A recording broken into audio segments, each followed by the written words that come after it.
The Billionaire Needs a Date, a sweet second-chance billionaire romance. Book 2, written by Rachael Eliker. Copyright 2024 BHF Creative Works. Dedication. For Jack, who has never doubted me. Chapter 1. Sawyer. Sawyer fought the urge to yawn, but it was a losing battle. Maybe it was the stress of a long work week or the less than elated anticipation of what was to come that evening, but the dull conversation definitely wasn't helping. He reminded himself that he'd been through basic training, a stint in the military, and a resulting career as a bodyguard. He had the self-discipline to keep a straight face when all he wanted to do was go home and escape the women trying to get their claws on him. Despite his best efforts, an enormous yawn slipped out, and he tried to shield the woman who was speaking to him by turning away and hiding it behind the back of his hand. It didn't work. "Is something the matter, Sawyer? You look awfully tired." She batted her unnaturally thick eyelashes at him, and he swore it looked like she was puckering her ruby-red lips, trying to tempt him. He didn't have the heart to tell her that she was part of his problem. His time would have been better spent mingling with the guests and getting to know more women than just one at the charity gala, but he'd been trapped by the redhead for nearly 45 minutes. Sawyer nodded and whipped up a half-truth. "Yeah, lots of hours at work this week. Not that I'm not excited to be here." The redhead snuggled up next to him. What was her name? Roberta? Regina? No, maybe Rachael. He wasn't about to ask. Replaying the moment she strutted over to him and held out her hand, he was fairly certain she'd said it was Rachael. When she'd introduced herself, she'd used a French accent when she pronounced it. Maybe her parents did hail from France, though he suspected that she was manipulating the articulation of her name that way because it made her sound more exotic. "Hold on just a little longer," she purred. "I'm gonna win you in the bachelor auction if it costs me every last penny in my bank account. I'll take you home with me and we can cuddle on the couch for a while. And to think all of it will be for a good cause. The money to the children's orphanage and you to me. It sounds like a win-win if I ever heard one." Sawyer's mouth lifted. The charity gala was actually to benefit a children's research hospital, not that it seemed to matter to most people in attendance, least of all Rachael. They were there to be seen, and if throwing some of their money at the cause made them look good, they'd gladly do it. Sawyer rubbed his fingers across the stubble he'd been growing for 3 days. He probably should have shaved, but he figured most women would like it. "As tempting as it sounds, I think you're going to have some pretty stiff competition here." Sawyer tucked his hands back into the pockets of his tux to keep them away from Rachael, not that it made much difference to the woman. She was bold enough to fish his right hand out to intertwine her fingers around his, and though he didn't smile for the reason Rachael probably assumed, he didn't bother holding back. Rachael was trying to stake a claim, and he felt like he was holding a handful of snakes. "You could always lend me something to ensure I won," she said in her breathy voice. This had gone too far. Sawyer knew it wasn't a secret to anybody that he was probably the most eligible bachelor there. Mid-20s, athletic, billionaire. That would do it for most of the world's population of women to lay down a hefty bid on him.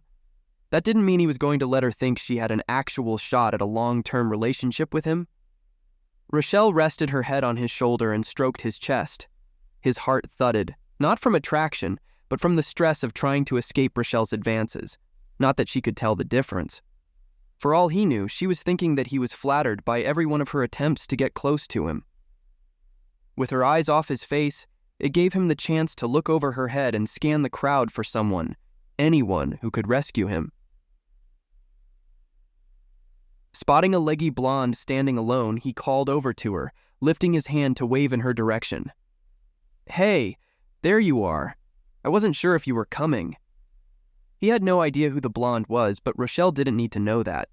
If he could get a stranger to play along with his charade, he promised he'd double whatever the charity brought in for donations for his agreeing to be in the bachelor auction.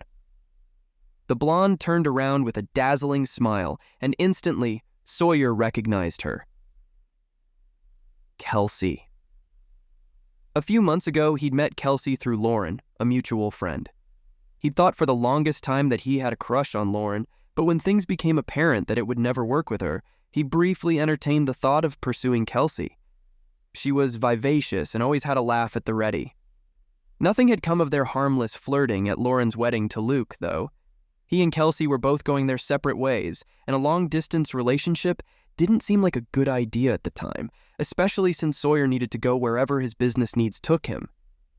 He just hoped Kelsea still recognized him.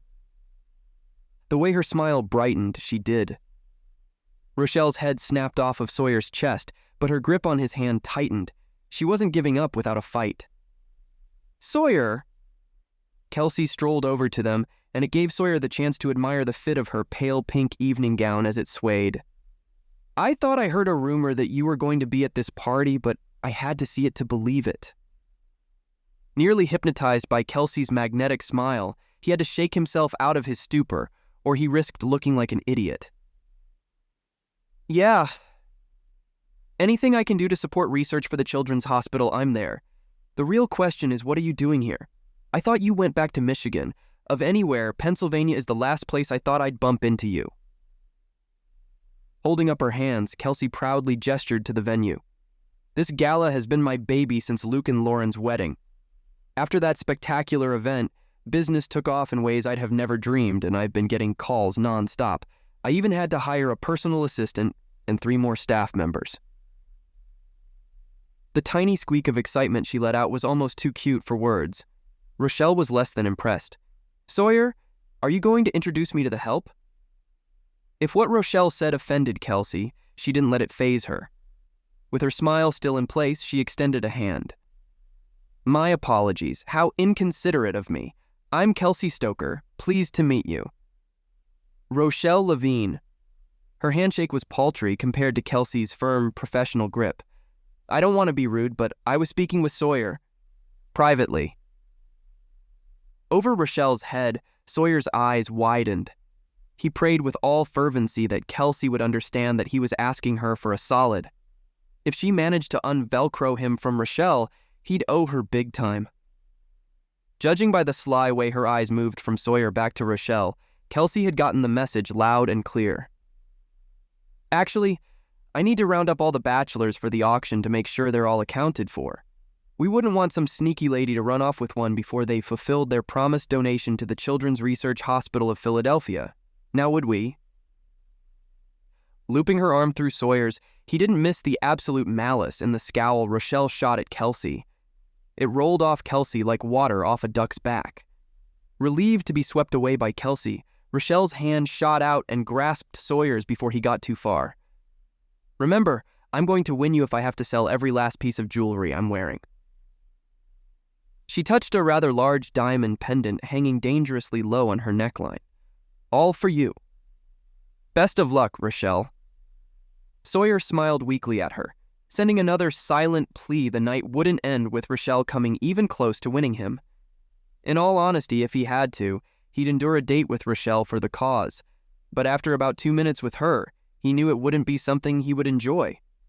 He'd had enough time working security for women like Rachael that he knew what they were like, sugary sweet on the exterior while a raging, vindictive, and manipulative crazy blackened everything within. It was the sort of dangerous combination that made him leery of dating women he didn't already know before he'd struck it big. The problem with that dating tactic was that it severely limited who qualified. Kelsea guided Sawyer to the edges of the party where they could talk in the shadows with some semblance of privacy. When they stopped, she let go of Sawyer's arm and clasped her hands in front of her. He keenly missed her touch, but it wasn't like he could reach for her and tug her a step closer. Yes, they'd shared a few amazing moments at Luke and Lauren's wedding, but when it came down to it, they barely knew each other. "Close call, huh?" A teasing grin hitched up one side of her mouth. "You have no idea. I'm pretty sure she'd eat me alive if she had the chance." "I don't doubt it. She's going to give the rest of the women here a run for their money. I definitely wouldn't want to be in your shoes." Kelsea laughed at his misery, and he would have joined her if he wasn't so exhausted. Sawyer rubbed his bleary eyes. "What am I doing here?" "You're helping sick kids receive better care." "You're right." When Kelsea put it so simply, he felt like a jerk for even complaining. I'm sorry, my question came out wrong. I get it. I imagine it's difficult for a man like you to find someone who will love him for who he is and not focus on his bank account. That certainly is a challenge, but this isn't forever. I can do one date. Kelsea snorted before another giggle leaked out. Giving yourself a pep talk? Yeah. Sawyer's lips stretched into a smile. It was too bad Kelsea wasn't one of the women scouting him out. If she bid and won, he'd genuinely look forward to the bachelor auction. If it helps, I don't think Rachael is the only one who's going to be competing for your time. I think I've seen every single woman here look in your direction since we moved over here to talk. They're all keeping a watch on you. Sawyer scanned the room, about to refute Kelsea's claims, but finding several pairs of eyes staring in his direction, he realized she was right. A quiet groan edged out of Sawyer. Do you think I can just write a check for myself and call it good? And disappoint all these eager women? Kelsea decisively shook her head. Nope. He reached for a drink as a waitress passed, offering one to Kelsea, who graciously accepted. Taking a sip and letting the cool, fruity juice slide down his throat, it settled somewhere in his twisting stomach. He tried to calm his nerves with another, larger gulp when an unexpected light bulb turned on in his head. He straightened his slumped shoulders so quickly that Kelsea raised an eyebrow. What? I have an idea. Kelsea studied him for a second, and he took the opportunity to do the same. He'd never seen eyes so blue that he could dive right in and gladly drown. It was only one of the dozens of attractive qualities about her, physically and personality-wise. From what he could glean, she was the total package. How she hadn't been snatched up a long time ago was a mystery he hadn't solved. At least not yet. Looking away from him toward the rest of the gathering, Kelsea gulped her drink in one shot. Am I going to like this idea? Or is it going to get one of us in trouble? Probably me. I highly doubt anyone will point the finger at you. He grinned, hoping to placate her. It worked when she returned a smirk, with an added eye roll. Fine. I have a feeling I wouldn't be able to talk you out of it if I tried. What's your genius idea? Setting down his empty glass on a nearby table, he had to put his hands back in his pockets to keep from gesturing wildly. You. Kelsea pressed her pointer finger to her chest. Me? What about me? You bid on me. Blinking twice, Kelsea looked at him like he was crazy. Me bid on you? How exactly is that going to solve anything? A date with you would be fun. He hadn't realized how forward it would sound until it had already come out. I mean, more fun than with anyone else. His pathetic attempt at a recovery made him want to kick himself. Kelsea slugged him hard in the arm instead. Way to impress a girl. Yeah, I deserved that. For your information, I would be the best date you ever had. Too bad for you it'll never happen. Let me back up and apologize. I am genuinely sorry. I have no doubt in my mind that we'd have an amazing time together. That's a good start. Kelsea tossed her golden hair over her shoulder. Still, it won't work. For one, I'm here in a professional capacity. I don't want to make anyone I'm working for mad at me. Most of my business is by word of mouth and recommendations. Bidding on you would be kind of like shooting myself in the foot. Did you sign a contract guaranteeing that you wouldn't donate to the cause? No, I'm not bidding on anything that's being offered on the silent auction tables either. If someone wants those golfing lessons or that gorgeous black pearl necklace, I'm certainly not going to try and take it from them by winning. It's something I could go buy for myself if I felt the need. Fair point, but you're also agreeing that the committee who hired you wouldn't be upset if you donated generously to their cause. Plus, I'm one commodity you'd never be able to buy again.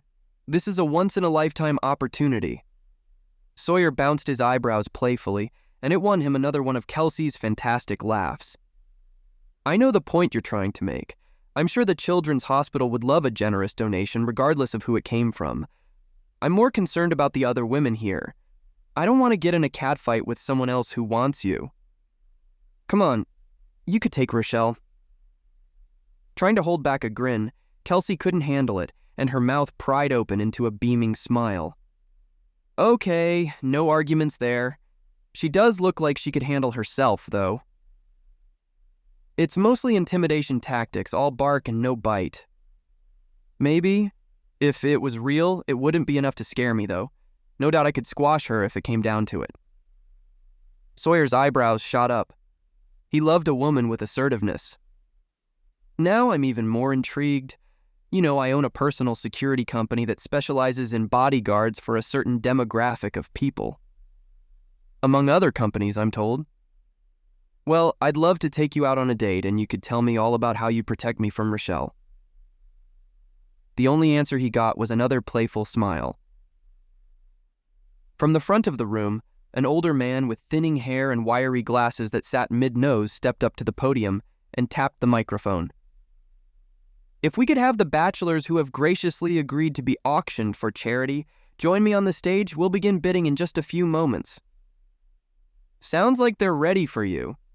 Kelsea tipped her head toward the stage. Best of luck. Wait a second. You haven't said whether you will or not.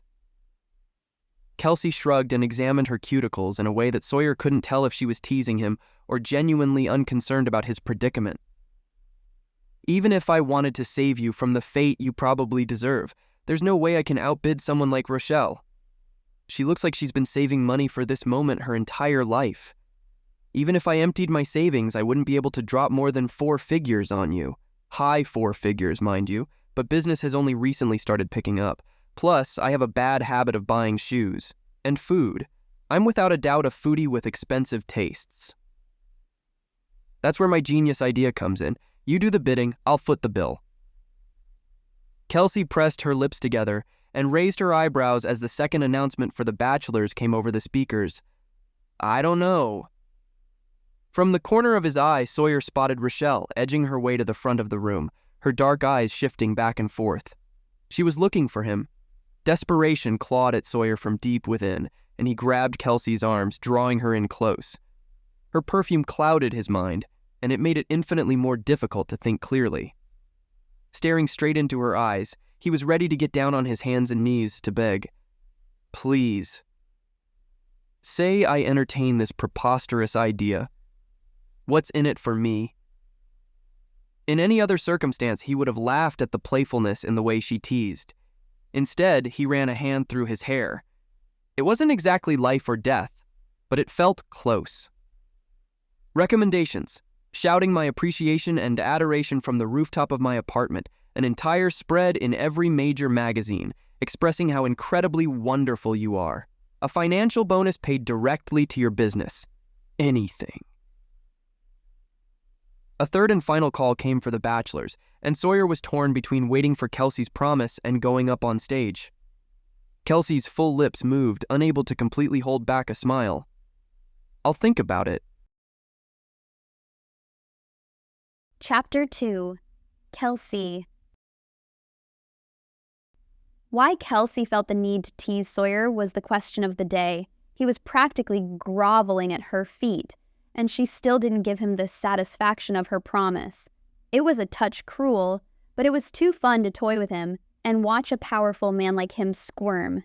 She kept her eyes on Sawyer as he moved through the crowd. While he was the center of attention, he pulled out a totally different persona than the way he'd been speaking to her. He projected a confidence that made the world his playground, and with a megawatt smile, people melted in his wake, ready to do his bidding without question if he asked.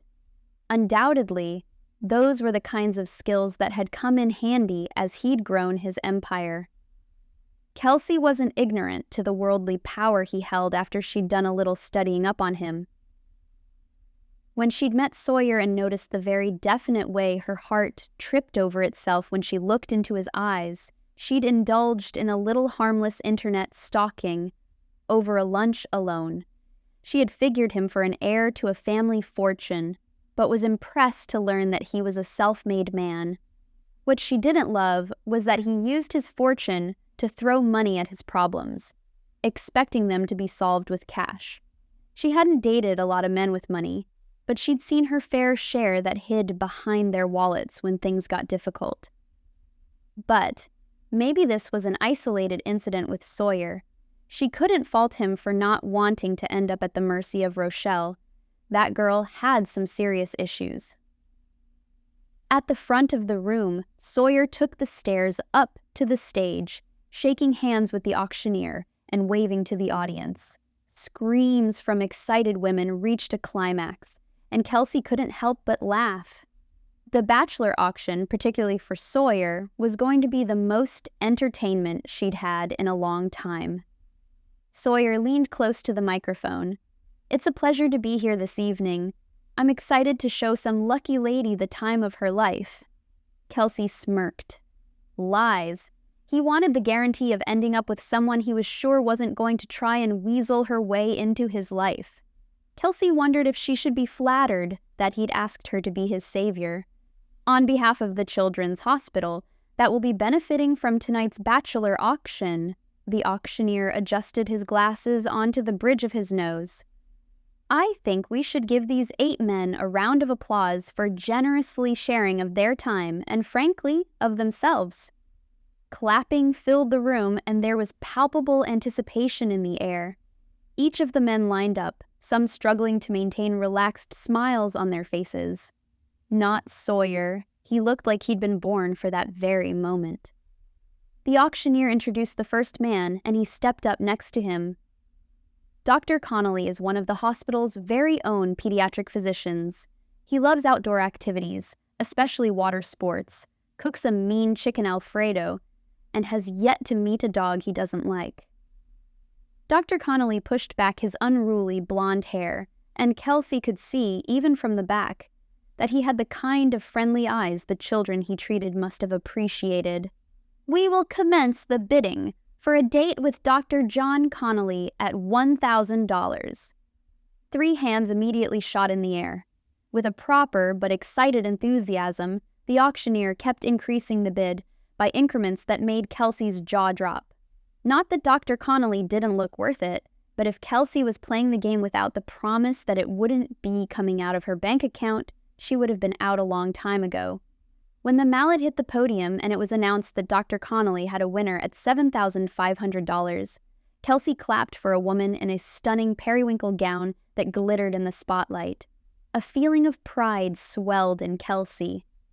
The bachelors had been her suggestion to the hospital, and though she hadn't been the one to drum up bachelors to volunteer, whoever had been assigned the job had done fantastically.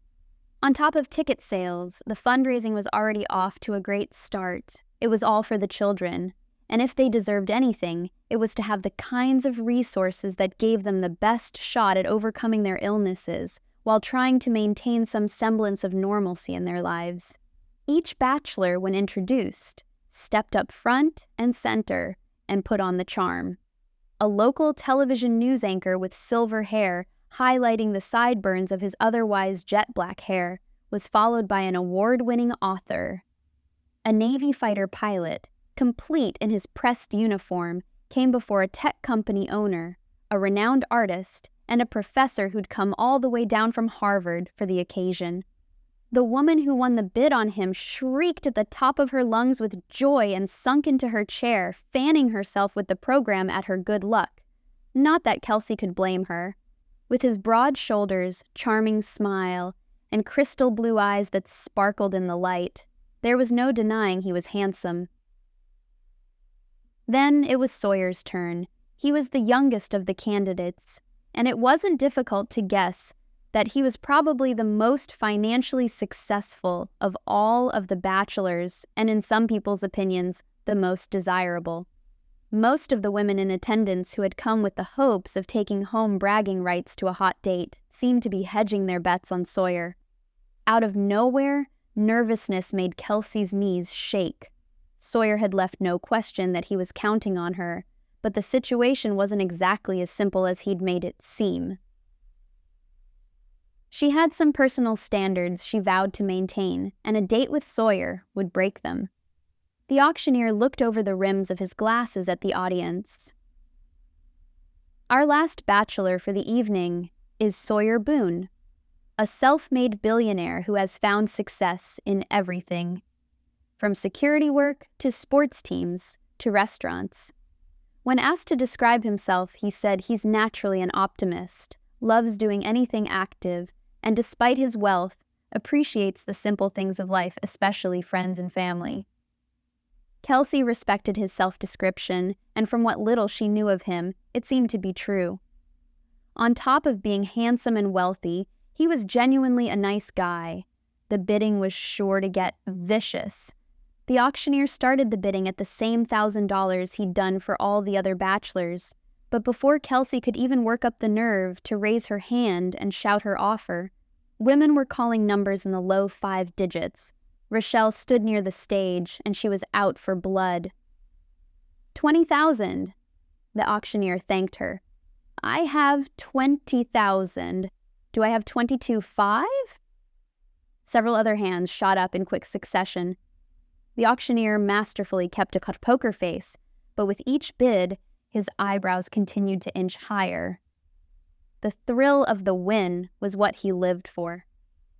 Sawyer had an unflinching smile as he stood at rest, his stance wide and his hands clasped behind his back, but there was something in his eyes as they sifted over the audience. Kelsea knew he was looking for her and was worried that she was going to leave him high and dry. Swallowing back her anxiousness, Kelsea stepped out of the shadows and raised her hand to catch the auctioneer's attention. I bid $30,000. Dozens of curious eyes darted back in her direction, and Kelsea didn't miss the glare Rachael aimed at her from the front of the room. Even though she knew winning Sawyer was guaranteed, beating Rachael would be a sort of cherry on top. A woman like her, who was used to getting whatever she wanted by stepping on everyone else with her ridiculously pointy stiletto, needed to be knocked on their backside once in a while for her own good. $35,000, Rachael snapped. Kelsea slipped around the tables, keeping herself calm and collected, even though she felt like she was willingly walking into the lion's den. $40,000! Rachel's eyes searched out Sawyer, and Kelsea did the same. He had tucked his hands in his pockets, and that subtle smirk she'd seen before reappeared on his soft, kissable lips. Not that Kelsea knew firsthand that they were particularly kissable. The closest she'd gotten to pressing her lips against his was while they danced at Lauren and Luke's wedding. Even though she had the chance and the chemistry seemed to be there, Kelsea wasn't the kind of girl to give kisses out like high fives. She'd managed to resist, but that didn't mean she hadn't let herself fantasize. She figured like most endeavors Sawyer undertook, he was probably excellent at kissing. $50,000! The look in Rachel's eyes was one of a wild animal caught in a trap. She was going to hit her limit soon, and she was trying to intimidate Kelsea into giving up. How predictable. 75. A gasp of awe broke out through the room. They were pushing each other to unprecedented numbers, and Kelsea wasn't about to stop. Nearing tears, Rachael was hyperventilating by the time Kelsea reached the edge of the stage, standing an arm's length away from her rival, feeling as confident as ever. Gazing up at Sawyer, his eyes were smiling. He had no idea how much he was going to owe Kelsea after this. After several more huffing breaths, in which Rachael touched the large diamond draped on her chest, she shouted, $100,000. Kelsea only smirked at her. Rachael held up her chin defiantly, daring Kelsea to try and up her. She had no idea the knockout blow Kelsea was about to deliver. Do I hear $150,000? The auctioneer pointed to Kelsea with a hand trembling with excitement. Kelsea folded her arms, resting one hand near her mouth, pretending to debate whether or not Sawyer was worth the cost. Going once, the auctioneer said. Panic crept into Sawyer's face and he widened his eyes at her, inaudibly questioning why Kelsea was stalling. The auctioneer held up his mallet, ready to strike. Rachael bounced on the tips of her toes, about to have a nervous breakdown, while Sawyer tried to inconspicuously signal Kelsea to bid more with a twitch of his hand. "Going twice." Kelsea straightened up and smoothed her hands down her dress. $500,000. Rachael blinked. When the enormity of Kelsea's bid sunk in, Rochelle's fists clenched tightly and shook at her sides. She'd lost, and she knew there was zero chance of recovery. An eruption of gasps and a smattering of applause broke out behind Kelsea, but she could barely hear them around the thrumming of her blood whooshing in her ears. Kelsea usually didn't mind being the center of attention, but amid the thrill of winning, she could feel the daggers other women in the room were staring in her direction. It wasn't a surprise, but that much animosity was a difficult thing to bear. "I have $500,000, the auctioneer said, his eyes moving back to Kelsea. "Do I have 6? Tears started slipping down Rochelle's cheeks, and Kelsea would have felt a twinge of guilt if Rachael hadn't stomped her foot like the spoiled child she was. Her face turned as red as her hair, and pushing her way back through the crowd, she stormed away in a huff. Sawyer breathed the smallest sigh of relief watching her go. So did Kelsea. "We have $500,000. Going once, going twice, sold." The auctioneer slammed down his mallet, clapping along with the rest of the guests as they acknowledged Kelsea's win. With an enormous smile, Sawyer waved graciously to the audience and trotted down the stairs of the stage to wrap Kelsea in a tight hug. Too surprised to say anything, all her brain was able to register was how irresistible his cologne smelled and how good it felt to be held in a man's sturdy arms. "Thank you," he whispered in her ear. Pushing herself away from him before she did something rash, like turn her head a few degrees to the left so her lips could brush over his, she shushed him. "Hush. I feel like everyone is already glaring at me. They don't need to know I was in collusion with you." Sawyer looked around the room and seemed to understand the gravity of the situation he'd gotten her into. Nodding to a few women who were scowling in Kelsea's direction, he took her hand and towed her back to the outskirts of the room, making her heart thump against her ribs. Who cared that she was on half the women's hit lists? Her hand was tangled up in Sawyer's, and that alone was enough to give her heart wings. As far away from prying eyes as they could get, Sawyer spun around to face Kelsea with a boyish grin. What was with the hesitation? "I have no idea what you're talking about." "The stalling while I was up there, quaking in my boots? Remember? What took you so long to decide to finally rescue me?" Kelsea's shoulders twitched in an uncertain shrug. "If you didn't notice, it was a feeding frenzy at the beginning. I wasn't about to let myself get chewed up by the rabid women jingling their coin purses in your direction. I might have had to go home with one of them if you hadn't changed your mind. I was seriously thinking of ways to keep Rochelle's hands off of me." "I'm sure you would have been fine." "Physically, yeah, but I bet she could spin a mean tabloid story about me that would land me in hot water if I didn't fulfill every one of her daydreams. She's a literal ticking time bomb." Kelsea pushed her blonde hair over to one shoulder. "You tell me this like I'm not aware of the harm she could do. I just hope she left, and I don't have to endure her glaring at me all night. She might vaporize me. And what good would that do?" "Pretty sure she left. I guess if she couldn't have me, she didn't want any of this." "I heard she thought this whole event was to benefit an orphanage, not a children's hospital. So I imagine she didn't particularly care where the money was going as long as she snatched you up." "I should feel flattered then." "Take it how you will, although I bet she'll be over you in a week. There are plenty of men out there, as shallow as her, who would be willing to have her as their arm candy for a while." Sawyer rocked on his feet and his hands went back in his pockets, jangling a set of keys.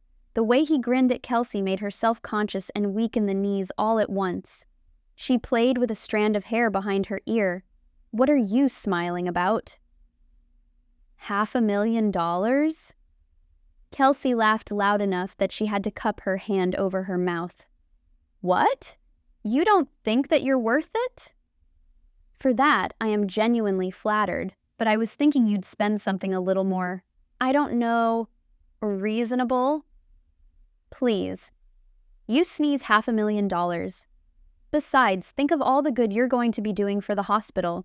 I don't doubt for a second either that somehow you've drummed up some business by all this drama. The longer Sawyer maintained his grin, the harder he was to resist. His charm was dangerous, and she wasn't entirely sure he understood just how much. Maybe. He rubbed his hand across his cheeks. But I do owe you big time. Yeah, you do, Sawyer laughed. Any suggestions on how I could possibly pay you back? I'm still thinking. Something of this magnitude can't be repaid lightly. All right, I'll be patient. Music had begun playing over the speakers, and several couples had wandered to the dance floor, leaning against each other as they moved around to the lazy beat of the song. Wanna dance? Kelsea was usually the first one out on the dance floor, but something about going with Sawyer made her hesitate. He was magnetic, and the attraction was there, but the more Kelsea was sucked in, the more nervous it made her. It had been all right to flirt when there was no chance of any harm being done. All her dithering stemmed from her long-standing stance of never dating any of her friends' exes. It was obvious that there was nothing lingering between Lauren and Sawyer, but that didn't mean there wouldn't be some history that wouldn't make anything between Kelsea and him complex. She kept her hands to herself by wrapping them around herself. Maybe you ought to go placate the other women by going to dance with some of them. It might smooth over hurt feelings for anyone who lost. Maybe, but I don't want to dance with anyone else. He held out his hand, patiently waiting, while her battle raged internally. She'd already gotten herself into a heap of trouble stealing him away from all the other women who might have legitimately won him from the auction. What was one dance? As she reached for his hand, she was stopped short when she heard her name being hissed from the kitchen doors. Kelsea, we need your help. Kelsea turned around to see one of the waitresses frantically waving her over. Giving Sawyer an apologetic glance, she knew she had to address the emergency. It was all fun and games with Sawyer, but when it came down to it, she was there to do a job. What is it? Kelsea asked when she was close enough to whisper. One of the waitresses. The young woman's dark eyes were filming with tears. She dropped a tray of hors d'oeuvres, and another waitress slipped on it and took out 2 other servers. The waitress who slipped thinks she might have twisted her ankle. We helped her up, but she wasn't able to put any weight on it. It'll be okay. Kelsea put her hands on the server's shoulders. We'll get someone to look at it and go from there. I'm sure Dr. Connolly won't mind if we asked him for his opinion, Sawyer suggested. Looking over her shoulder, Kelsea was startled to see Sawyer had followed her over. The particulars of her job weren't of interest to most people. Why would Sawyer care about drama in the kitchen? Kelsea bit her lip while she thought. I don't want to bother him while he's here to enjoy himself. Have you met the man? Sawyer grinned, and Kelsea mentally patted herself on the back for not immediately staring at his mouth. Dr. Connolly lives to serve. He'd be happy to help if he can. Kelsea glanced at the server, who gave a tiny shrug. It would be helpful to know if we should take her to the emergency room or not. Letting out a quick breath, Kelsea hid her stress behind a smile. Of course. Why don't you go get her an ice pack to put on her ankle until we find Dr. Connolly? Okay, I can do that. The server slipped back into the kitchen. Kelsea turned to Sawyer with her hands on her hips. Would you mind asking Dr. Connolly if he'd be able to help us out here? It should only take a few moments of his time. Of course. Anything I can do to help. I appreciate it. I kind of forgot that I'm here to do a job, not just have fun with you.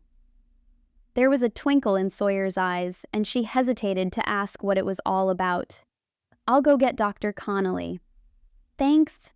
Sawyer took a step to where Dr. Connolly was talking with the woman who'd won the bid on him, but stopped.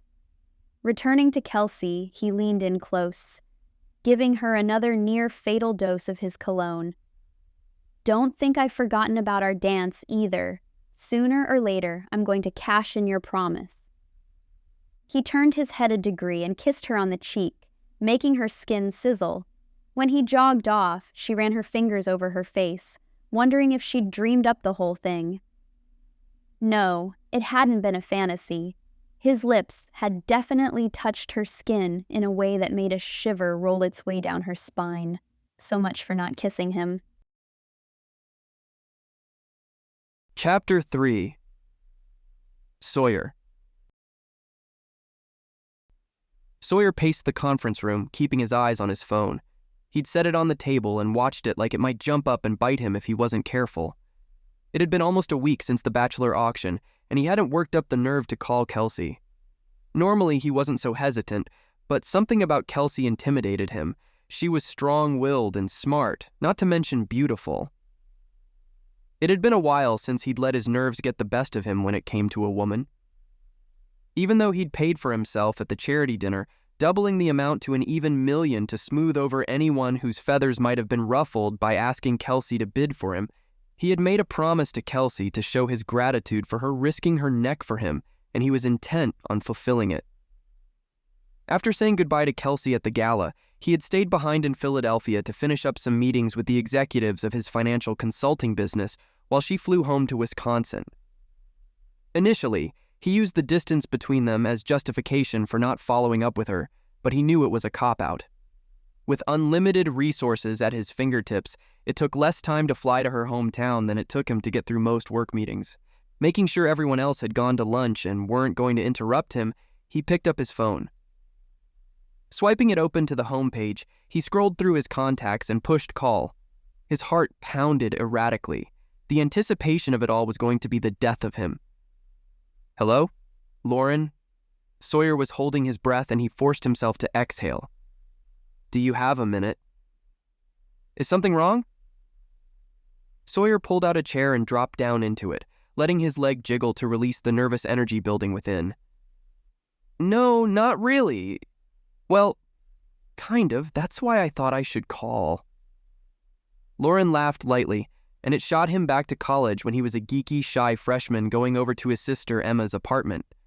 Lauren and his sister had been roommates, and he'd quickly taken a liking to her. Initially, it was in a big sister sort of way. She took care of him and fed him often enough that he didn't starve. The more time he'd spent with Lauren, the more he realized his feelings weren't only platonic. He'd never had the nerve to say anything until he had reconnected with Lauren the year before when she'd moved to Florida, and he happened to be there, overseeing the transition of management in a restaurant he'd purchased. Things hadn't gone as planned, but he wasn't sad about it. Sawyer was glad that she still considered him a friend, especially after he'd been an idiot, trying to weasel his way between her and Luke, even though he had a gut feeling that he'd been wrong about his feelings for Lauren all along. Lauren interrupted his thoughts. "You'd better go ahead and spit it out. It doesn't do any good to keep it stuffed inside, you know?" It was Sawyer's turn to laugh. "You're starting to sound motherly." "Well, maybe that's a good thing." "I meant that as a teasing jab in case you missed it." "I know." She wasn't riled up about his ribbing in the slightest, which threw him off. "What woman wants to be told she sounds like a mother? One who is going to be a mom in the near future?" Sawyer's brain stalled a moment before it connected the dots. He shot out of his chair. "You and Luke are..." "Yep. We're having a baby." "When? How?" "I just found out, so don't go telling anyone. You're the first person aside from Luke that knows.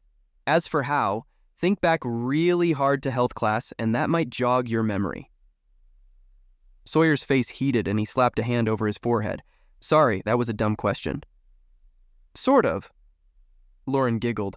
"What I meant to say was congratulations, that's awesome." "Thanks, but enough about me. I know that's not why you called. Why did you need to talk? Girl trouble?" "You could say that." "Go on then. No need to be shy."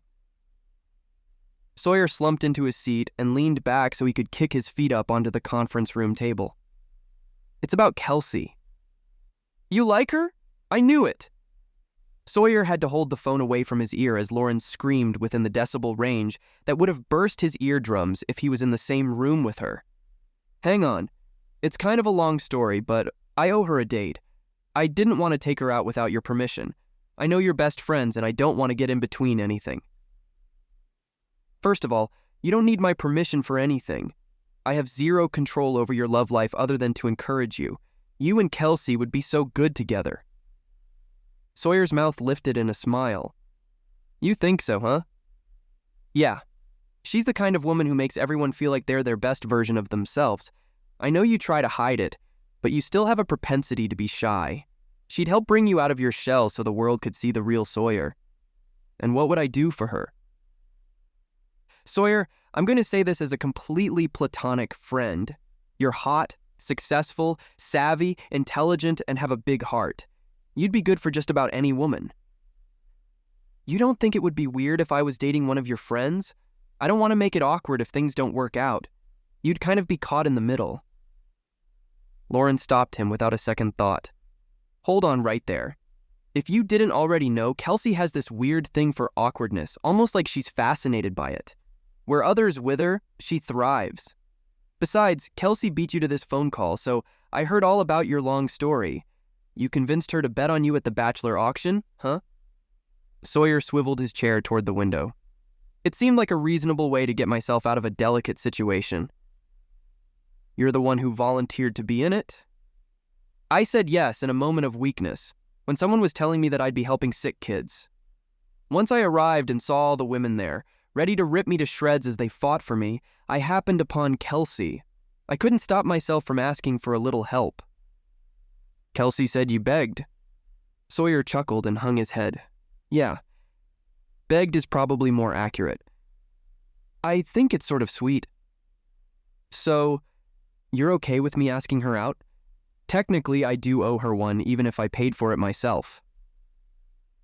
I'm more than fine with it, but Kelsea might not be. Sawyer's heart lurched. What? Why not? I'll, let her explain. Do you think she doesn't find me attractive? I mean, the woman is almost taller than me, those legs of hers. Sawyer stopped himself. As encouraging as Lauren might be about the two of them dating, that didn't mean she wanted to hear his thoughts about Kelsea's incredible legs. There was a smile in Lauren's voice when she spoke. No, she thinks you're a hunk. I just don't want to force something that isn't there. It didn't work out so well for us when I did. Lauren sighed. I don't think you should be basing any future relationship decisions on how disastrous our dates turned out. Part of that was my fault. I should have said something when I knew we weren't going to be anything more than friends. Okay, if I shouldn't use you as an example of how inept I am at picking the right women, then what does Kelsea have against going on a date with me? I'm not about to set myself up for failure. That's not how I operate. You won't, Lauren huffed. Kelsea's so stubborn. So, do you think I shouldn't try? Sawyer. Lauren tisked at him. She's stubborn, but so are you. Just don't let her larger-than-life personality intimidate you. Deep down, the two of you are a lot more alike than I think even she realizes, even if it manifests itself in different ways. Sawyer looked out the window to the city below. The sky was looming with heavy gray clouds, and the snow muted any color of the otherwise vibrant city. When Lauren had let Sawyer get lost in his thoughts long enough, she spoke, only gentler. I've done enough talking. You should call her. She's been waiting to hear from you, and if you don't, I'm going to come and twist your arm myself until you do. Chuckling, Sawyer put his hand behind his head and rocked in his chair. I suppose you're wanting a report back? Somebody better. With one more congratulation about her good news, Sawyer said his goodbyes and hung up, leaving him alone and staring at his phone again.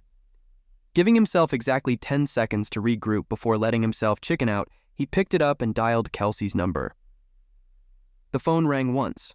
Twice, then Kelsea picked up on the other end. Took you long enough.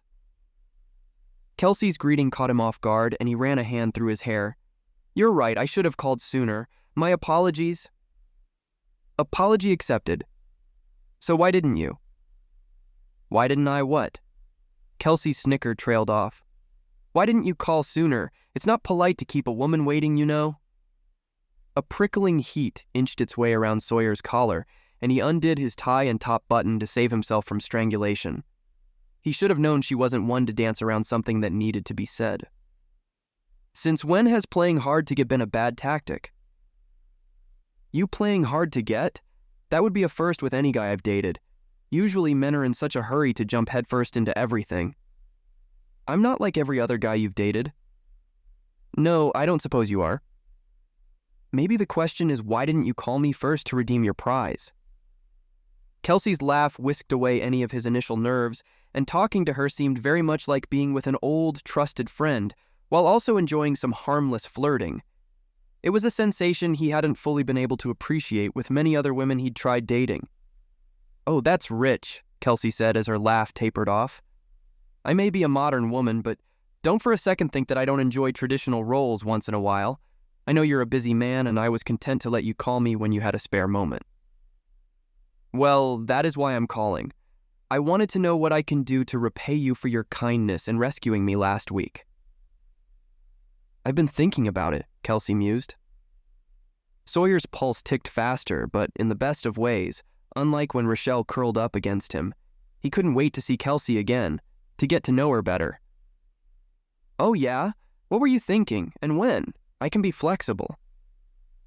That's sweet of you, but I was considering I'd let you off the hook this time. Sawyer's hopes sank faster than a lead weight into a bottomless sea. Trying to recover from the surprise she'd delivered, Sawyer ran a hand over his face and rubbed at his eyes. Why would you do that? Because growing up, I had a cousin who was sick with cancer and was in and out of the local children's hospital a lot. He eventually got better, but it was a real strain on his family for several years. It was a real benefit to them to have people like you who were willing to support funding for research. So, I feel like I owe you something for your sacrifice too, which means I'm not going to hold you to payback, even if I did save you from Rachael.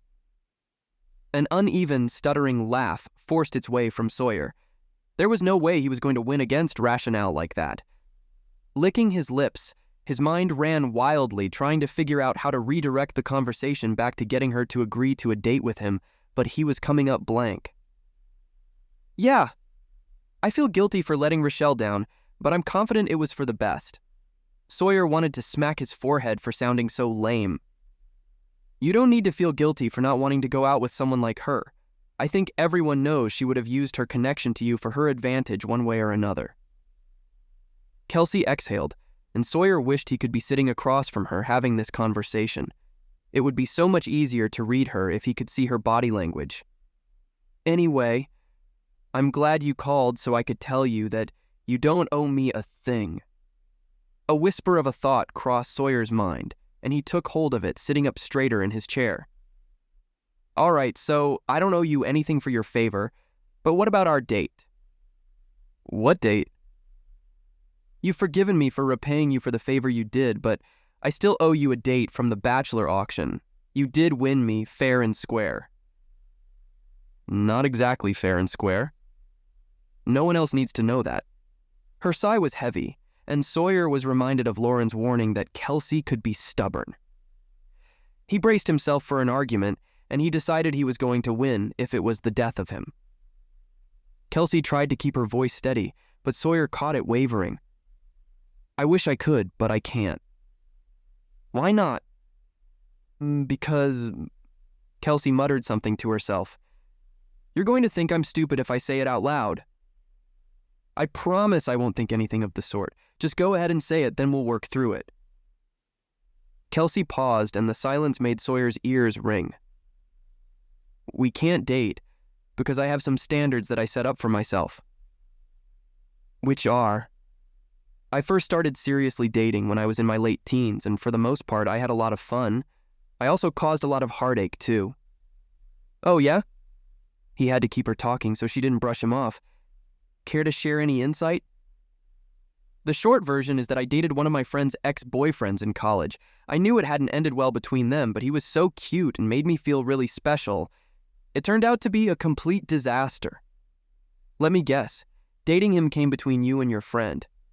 Ding, ding, ding, we have a winner! Sawyer chuckled. So you try not to date friends' exes. Not try, I don't. It's the friend pact, and as cute as you are, you're an ex of a friend. I think there's a lot of wiggle room in that definition. Technically, Lauren and I were never exclusively dating. We only went out a handful of times. That still violates my personal code of conduct. Grinning despite how hard Kelsea was digging in her heels, Sawyer was reminded exactly why he was drawn to her. She marched to the beat of her own drum and didn't care what other people thought of her. I talked to Lauren, you know. So did I. Then you know there's zero chance of this going badly. Unless for some reason we end up hating each other. Then Lauren would be in the middle of our feud. I'd let her side with you no matter what. Problem solved. Nice try, Kelsea shot back, but I'm not swayed so easily. Another thing I don't want is for you to be comparing Lauren and me. You might be on a date with me wondering why I'm not as awesome as Lauren.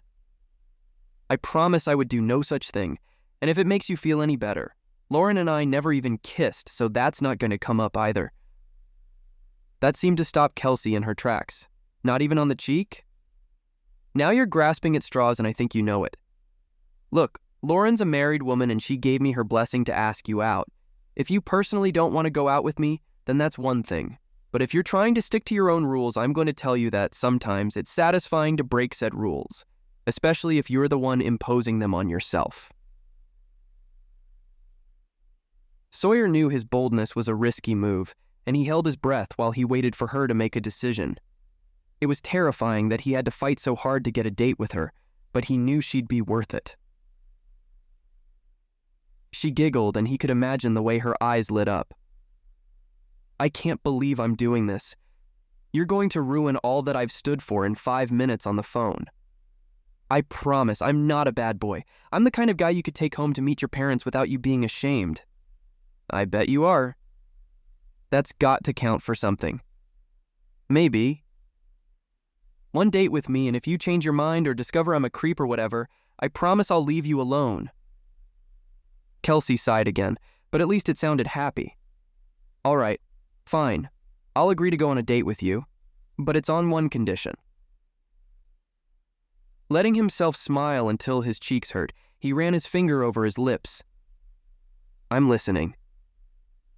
At the auction, you promised something. Remember what it was? Yeah. Sawyer liked where this was going. I said I'd show the woman who won the time of her life. Since I'm technically on record as being the winner, you'd better believe I'm going to hold you to that promise. Chapter 4. Kelsea. It had taken some convincing for Kelsea to agree to go on a date with Sawyer, but when she finally conceded, Sawyer quickly transitioned the conversation to making plans. He was willing to do something as simple as getting ice cream together or meet her in Michigan for a winter hike. But when she had jokingly mentioned she could use a ski trip to Colorado, she should have known he'd jump at the chance to do something big. Kelsea had heard about the kinds of dates Sawyer was capable of, and they were the thing of dreams. In what seemed like a blink of an eye, she found herself landing in Colorado on a private jet, chauffeured there by a billionaire. It didn't get much better than that. Opening the door of the plane, a blustery cold blew in and almost took her breath away. The sensation was a lot like how she felt when Sawyer's eyes focused on her. Sawyer took the steps down to the tarmac first and offered his hand to help her. His skin was warm, and Kelsea could tell he had a strong grip, but he held hers with the utmost delicacy. I still think this is above and beyond what you needed to do. Kelsea tucked her chin back behind her scarf. I would have been just fine with dinner and a movie. Sawyer gestured to a car waiting for them near the airport, and they started walking. You were so generous with your contribution to the hospital. I knew I had to do something special. Kelsea swiped her hand at him while she laughed. Stop. You know I didn't spend one dime on you, so that's not why you're showing off with a big fancy trip like this. I guess your suggestion seemed like a good idea. We both had the weekend off. You like skiing, I like skiing. I had the means of getting us here. What's so wrong with having a big, over-the-top weekend vacation when it works out so perfectly? Kelsey's mouth moved into a grin. Nothing, I guess. At the car, Sawyer held open the door for her. Then let's enjoy ourselves. We already decided that if either of us hates it, we don't ever have to do it again, right? He was smiling sweetly at her, but Kelsey could see it was tinged with enough boyish, maybe even diabolical charm that there was no doubt she was going to have a blast with Sawyer. Besides, he was right. It was less than 2 days before she'd be back in her apartment, and if for some reason they weren't compatible, she could lose him on the slopes. Right. She poked her finger into his chest. It'll be fun, as long as you can keep up with me while we're skiing. Sawyer laughed as he shut the door and climbed in on the other side. I don't doubt you're a very capable skier. I happen to be looking forward to a little friendly competition. Just don't feel bad if it's easy for me to zip past you. Who said anything about easy? I'm going to annihilate you. It was easy to lose track of time as they drove. The scenery was everything she'd remembered since the last time she'd been fortunate enough to have a ski trip, with proud, white-capped ridges jutting up from the landscape and evergreen forests, growing in dense patches as high up the mountainsides as they could. As much fun as she'd had coming the first time, with friends several years ago over Christmas break in college, having Sawyer as her companion, seemed to be an upgrade. She certainly hadn't arrived by private jet when she was in college, but even better than that, she wasn't there with her ex. Not only had Tom ruined her friendship with her best friend, he'd also ruined a lot of other things, including most of her junior and senior year of college. Have you been to Vail before? Sawyer asked, as he turned on his signal and pulled into a huge hotel resort that beckoned people inside with its warm lights. Breckenridge is the only place I've been skiing, and that was a few years ago. Kelsey tried not to let her mouth hang open as she stared up to the top floor of the hotel while shoving thoughts about Tom where they belonged in the back of her mind. Doesn't Hugh own a cabin up here? Hugh? Sawyer wrinkled his nose until it dawned on him. Oh, right, Luke's friend, the player. Kelsey shoved Sawyer.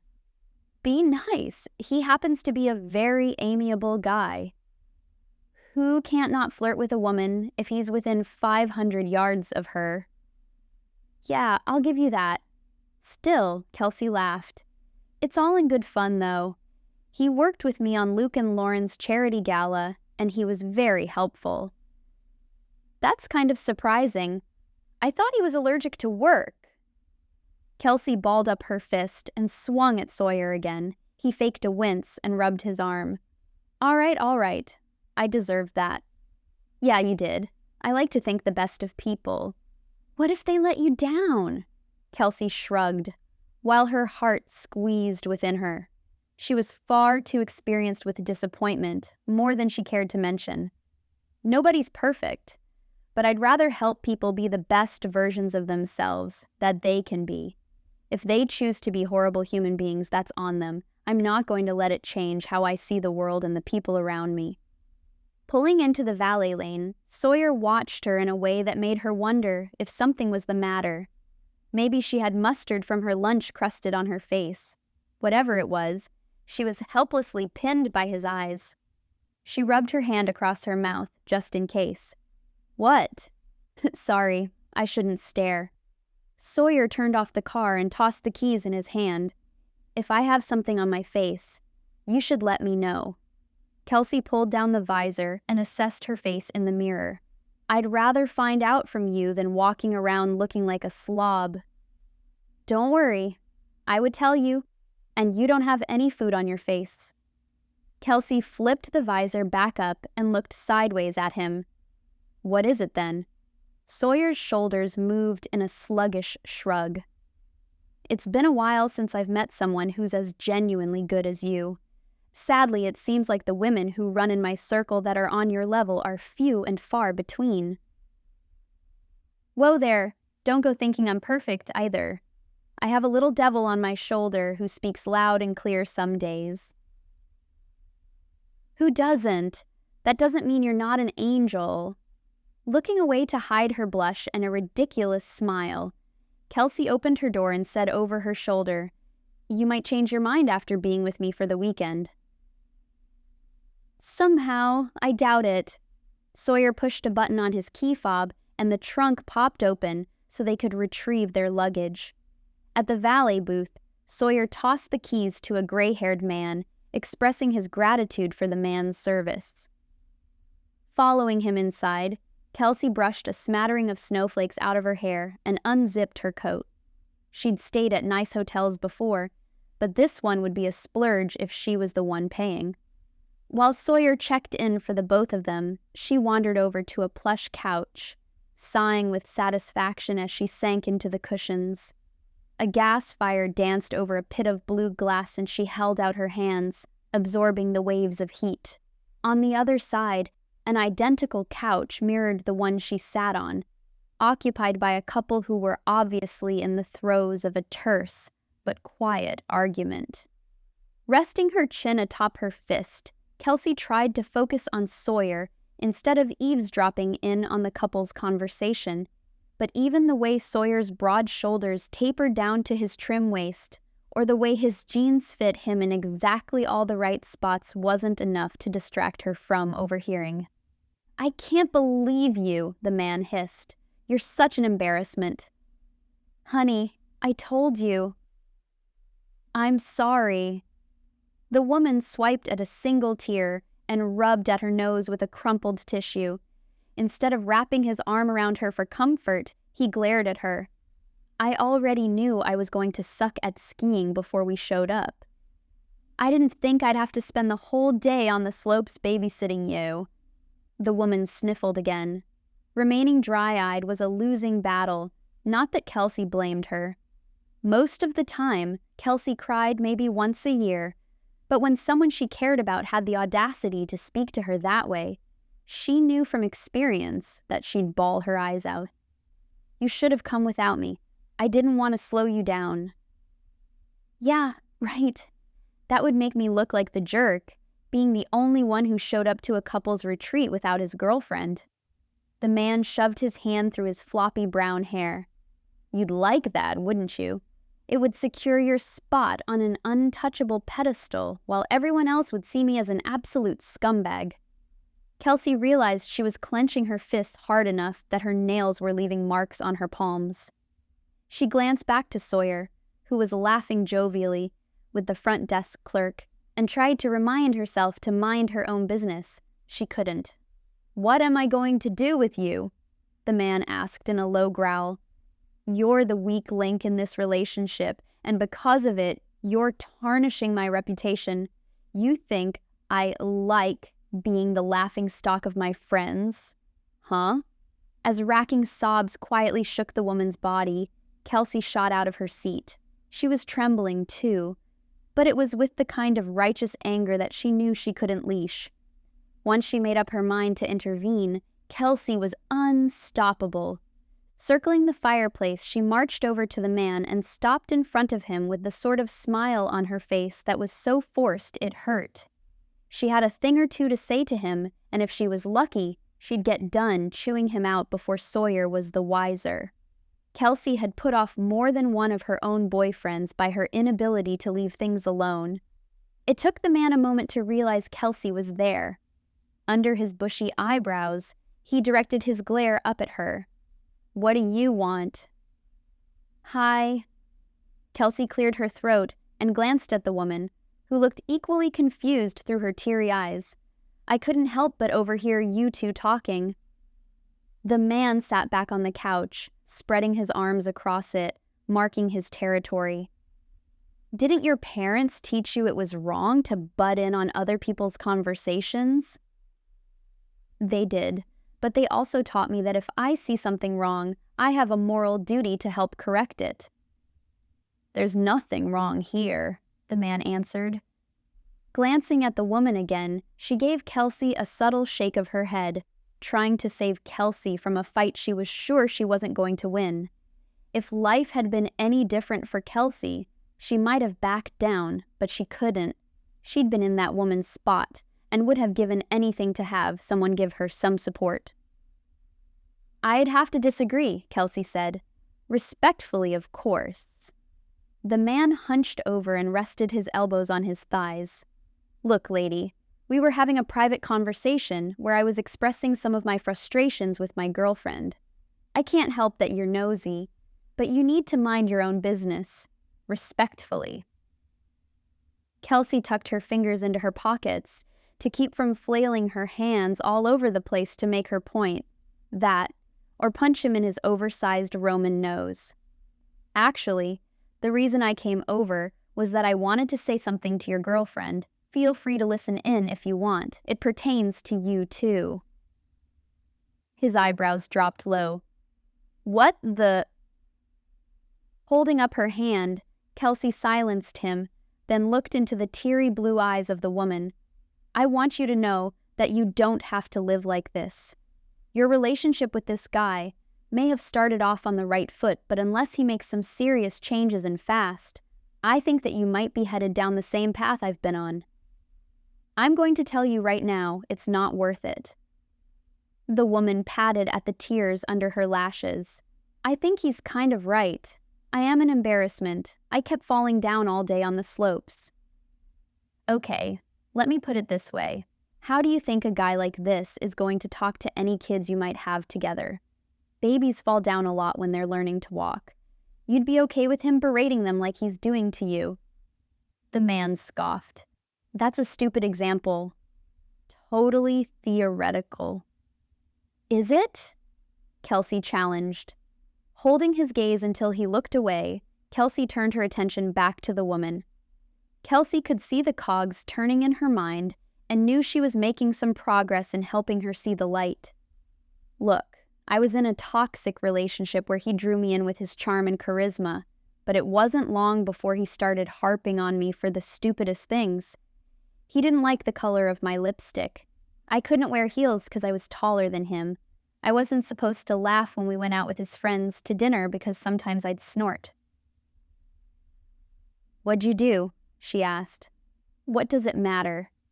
The man got to his feet, ready to intimidate Kelsea with his size, until he realized he barely stood tall enough to reach her nose. "As I said, this is irrelevant to us." Kelsea took a step back, ready to shove her knee into his groin if he tried anything. "It's not. Buddy, you need some serious therapy to learn how to speak to people you care about. She doesn't have to be your punching bag." "I'm done. This is ridiculous." The vein popped out of his forehead, and he advanced toward Kelsea. "You don't have the right to harass me while I'm here on vacation." Though her heart was whacking against her ribcage, Kelsea stood her ground. As he raised his hands to shove her away, she willed herself not to flinch. Without warning, Sawyer stepped between them, protectively putting Kelsea behind him. "Is there a problem here?" "What is it with everyone tonight?" The man was outright yelling, and the entire lobby of people stared. "I was minding my own business, having a pleasant conversation with my girlfriend, and everyone here keeps thinking that they need to get in my face." You're delusional if you think your conversation was pleasant." Kelsea folded her arms, not that it was anywhere near as intimidating as Sawyer. He'd taken off his coat and had left it with their luggage over by the desk, and just the muscles of his forearms were impressive. Standing right behind him, and his thin cotton shirt, Kelsea was reminded that he was solid muscle and he knew how to use them. With the vein in his forehead outright throbbing, the man jabbed his finger at Kelsea. "You little..." Before he could get out anything derogatory, Sawyer struck his hand out like lightning. With an iron grip, Sawyer twisted the man's hand and had him down on his knees without even trying. The man let out a whimper, but otherwise kept silent. I'm gonna stop you right there. The man was in too much pain to struggle, and while Sawyer was definitely in control, he was only using as much force as was necessary to keep the man from talking. I do not take kindly to people cursing and throwing tantrums in my lobby. Your lobby? Kelsea asked. Sawyer looked over his shoulder with a smirk. I own this hotel. Kelsea shook her head while she chuckled, dropping her hands against her sides. Of course you do. It's one way to make sure I get the nicest rooms when I travel. Only you, Sawyer. Kelsea's insides flipped, happy from the attention. Now. Sawyer turned back to the man. I'm going to give you the option of walking out of this hotel on your own with what shred of dignity you have left. If you can't do that, I'm going to have security drag you out of here and throw you to the curb. You understand? The man grunted and nodded. When Sawyer loosened his grip, the man shrugged Sawyer's hand off and stood up, glaring at him with the kind of malice that made his face turn purple. You picked the wrong guy to mess with. I didn't pick you at all. Sawyer didn't look one bit frazzled by his threat. You're the one causing a scene. Come on, we're leaving. The man took hold of his girlfriend's elbow and tried to push her to the door. She resisted and wriggled her arm out of his grasp. You don't have anything to say for yourself? Not even a pathetic I'm sorry to try and smooth things over like you always do? His eyes flashed with another wave of anger. I'm not apologizing for a bunch of people ganging up on me. Now, let's go. No. She stood her ground and Kelsea had to resist the urge to outright applaud her. I think this is a good time to call it quits. You're not happy with me, and this lady is right. About what? There's no way on earth you're going to make me happy. I said we're leaving. He took her hand and yanked her hard, but was stopped by Sawyer, who stepped in front of them. She said she's not leaving with you. As Sawyer stepped closer, it was so satisfying watching the man flinch.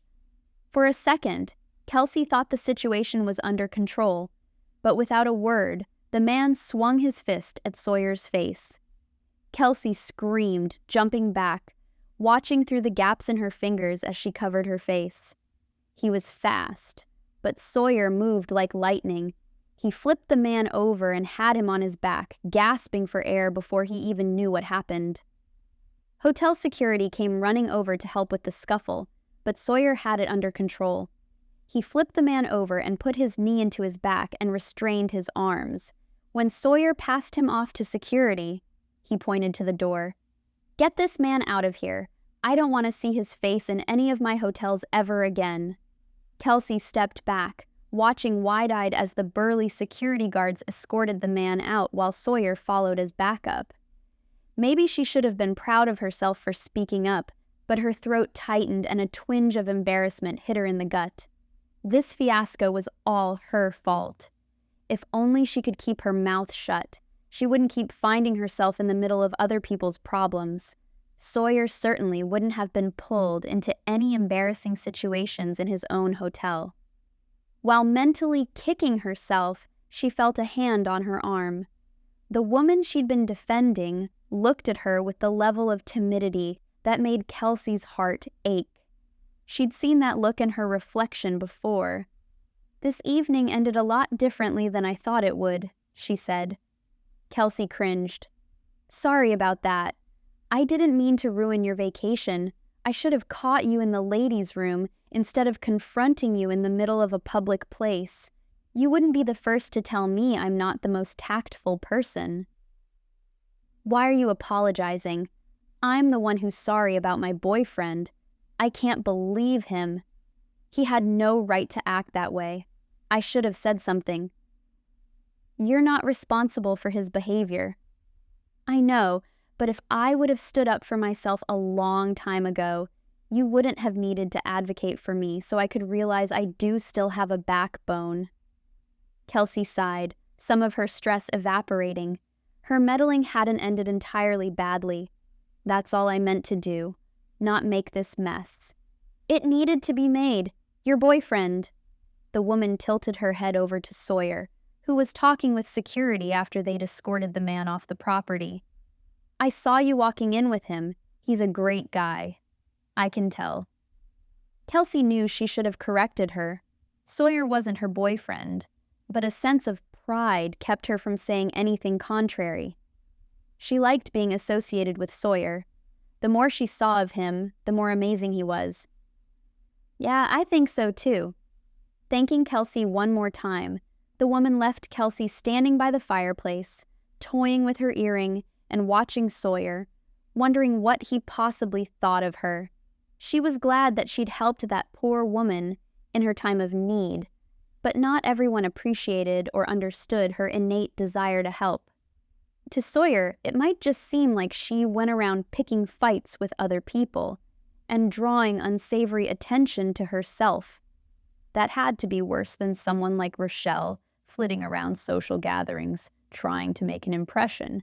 A sickening ball cramped inside as her stomach took a nasty swoop. When Sawyer finished up with hotel security, he stopped by the counter where he'd left their suitcases. Catching her eye, he beamed a smile meant only for her. Her heart melted. Meeting her over by the couch, he set down their things and pulled Kelsea into a hug. It was unexpected, not that she minded. He smelled like freshly cut wood and muskiness, and she fit perfectly into his strong arms. Murmuring into her hair, his warm breath made goosebumps prickle along her skin. "You're amazing! You know that, right? I feel like I need to apologize to you." "Stop right there," Sawyer said with a laugh, holding her at arm's length. "You don't need to apologize to anyone." "You don't think I'm off my rocker crazy?" "Not at all. What I said, I meant." "And what's that?" "I think you're an absolute angel, and tonight you proved me right." Chapter 5. Sawyer. At the bottom of the slopes, Kelsea looped around, coming to a stop and pushing her goggles off her eyes.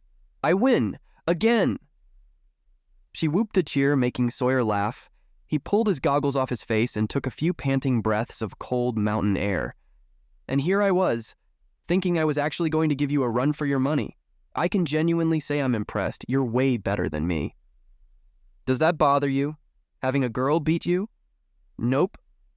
My older sister used to win against me every time we did anything when we were kids. Eventually, though, I caught up to her and got to throw it back in her face for all those years. I guess you could say you make me feel like a kid again. I hope that's a good thing. Kelsea leaned on her ski poles. And you're going to have to try harder if you want even a tiny bit of hope of catching me. Sawyer grinned, keeping his thoughts about following Kelsea down the mountain to himself. Sure, it gave her bragging rights that she'd beat him, but time after time, it also gave him a great view of more than just the scenery. He could appreciate her athletic prowess and accompanying figure, even when bundled up in ski gear. Sawyer tipped his head toward the nearest lift. "Want to go one more time before we get something to eat?" "Why not?" Kelsea smirked at him. "If you're up for being humiliated one more time, I think I could ski all day." Sawyer chuckled as they made their way to the lift. He couldn't pinpoint exactly what it was about Kelsea that he loved so much, but he could feel a pull toward her, almost like gravity. He was helpless to stop himself, not that he wanted to. Normally, he planned everything down to the last detail to ensure maximum success, and that had always included time with anyone he dated. With Kelsea, she kept throwing so many twists and turns that he had no choice but to go with the flow and see where it all led them. Bantering back and forth with Kelsea, Sawyer almost didn't notice that near the lift, a couple was passionately making out, completely tangled together, and unconcerned that they were in full view of everyone. Sawyer looked away, uncomfortable by their audacity. Kelsea wasn't deterred in the slightest and watched them with a funny grin on her face. "This reeks of a real-life daytime drama. Where are the cameras?" "You mean soap operas?" Sawyer muttered, hoping the amorous couple couldn't hear them gossiping. "Don't judge." Something clicked in Kelsea's head and she grabbed Sawyer's arm. "Oh my goodness, is that... Holy cow, it is! That's Wyatt Thomas!" Sawyer looked again. She was right. Wyatt was one of Hollywood's heartthrobs, And, fortunately for Sawyer, he was on a first-name basis with Wyatt and wasn't above using that fact to his advantage. Huh, you're right.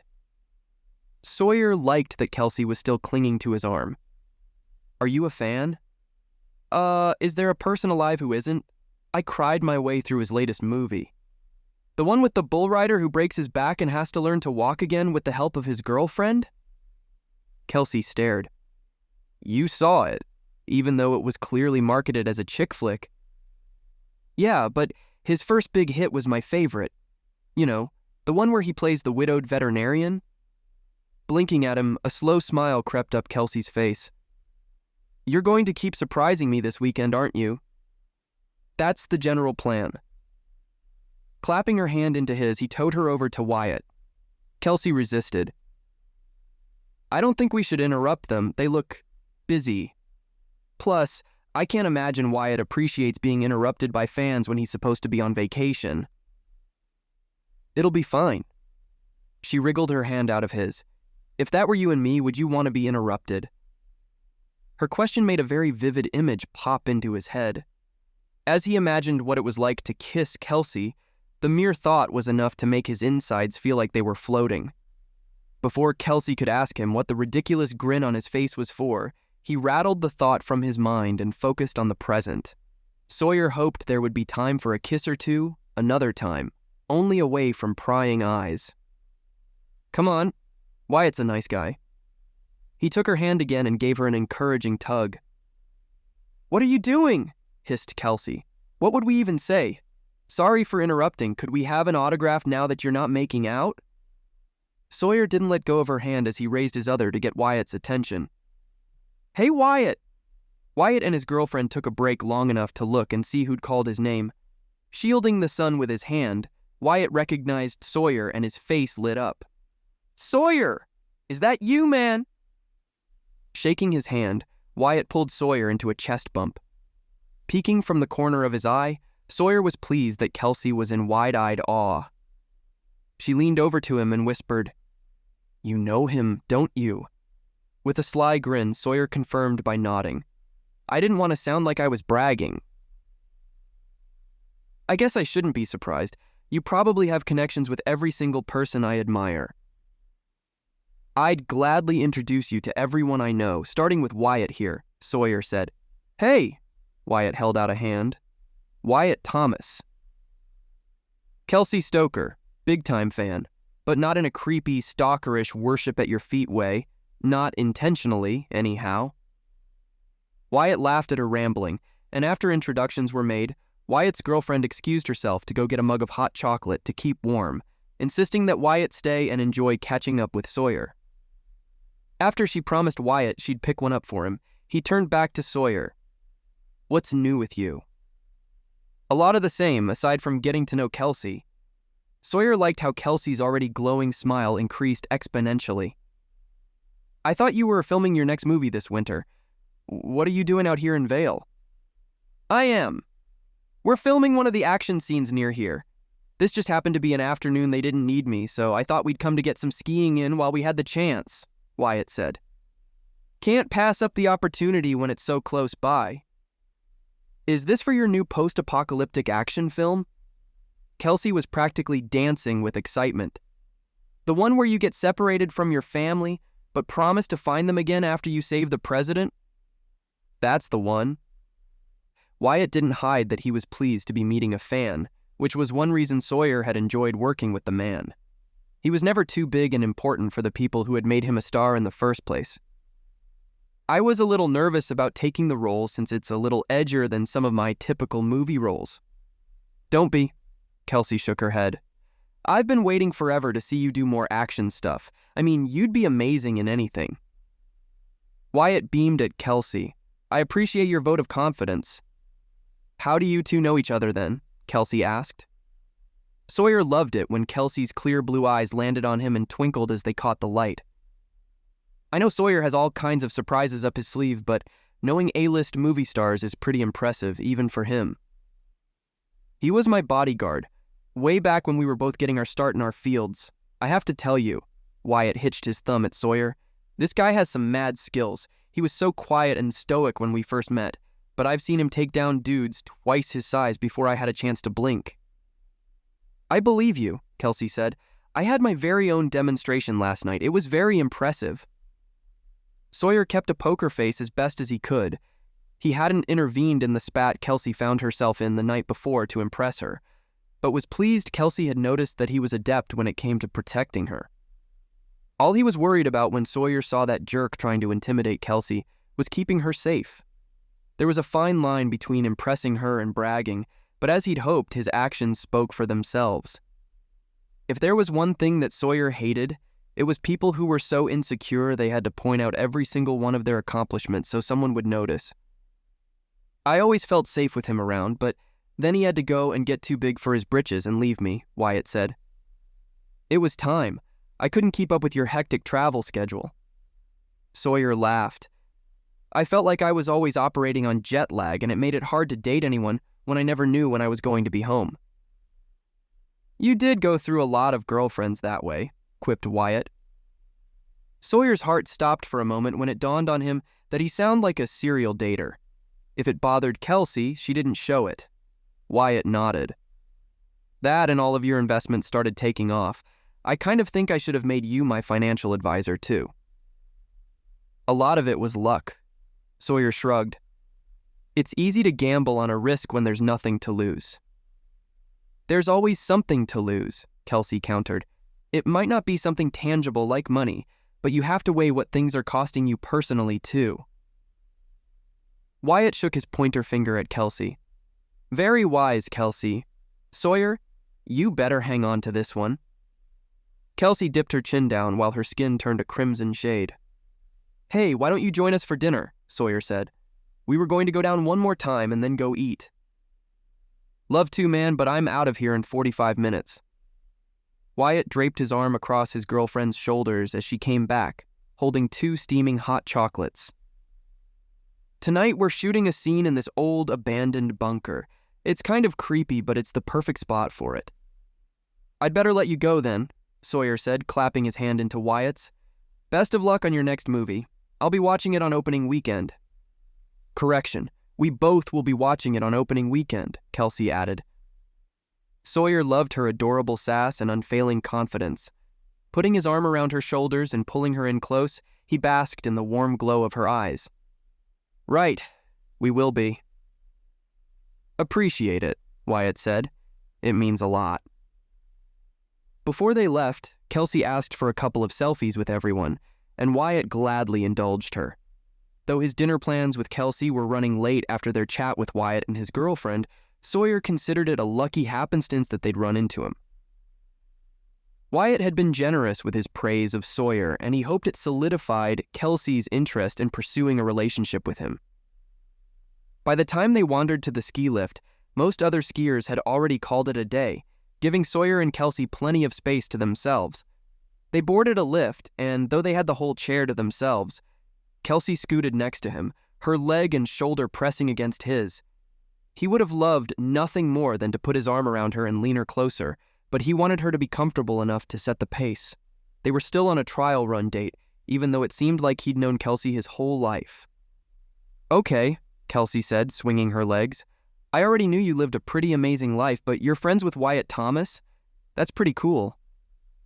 "It comes with the territory, I guess, though technically I was working for him when we met." "Still, the coolest person I've met in my job was the governor of Michigan, and I didn't even vote for him." Sawyer belted out a hearty laugh. "That's awesome." "If you say so. I wasn't that impressed. Knowing Wyatt isn't a big deal. I mean, Wyatt's a great guy and all, but like he said, he's just another person like everyone else."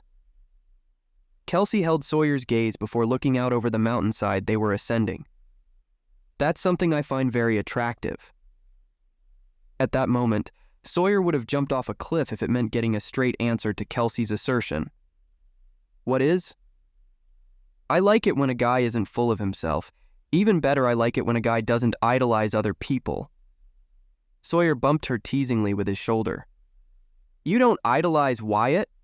"You told him you didn't, but I could see you were starstruck." Tipping her head onto his shoulder, Kelsea laughed.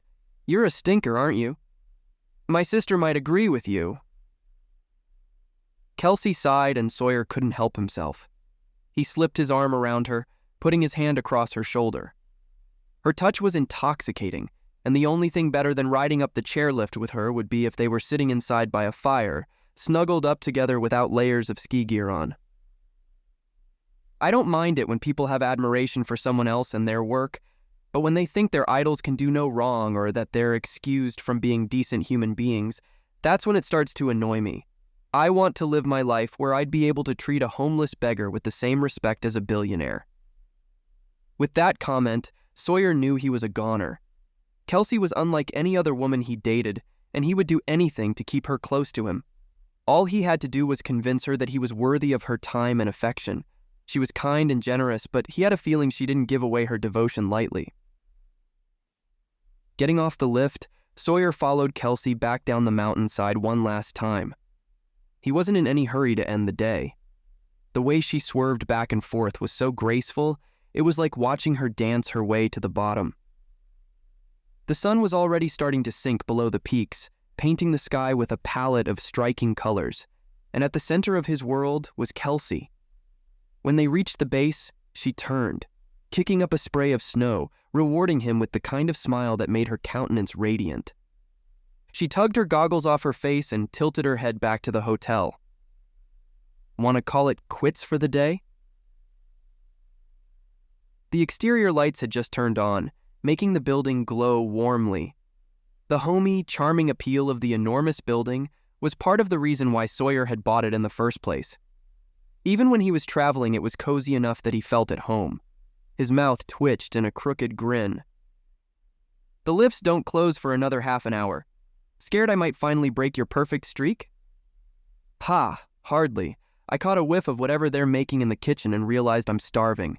I'm fairly confident I could devour an entire buffet.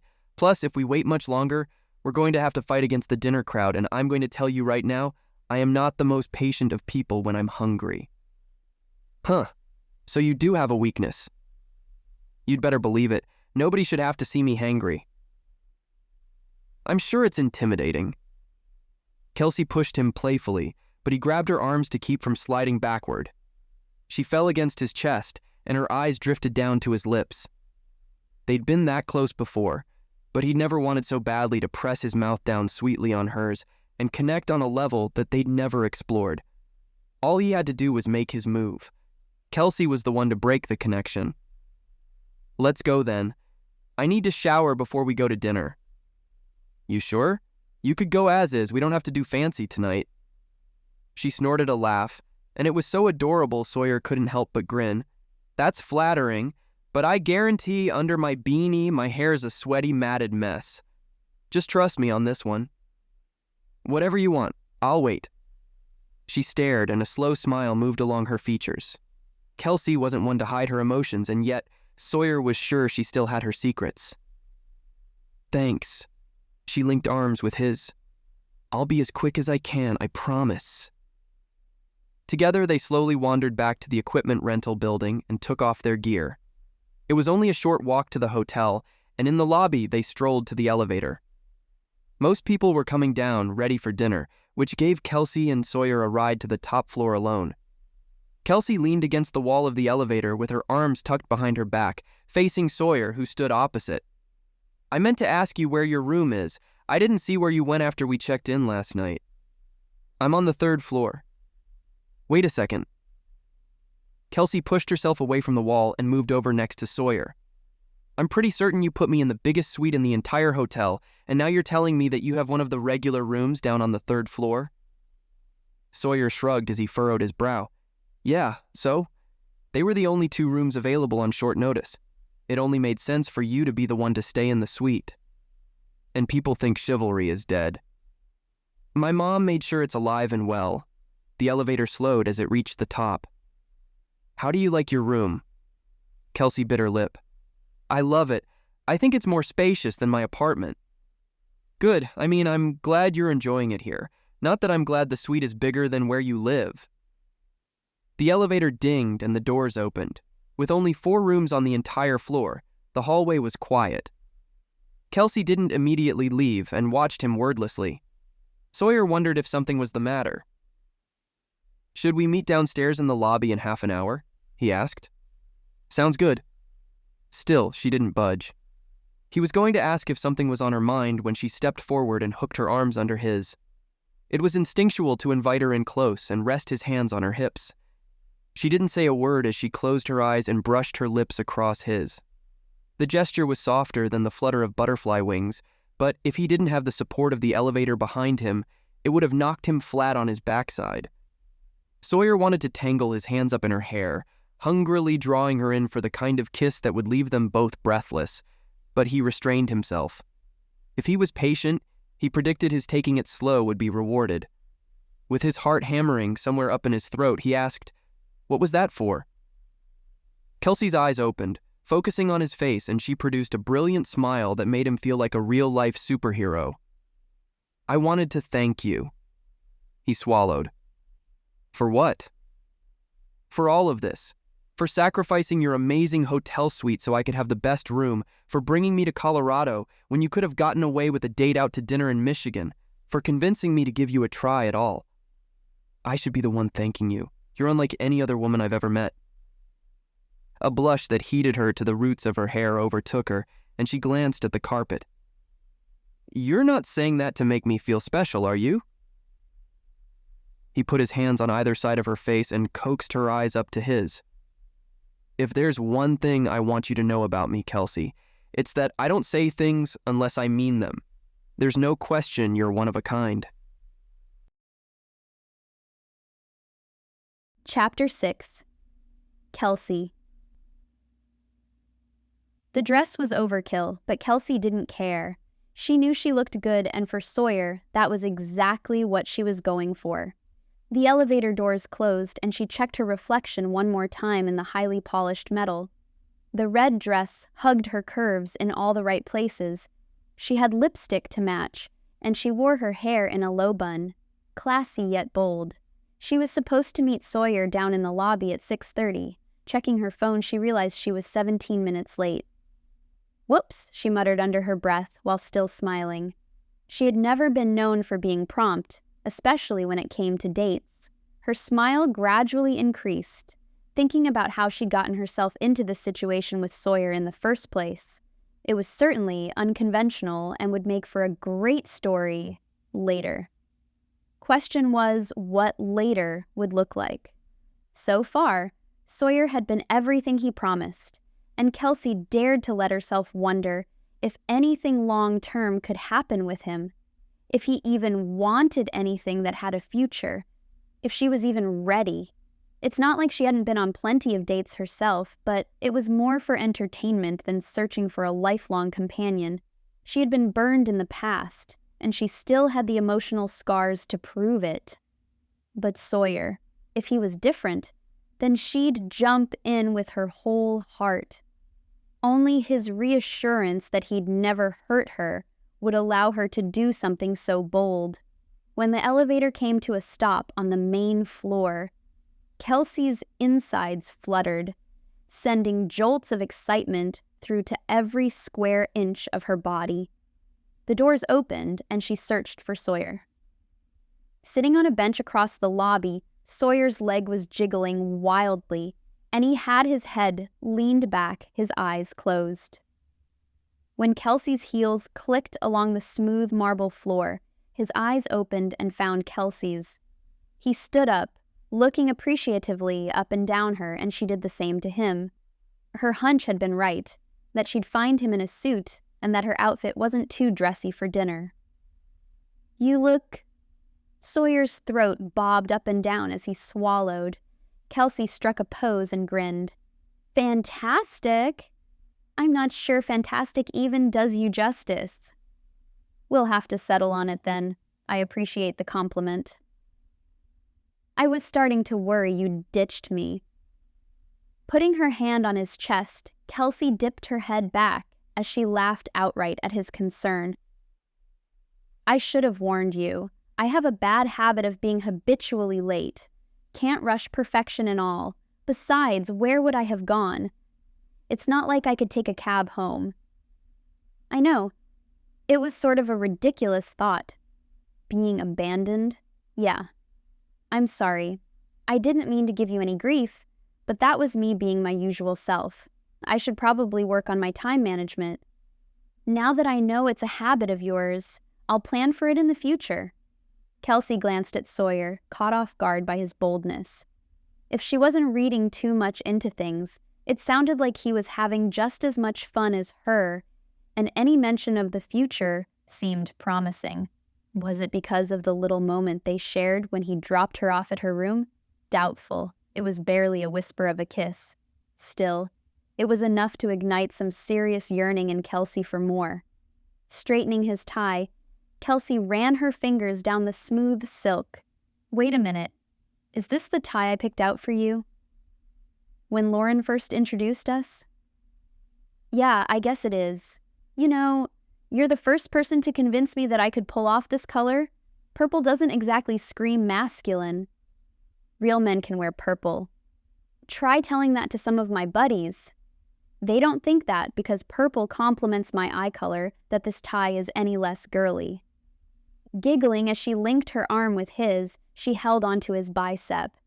He wasn't even flexing, and it was impressive beneath his suit coat. It's just more of a plum if that makes you feel better. Like the color of a black eye. Is that manly enough? That's awesome, Sawyer said with a throaty laugh. I'm going to have to use that logic on them next time one of them teases me about it. You're welcome then. Pointing them toward the restaurant, Sawyer asked, Still hungry? Famished. If I wasn't, I might have been an hour late for dinner.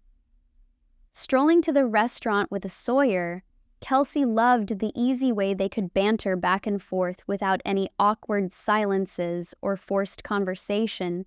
He was a nice guy, and it seemed natural to let him see her for who she was. For that, he gained a whole new level of respect. Whoa! Kelsea stopped short at the entrance to the restaurant.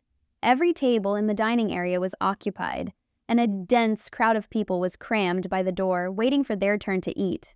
Maybe I shouldn't have taken so long getting ready. You have nothing to apologize for. You might not be saying that when it's been 2 hours and we haven't even gotten a basket of breadsticks yet because we're way at the bottom of the list. First of all, I didn't mind waiting at all. You looked bored out of your mind. Nothing wrong with a little time to think. I was running through my to-do list. Besides, when you stepped off the elevator, my patience was more than rewarded. Kelsea curled her fingers around her ear, pushing back a lock of loose hair. If I didn't know any better, I'd say you were trying to make me blush. I imagine a woman like you doesn't blush easily, but when I have seen it happen, it's pretty cute. That may be your opinion, but as cute as a button as I might be, that doesn't mean you're going to have a full stomach anytime soon. That's the other thing. There are some perks I enjoy from owning a diverse portfolio of businesses, one of which is when I visit one of my restaurants. I always have a table. He wrapped his hand around hers and led her to the hostess in a crisp white shirt and black slacks, who, when spotting Sawyer, nodded subtly and grabbed 2 menus. They were whisked to their table. It shouldn't have been a surprise that it was the best seat in the house, with a great view of the mountainside. Out the enormous glass windows, snow was coming down heavily, coating everything in a fresh layer of crystal white. This is incredible. Kelsea let Sawyer push in her chair for her. I can't believe this is the way you live. Taking his seat opposite her, he stared out the window as he picked up his menu. Like I said, there are some definite perks, but don't think this is how I live all the time. You don't eat caviar for breakfast and drive your Lamborghini to the gym? He shook his head. I don't like caviar, and a home gym is one splurge I gave myself. Saves a load of time in the morning. I should have figured you'd own your own gym, too. Not on a commercial scale. Still, that's got to be nice. Being able to roll out of bed and have all you need to work out in your home. Sawyer nodded, partially hiding behind his menu. "You're welcome to come use it whenever you want." The implication about his invitation made the room temperature feel like it went up 20 degrees. Hiding behind her menu, Kelsea bit her lower lip hard so she wouldn't start giggling at the thought. When she composed herself enough to answer, she said simply, "Maybe I will. We'll have to see if I can outcycle you on a stationary bike too." Other than a nice in-home gym, my day-to-day routine is pretty normal. Sawyer laughed at her teasing and leaned in closer, motioning her to do the same. "I'll tell you something about becoming a self-made billionaire." Kelsea mirrored his posture, enjoying the way Sawyer's eyes caught the light. She spoke in a low whisper, pretending like it was a secret meant only for her. "What's that?" Brushing aside her hair, he spoke into her ear, and every nerve ending stood at attention. "For the most part, I live like a regular guy. If I spent all my money on luxuries, I wouldn't be as wealthy as I am." Kelsea turned her head to look at him, wondering if he was being funny. That thought didn't last long. There were his lips again, only centimeters away. A memory of Tom, her last serious boyfriend, interrupted her moment with Sawyer, and she sucked in a breath, feeling the stabbing pain all over again. The first kiss she'd shared with Tom had been over dinner, at a table not unlike the one she was at with Sawyer. Tom had brushed aside her hair, told her she was beautiful, kissed her so gently that she believed it. It had all turned out to be a lie of the most disgusting sort.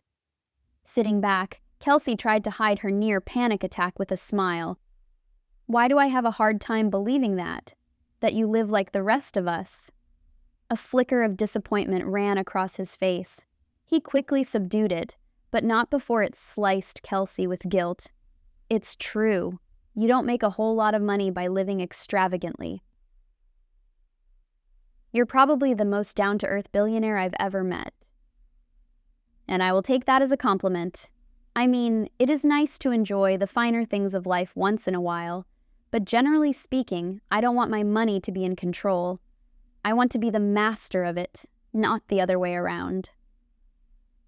Their waiter came to take their orders, and Kelsea took advantage of the pause in conversation to watch Sawyer.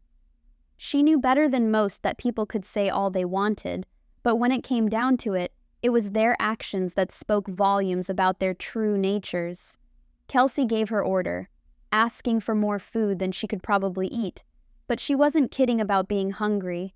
When it was Sawyer's turn, he made sure to make eye contact with the waiter, and he listened politely as he described the specials. When he finished, Sawyer thanked the waiter and handed him their menus. Maybe Sawyer was everything Kelsea dreamed the perfect guy could be, and her fears that he'd hurt her were unfounded. Sawyer sat back in his seat and steepled his fingers over his stomach. "So, I've been meaning to ask you about something." "Yeah? What's that?" "Remember when I mentioned that party for one of my companies if they could pull off a record profit year? I should probably start planning that." She managed to keep her lips locked in a smile, but Kelsea's heart sunk. She loved being an event planner, but she didn't like mingling dating with work. Still, she could be a good sport. "Sure, but in exchange, you have to do something for me."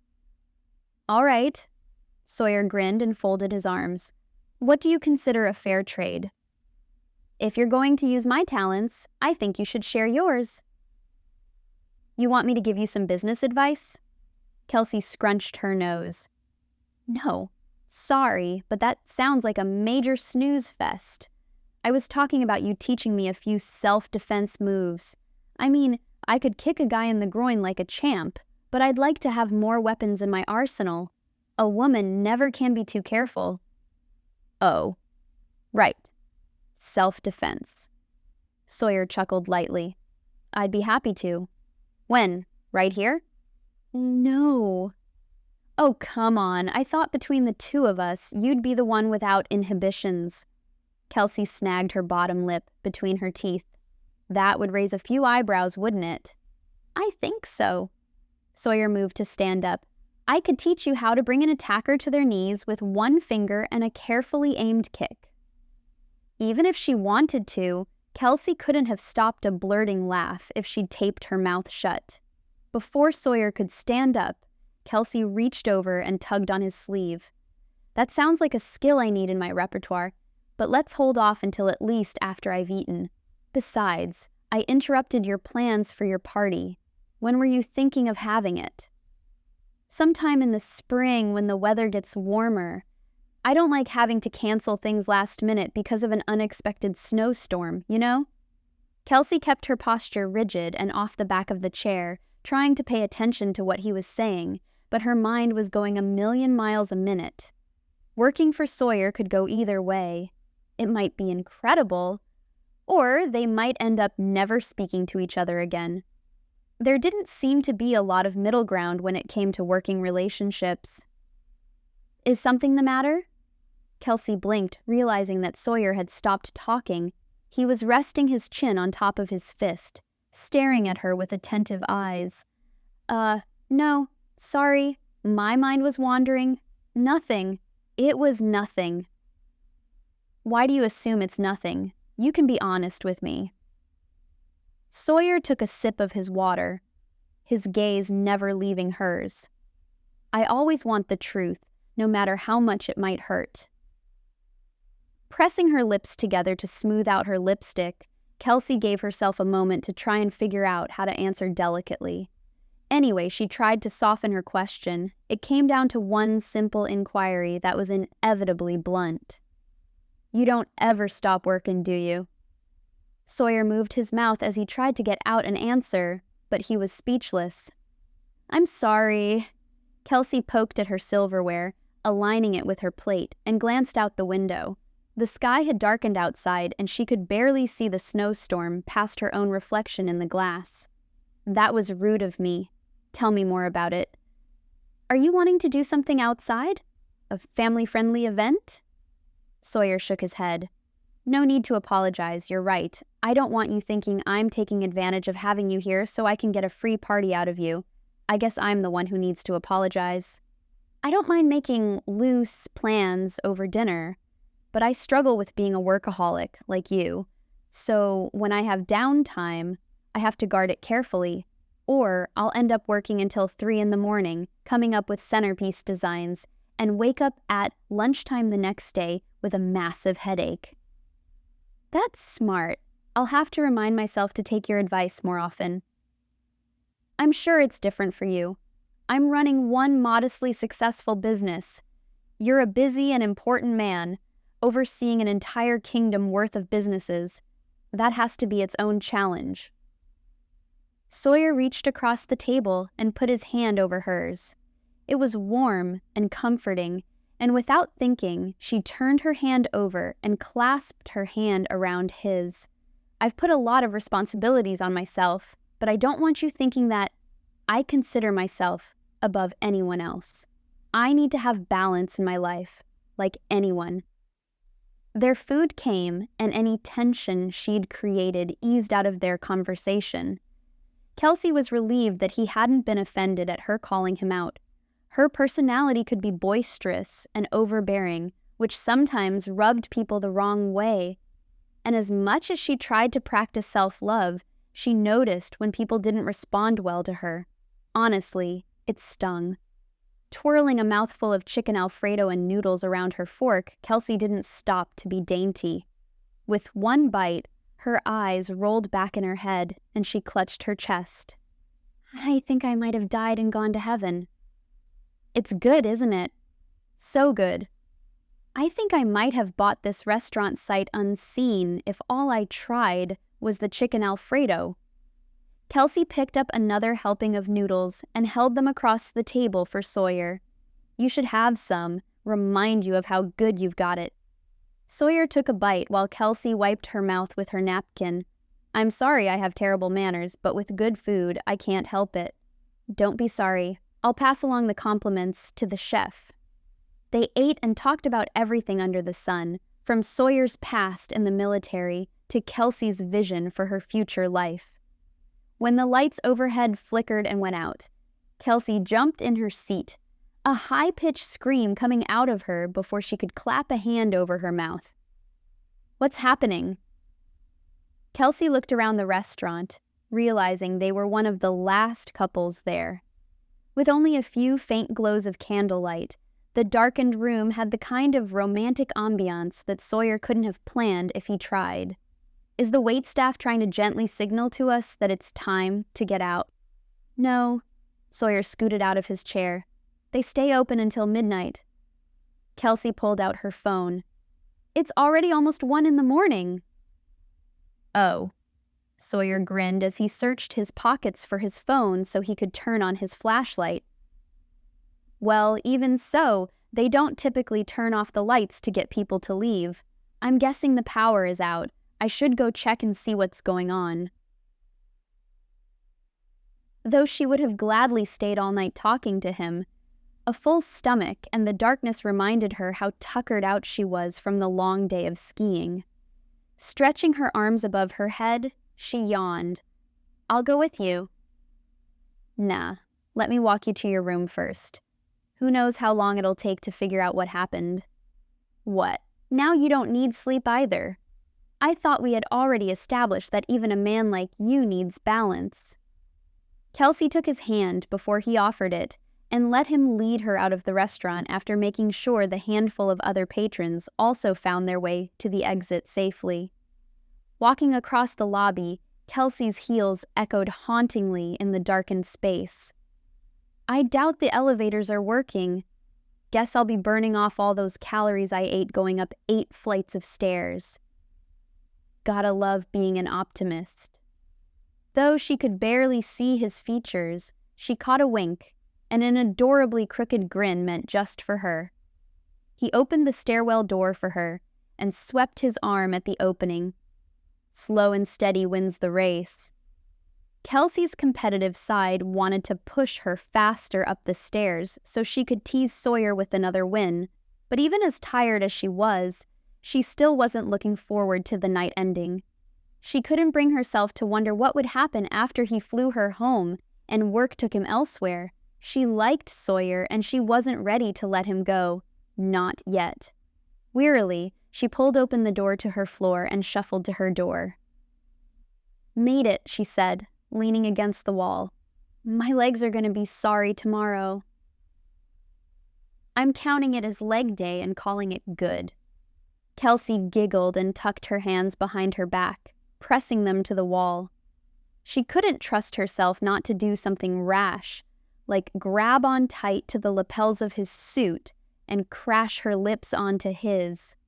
She looked at him through downturned lashes, feeling too shy to meet his eyes. She was sure he'd be able to read on her face how she was dying for a goodnight kiss. I guess I should let you go so you can go save the world again. Sawyer didn't say anything. The muscles of his lean jaw clenched, and whatever he was holding back seemed to be challenging his willpower. He rubbed his hand across his mouth. I don't know how to ask something I've been thinking about. You want a goodnight kiss too? He grinned like a boy with his hand caught in the cookie jar. You kind of read my mind. Slowly running his hands down her arms, she shivered with delight at his touch. First date kisses are a rarity. You should know. I respect that, but as I might point out, you already kissed me first. Laughing softly, she grabbed his shirt and drew him in, stopping just short of pressing her lips against his. Then, I guess, what are we waiting for? Chapter 7. Sawyer. No matter what he did, Sawyer couldn't get that kiss out of his head. He'd enjoyed having the few other serious girlfriends in his arms in the past, but they all paled in comparison to Kelsea. Her lips were soft and sweet, exactly the way he imagined they'd be, but it was more than that. She had poured her whole soul into that moment, and it gave Sawyer a glimpse of Kelsea's magnitude. Though it didn't last nearly as long as he wished it would have, he felt connected to her on a level that left his mind blown. After watching her slip into her suite, he'd stumbled back down to the lobby to check on why the power was out, stopped by his room, then found himself standing right back at Kelsea's door, wondering if it was too late, If he was in her position, he would have been asleep before his head hit the pillow. So much had been crammed into the day already, and he was about to throw in another twist. Figuring he might as well give it a try, he knocked softly. If Kelsea was already tucked in for the night, he didn't want her to be bothered by his intrusion. It wouldn't be much of a vacation if she was sleep-deprived because of him bothering her at all hours. He held his breath while he listened. Silence. Picking up his suitcase, he didn't let disappointment settle. It had been a long shot anyway, and it was probably for the best. Spending the night in Kelsea's room could be very, very dangerous. As he retreated to the staircase to return to the lobby, her door swung open, and Kelsea shined a bright flashlight out in the hallway. "Sawyer? Hey. Yeah, I didn't mean to wake you." Kelsea leaned against her door and smirked. "I kinda think you did. Knocking on someone's door in the middle of the night will do that. I'm sorry.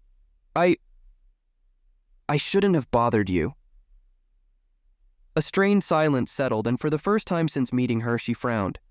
"It's probably better that you find out sooner rather than later anyway." "Find out what?" "That I'm not that kind of girl. Look, that goodnight kiss was nothing short of record-breaking. But I don't spend the night with guys. That's crossing my own personal—" "Hold on." Sawyer held out his hands. "You have this all wrong." He could see by her flashlight that her smile was back. "I do I?" "Yes. The power's out because a tree fell over and knocked down the line. It happened to also break the window in my room. There's a gaping hole with shattered glass and cold air is pouring in. Maintenance is working on getting it cleaned up, but even they couldn't produce a window tonight, let alone repair it." His embarrassment at her misunderstanding of the situation was making him ramble, so he took a deep breath and stopped himself by clenching his teeth together. "You're needing a place to crash, aren't you?" "I completely understand that it's not my place to be barging in on your room. I can go sit down in the lobby. I'm sure I've got plenty of work to do to keep me busy until morning." "That'd be rich, wouldn't it? You sacrificed the best room in the hotel so I could stay in it, and when you ask a favor, I turn you down." "I get it." Sawyer took a step closer. "I don't want to ruin your reputation." At that, Kelsea laughed softly. "Call me old-fashioned, but I am truly grateful that you even care. It'll be fine, though. I don't have to tell you that there's a couch by the fire and the bedroom is a separate room."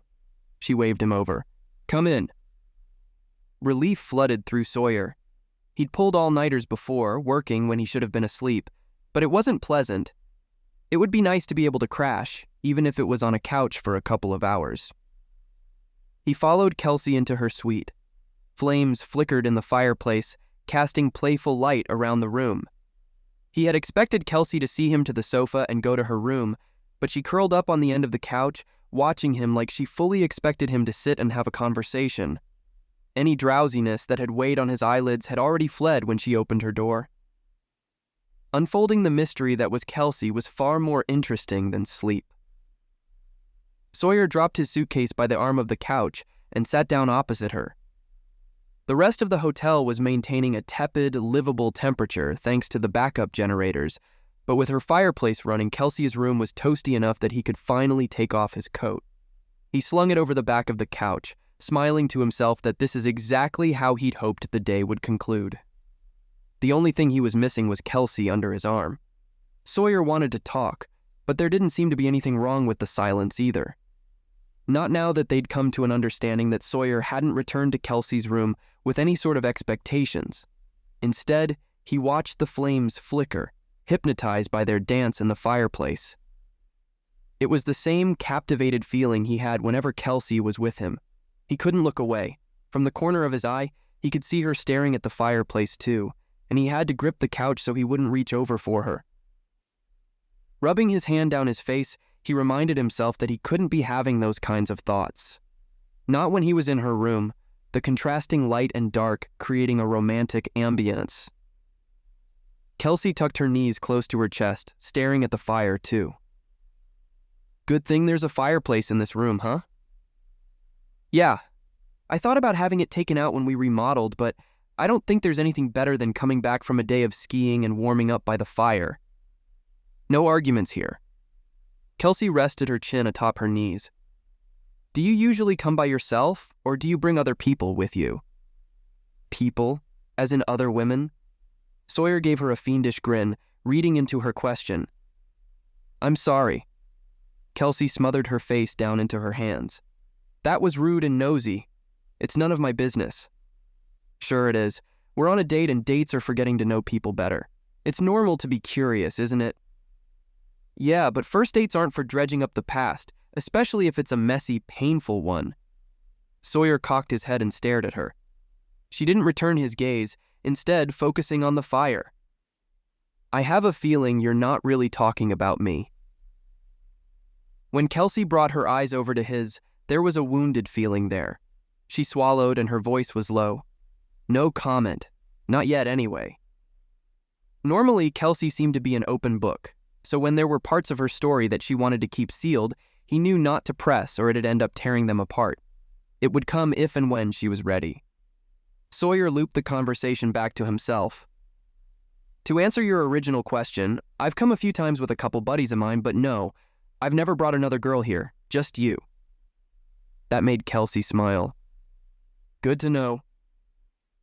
Another round of companionable silence ran between them before Sawyer said, Don't feel like you need to stay awake to entertain me. It's late. I know.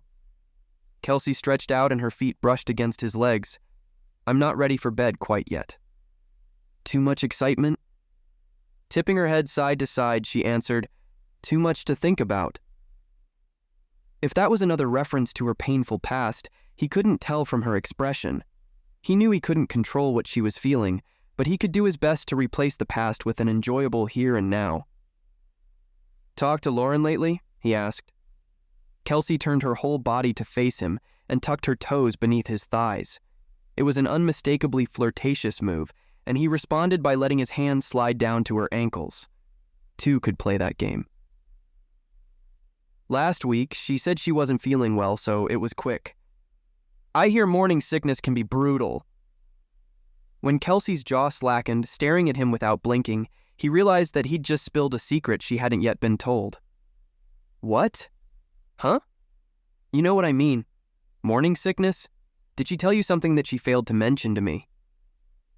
Words that could have dug him out of the hole he'd gotten himself into weren't coming. It wasn't his place to go blurting Lauren and Luke's secret, even if it was to a mutual friend. Not that he could keep anything from Kelsea if she genuinely asked. Kelsea had sat up and scooted over close enough that she poked him hard in the chest. Don't you start thinking you can lie to me now, Sawyer. You're the one who dropped the bomb. It's already exploded and you can't go back on it now. You're right. Sawyer ran a hand through his hair, wondering if Lauren was going to murder him later. This is all your fault, you know. What is? My inability to keep a secret. She sat on her knees and threw her head back with a howling laugh that might wake the entire hotel. That's rich. My fault? How do you figure? I can't keep a secret from you, even if I wanted to. It's like you have this specially made key that loosens my lips, and I'm not sure that's fair. I made a career out of being trustworthy about a lot of private things, and now you're going to ruin my reputation. It'll be all right. She took one of his hands in both of hers. Lauren will forgive me. She might not forgive me, though. I'll put in a good word for you. The way Kelsea trailed her fingers up and down his hand made it difficult to think clearly. Now, when is she due? No idea. All I know is that she's not very far along. I don't think she'd told anyone aside from Luke. And you. Right. Sawyer shifted on the couch and stretched out his legs. It was torture not to pull Kelsea onto his lap, letting her lean her head against his chest while they talked. And thanks to me, now you're in on the secret too. This is so amazing. I can't wait to hold a new baby. They're so squishy and smell like heaven. You like kids? Like them? Kelsea snorted. I want to have an entire gaggle of children when I get married. I love their innocence and how they find fun and joy in everything. It's getting to see life through their fresh perspective, among other things. You wouldn't mind the dirty diapers and sleepless nights and meltdowns? Anything worth having is worth sacrificing for, isn't it? Besides, if I'm married, I'll only be responsible for about 50% of the diapers. Plus, babies grow out of diapers in a couple of years anyway. It's a small price to pay for a family. Without prompting, Kelsea tipped her head against him the same way she had on the chairlift, except this time it was infinitely more intimate. There was no bulky snow gear between them, so when he draped his arm around her, he could feel the curves of her body. She sighed, and he never felt so relaxed. Even if his heart was pounding so hard against his ribs, he was sure they would crack. "It sounds like you have everything all planned out," Sawyer murmured, inhaling the scent of her soft hair. She shrugged. "Plans are good and all, but unless I can find someone with whom to execute them, that's all they are. I can't force someone else to love me, and honestly, I wouldn't want it that way." That's very true. Not unless you've mastered the art of manipulation like I imagine someone like Rachael might have. Kelsea buried her head against his shirt and giggled. "Sawyer, I think that's the meanest thing I've ever heard you say about someone." Maybe that was a little harsh, but that's the impression I got from her at the Children's Hospital charity. She would do anything to get her way. I don't think we can totally blame her. She might have been desperate that night, but put in that situation, a lot of people would probably be willing to kill for the thing they wanted most. What exactly do you think it is that Rachael wanted? Because from where I was standing, it sounded like all she wanted was attention and notoriety and some serious bragging rights. Maybe. Kelsea moved her arm across his stomach and tucked it between him and the armrest. I think deep down she wants the same thing any woman wants. To be loved for who she is by the one person who matters most to them. I guess she thought she could get that from you. Sawyer turned the words over in his brain, wondering if Kelsea was also speaking for herself. If he was honest, that's what life boiled down to and what he wanted as well. If there was one thing he'd learned as he'd amassed his fortune, it was that money couldn't buy a minute of time or an ounce of genuine love. You've convinced me, so I'll give her the benefit of the doubt. When you put it that way, it makes her seem more human, I guess. Good. Kelsea traced her finger around one of the buttons of his shirt, apparently oblivious to how it was driving him wild. Suddenly, she sucked in a breath and perked up, smacking her hands together and rubbing them vigorously. I have an idea. Are you going to play matchmaker for Rachael? Kelsea made a face at him. Nope. We're past Rachael and are back to Luke and Lauren. What about them? You helped me plan a surprise baby shower for them. Kelsea clapped her fingertips together, looking at him with hopeful eyes. It was too fun not to play difficult to get a rise out of her. I thought you didn't like mixing business and dating. Her entire expression dropped and she glared at him. Quit teasing me. This isn't work because it would be purely for my enjoyment. For charity. Planning parties for family and friends is how I got into the business in the first place. Is that right? Yep. She held her hands to her mouth and stared at him with wide eyes. So, what do you say? You'll help me, won't you? Of course I will, though I can't guarantee I'll be much use beyond muscling things around for you. I'm not good with color schemes or folding napkins. Don't worry, heavy lifting will be plenty helpful. Kelsea squeezed his arm and he flexed for her, making her giggle delightedly. The excitement of planning a party for Lauren was too much, and she stood up, jumping up and down on the couch and letting out a holler. This is going to be so much fun. Sawyer sat back and laughed, watching her trampoline on the sofa with a smile that couldn't have expressed her happiness any more truthfully. She embodied joy, and it had been far too long since he'd felt that for himself. You know, Sawyer said, adjusting a throw pillow behind his back, this is how Luke and Lauren ended up together. She jumped off and landed on the rug in front of the fireplace. What do you mean? They were high school sweethearts. With a 10-year break in between. Sawyer laid his arms across the back of the couch in an open, if subconscious invitation for her to come to curl up next to him again. She didn't immediately move, and neither did he. I mean, when they rekindled their relationship, part of why they ended up falling for each other again was because of the charity gala they planned together.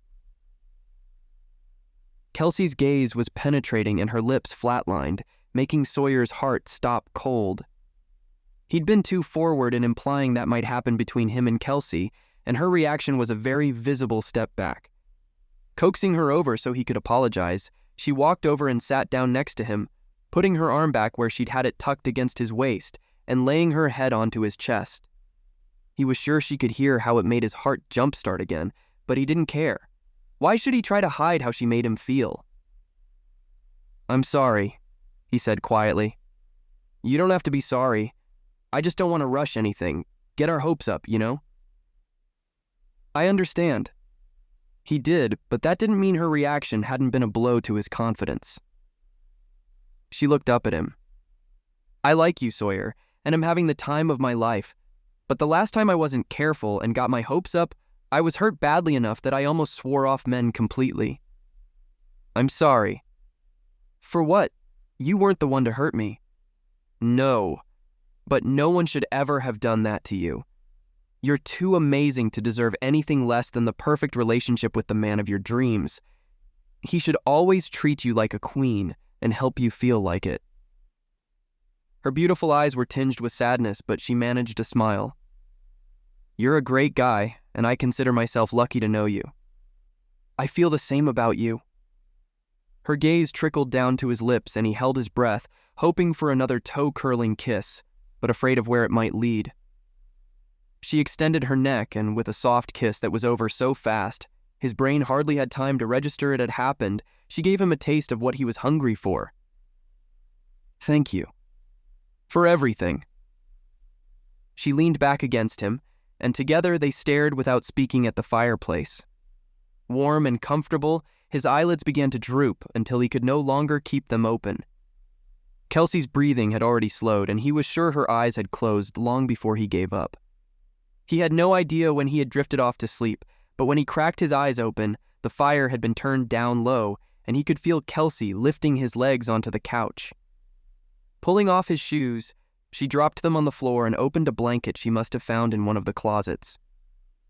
Arranging it over the top of him, he sighed, too entrenched in sleep to be much help. He reached up in the dim lighting to find her face. When his fingers touched her cheek, she leaned against his hand. "Good night, Kelsea." "Sweet dreams, Sawyer." Bending down, she kissed his forehead and whispered into his ear, "I know mine will be." Chapter 8. Kelsea.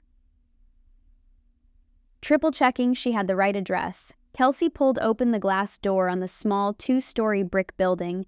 It was the one Sawyer had texted to her when she landed in his plane. She found herself in an older district that looked like it used to be the main street for the now much larger city of Des Moines. Stepping inside, a dark hallway led to a narrow set of stairs to the second level. From the entrance, she could smell the faint scent of sweat, lemon cleaning fluid, and could hear the muffled, sporadic rhythm of someone punching something soft.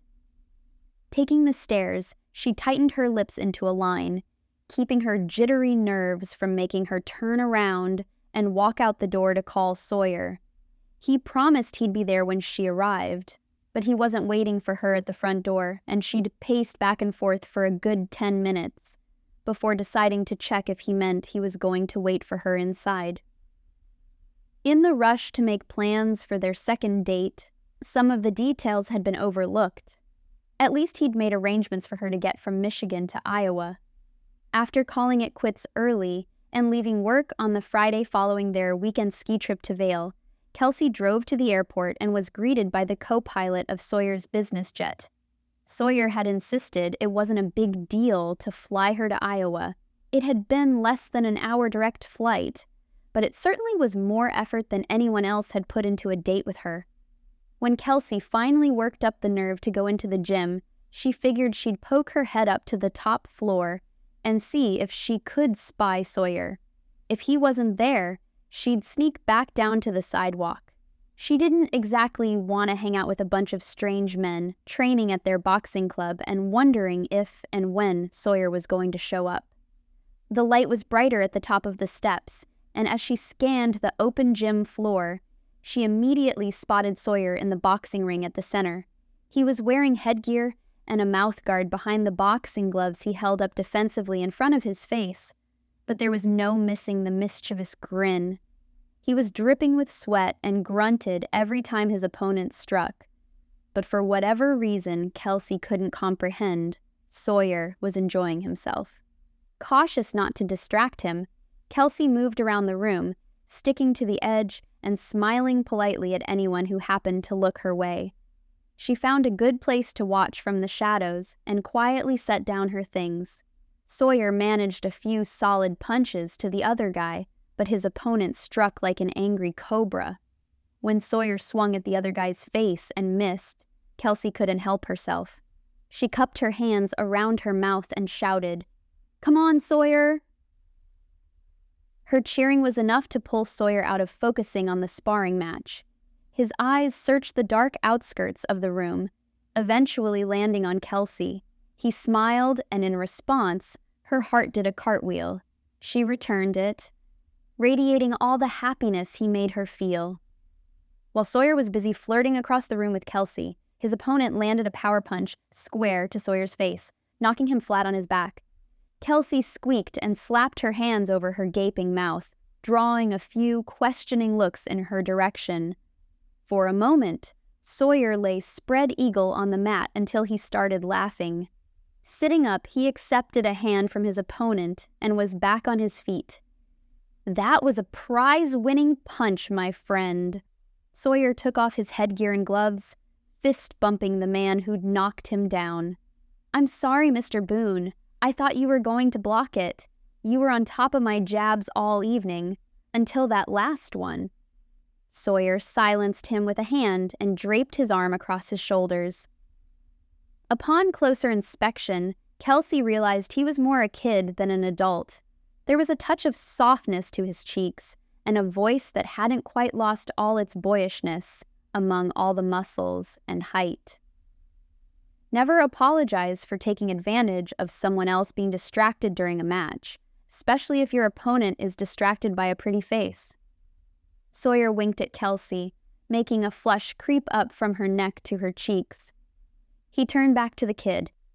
As physical as boxing is, it's also very much a mental game. Bumping fists one last time, Sawyer ducked through the ropes and jogged to Kelsea, his eyes crinkling at the corner as he smiled. "Hey, glad you could come." "I feel like I should apologize. I totally wasn't expecting my cheering to get you a punch to the face." "Don't worry about it." Sawyer dropped his stuff onto a nearby chair and picked up a white towel that was hanging on the back to sop the sweat off his face. "It doesn't hurt as much as you'd think with all the equipment on, and like I was telling him, I should have been paying better attention." "I guess. Besides, I'd rather hear you cheer me on any day, even if it means earning myself some humble pie and landing on my butt once in a while." Kelsea adjusted her bag over her shoulder and looked around the gym. "So this doesn't seem like your typical establishment. Everywhere else we've been together is squeaky clean and new. This place has, character." Chuckling at her choice of words, Sawyer picked up his things and motioned over to an empty mat where they could work. "That's certainly true. Of all the places I own, though, this might be one of my favorites." She knew her mouth was hanging open again, but she didn't feel the need to hide her shock. "You're telling me you own this place too? Why?" "What do you mean, why?" "I mean, I can't imagine it makes you very much money." There was Sawyer's laugh again, amused at the thoughts coming out of her mouth.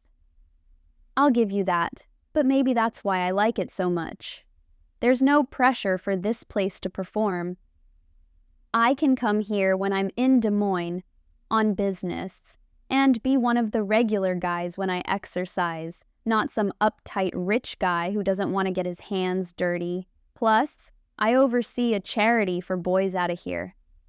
They keep me in good shape and learn discipline when they could otherwise be running around town, getting into trouble." Kelsea had suspected that Sawyer had a side to him where, underneath all the stiff businessmen putting on airs, He preferred to be a regular guy. He might not have let other people see it that often, but it was his natural state. Kelsea liked being privy to seeing it.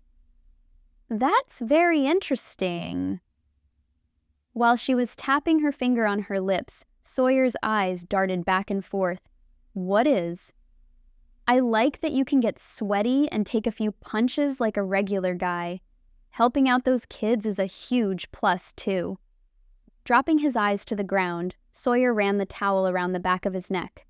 "Speaking of sweaty, let me go take a quick shower before we get started." "Oh, it's okay. It's not like I don't know people perspire when they're working out." Putting his hands on his hips, Kelsea about swooned at the crooked grin he gifted to her, and her alone. "You're going to thank me when we get started on your personalized self-defense lesson, because we're going to be working very, very closely." He winked again, and Kelsea's heart rate doubled. "All right then, I'll just wait here." Sawyer picked up his bag and pointed to the wall behind her. "Give me 5 minutes. If you want to warm up with a jump rope or rowing machine, feel free." He jogged to the men's locker room, and Kelsea reached for a jump rope. She was sure she'd be exhausted by the time Sawyer finished teaching her. But her jitters hadn't gone anywhere since she'd walked through the door and found Sawyer at the top of the stairs. If anything, seeing Sawyer again for the first time since Colorado was making her excitement shoot over the top. It hadn't even been a week since they'd seen each other, and every spare moment seemed to be filled with phone calls and playful texts. Even with all the attention he garnished on her, it wasn't the same as being with Sawyer. Not being able to kiss him whenever she wanted might have had something to do with it too. Her nerves were calming back down, and she was out of breath from jumping rope when Sawyer came back out, looking fresh and smelling like soap. He clapped his hands and rubbed them together. "Ready to start?" She hung up her rope and took a long draw on her water bottle. "Yep, teach me your self-defense ways." "All right, first off, you have to know that the way I approach self-defense is going to be very different than the way someone like you approaches it." She folded her arms and narrowed her eyes at him. "Should I be offended that you're calling me a weak little girl?" "I didn't call you that." "That's what you were implying." Sawyer reached for the back of his neck and chuckled. "You're right. I guess I can't make my point without inferring that you're the weaker of the two of us, but I don't mean anything negative by it. It's just a fact of life." "I know. I like teasing you." Feeling a rush of boldness, Kelsea leaned over and kissed him sweetly on the mouth. "It's fun to see someone as confident as you get flustered." Sawyer's whole face grin returned. "If you're going to be sneaking kisses in during our lesson, then I'd be about as harmless as a kitten." "I'll remember that." First lesson from Sawyer's School of Self-Defense. A single kiss has more effect on him than being walloped in the face. Laughing again, Sawyer nodded. "No arguments there, but I hope you never have to use my own self-defense tactics on me." "Me too." Sawyer put his hands on his waist and widened his stance. "Since I highly doubt you'd be using your dangerous kisses on anyone who might be attacking you, I should probably share some practical tips about self-defense, the first of which is to be aware of your surroundings." "Got it. Be aware." Sawyer ran through a list of tips with Kelsea, most of which she intuitively knew, but some she tucked away as good advice. "Now, we should get to some of the hands-on practice," Sawyer said. "Why don't you step over here and we'll work on the first one, which is breaking someone's grip if they have a hold of your wrist." Kelsea took a step closer, and in closing the gap, she could hardly focus. His damp hair was pushed back. His shirt was freshly washed, and she almost got lost staring into his eyes as he explained the mechanics of freeing herself should the need arise. Ready to try to get out? Kelsea fought a blush as she realized she hadn't been listening as closely as she should have, instead admiring how good he smelled. Sure. I do better learning while in action." "Okay, good." Sawyer took hold of her wrists and held them firmly. If I was an attacker and took hold of your arms like this, how would you get away? Closing her eyes, she tried to replay what he'd said. Something about pushing her hands down while twisting. She opened her eyes and put her weight into breaking his grasp in one swift motion. How was that? Brava! Sawyer clapped. I'm impressed. Let's try it again. This time I'm going to hold on as tight as I can so you can see how hard it might be to get away from someone who was trying their hardest to keep you there. Kelsea offered her arms again, and Sawyer took them, delicately at first, but when he tightened his grip, Kelsea knew she was going to have to try a lot harder. Repeating the same movement once, then twice, she was barely able to separate Sawyer's fingers. Okay, that's kind of intimidating, she said. Don't worry about it. Sawyer let go, and Kelsea rubbed her wrists. I know it can be overwhelming at first when you can't get out, but it's good to practice with someone who's a lot stronger than you, so you can know how to use things to your advantage. Like what? You're right that I wouldn't use my kissing prowess against someone who I'm trying to get away from. What else could I do? Assuming you're already screaming for help, you can still employ the same technique I showed you, with some extra motivation. Here. He took her wrists again and tightened his hands around Kelsea's arms, making sure not to hurt her. Try and get out, then we'll talk about it. Kelsea nodded and focused her strength into her arms, but as hard as she tried, she didn't have the same success as she'd had before. After a few minutes of struggling to the point that she was perspiring along her hairline and out of breath, she groaned pathetically. Okay, I call Uncle. Sawyer immediately let go of her arms. You put up a good fight. Not good enough. Apparently you were taking it easy on me the first time. A little, yeah. But also, I have some special skills that a lot of guys don't, so there's that. Kelsea paced the mat while she waited for her frustration to die back. So as long as I don't come across anyone with malicious intent who's not as strong as you, I should be okay. That's one way of looking at it. Sawyer poked at Kelsea, but she dodged it and slapped his hand away. Tickling me isn't going to make me feel any better. I'll go all crazy on you. There we go, Sawyer said. That's the kind of stuff you need to learn to channel when someone attacks. Kelsea raised an eyebrow. I guess if someone tries to tickle me while kidnapping me, I'll be okay too. Laughing, Sawyer pulled Kelsea into a hug. Kelsea thought about calling it quits, accepting that she sucked at self-defense, and buying a lifetime supply of pepper spray so she could spend the rest of the night with her arms around Sawyer instead. I bet anyone who tried to tickle you would be in for a mad surprise. So see, you have 2 deadly weapons in your arsenal. Only against you. Otherwise, I'm as helpless as an earthworm on the sidewalk. Don't be so hard on yourself. What you need to learn is to focus on the right motivation for escape. In an attack situation, you'll also have the added advantage of adrenaline, but right now you're comfortable because you're with someone you know. While we're practicing, it'd help you to think of someone or something that makes you angry enough that it could give you the motivation to break free. Something that made her angry? More like someone. Kelsea's mind turned to her ex. Tom had murky brown eyes and had this haughty, look-down-his-nose stare at anyone he deemed beneath him. Kelsea hated the way he'd whistle through his teeth as he mindlessly did a task.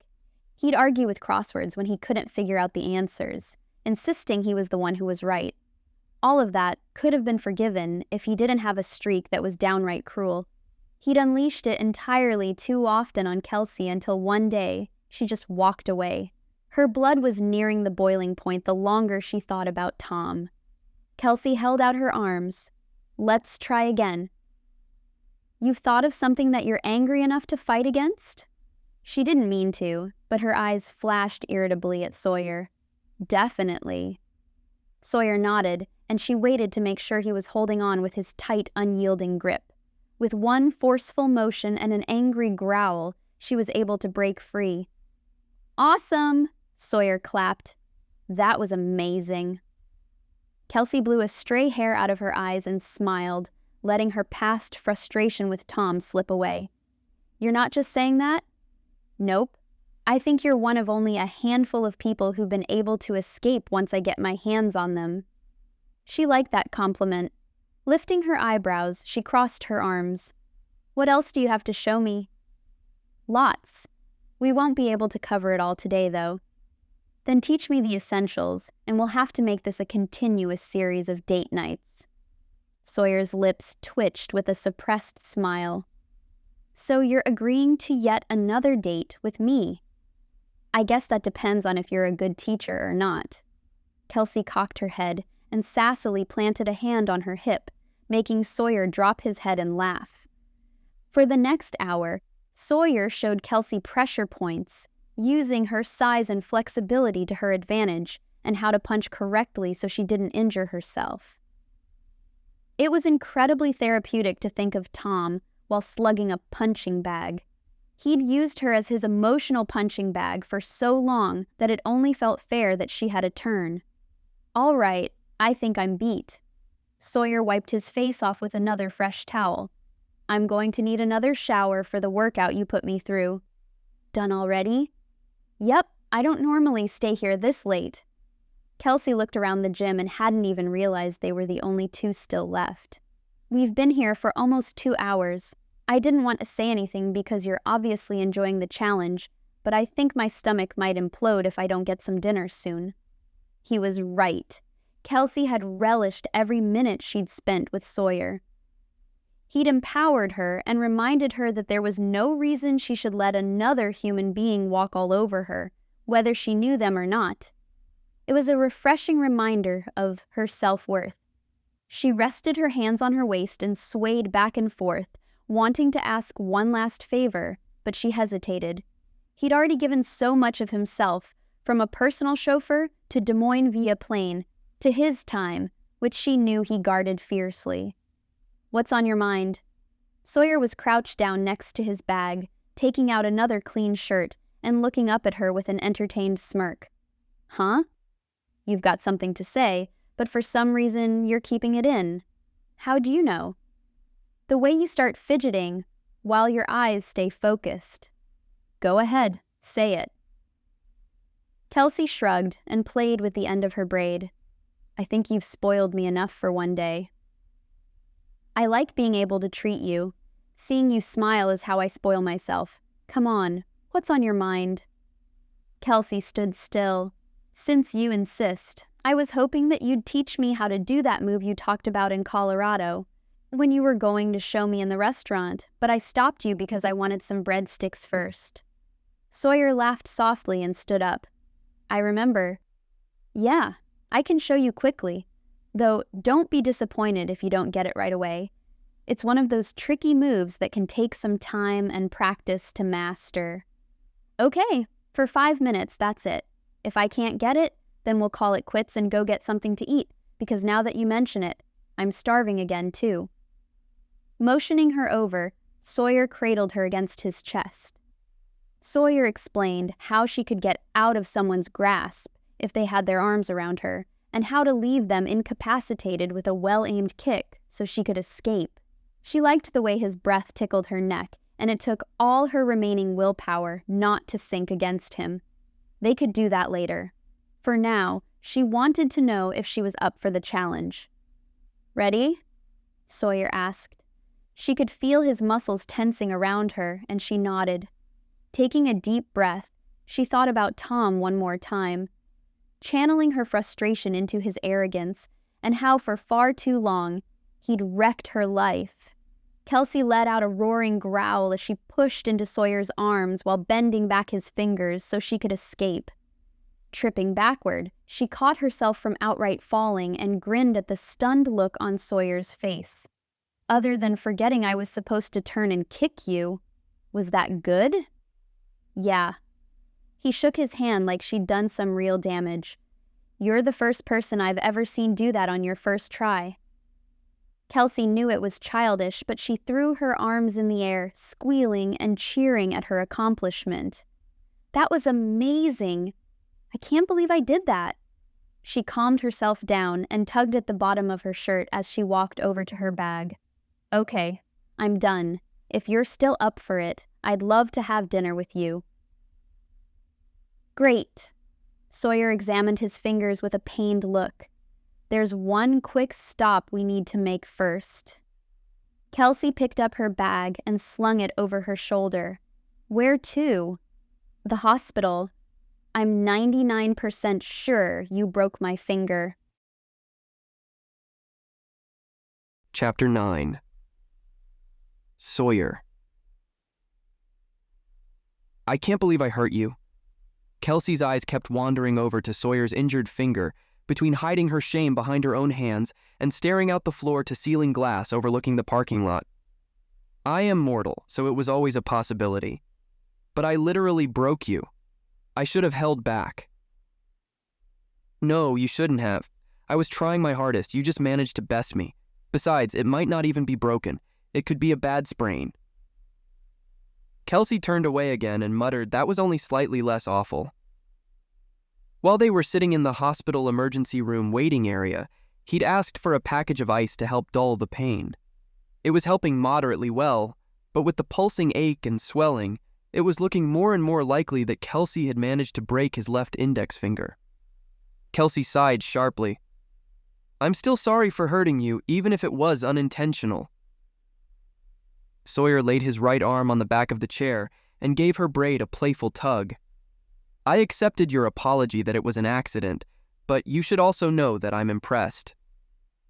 "Impressed?" Kelsea furrowed her brow.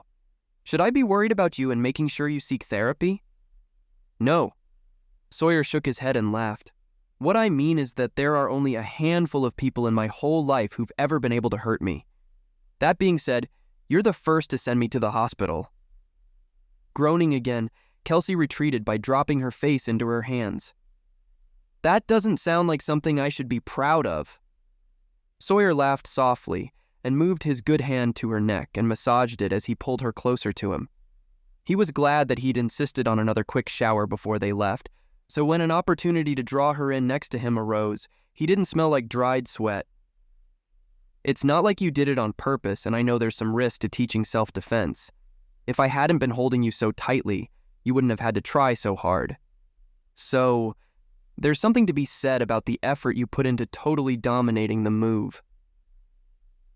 Kelsea looked straight ahead and sniffed. "I bet I would have broken your finger, even if you weren't giving it your all. I kinda wound myself up focusing too much on what inevitably can make me angry every time I think about him." Sawyer tried not to stare, but his curiosity was too much. Beneath Kelsea's bubbly and carefree personality, there had to be some serious hurt. He'd caught glimpses of a pained look when their conversation had drifted into territory that must have reminded her of something in her past. He didn't want her to hide it, but she wasn't ready. As comfortable as he was with her, the reality was that they barely knew each other. Putting his foot up on his knee, he jiggled his foot. "Thinking about someone in particular to make you that mad?" "Yup." Kelsea didn't smile. In the silence, Sawyer wondered what had hurt her so terribly. "I was thinking of my ex." "Ah." Kelsea glanced over at him and he met her gaze.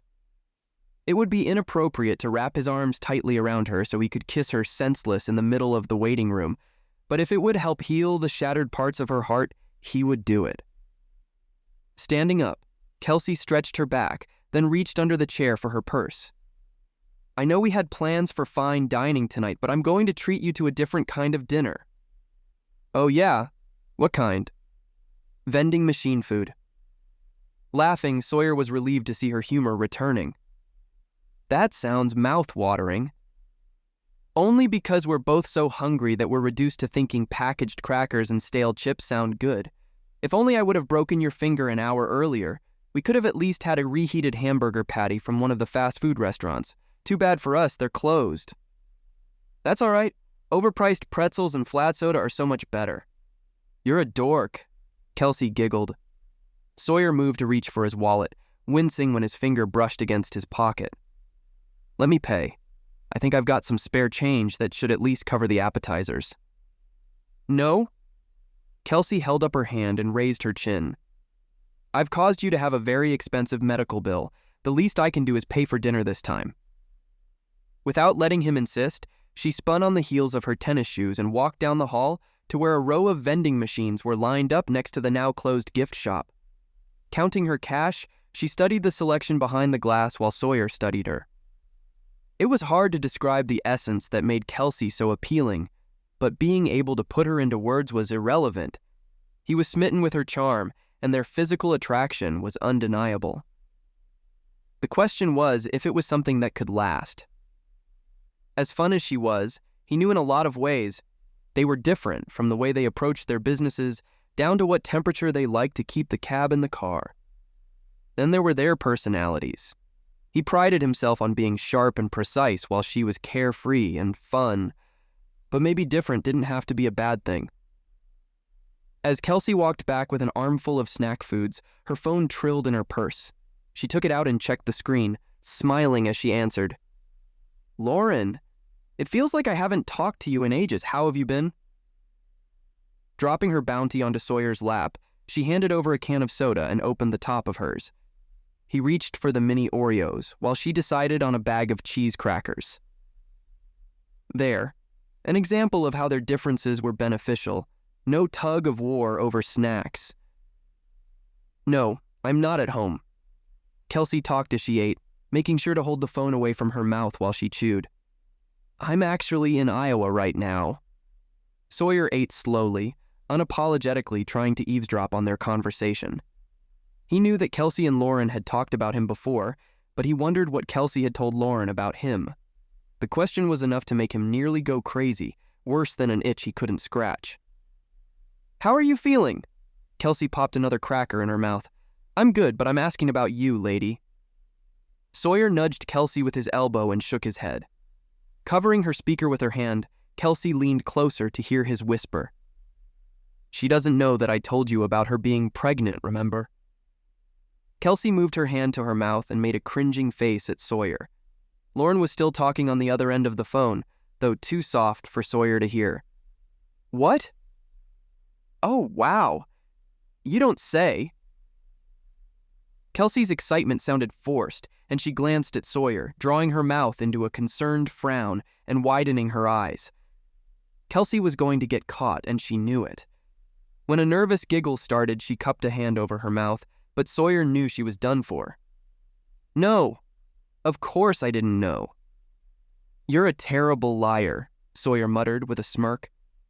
He dumped the rest of his Oreos in his mouth and crumpled up the bag.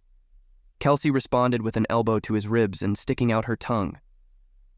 He faked an injury, and for a second, she believed she had hurt him again.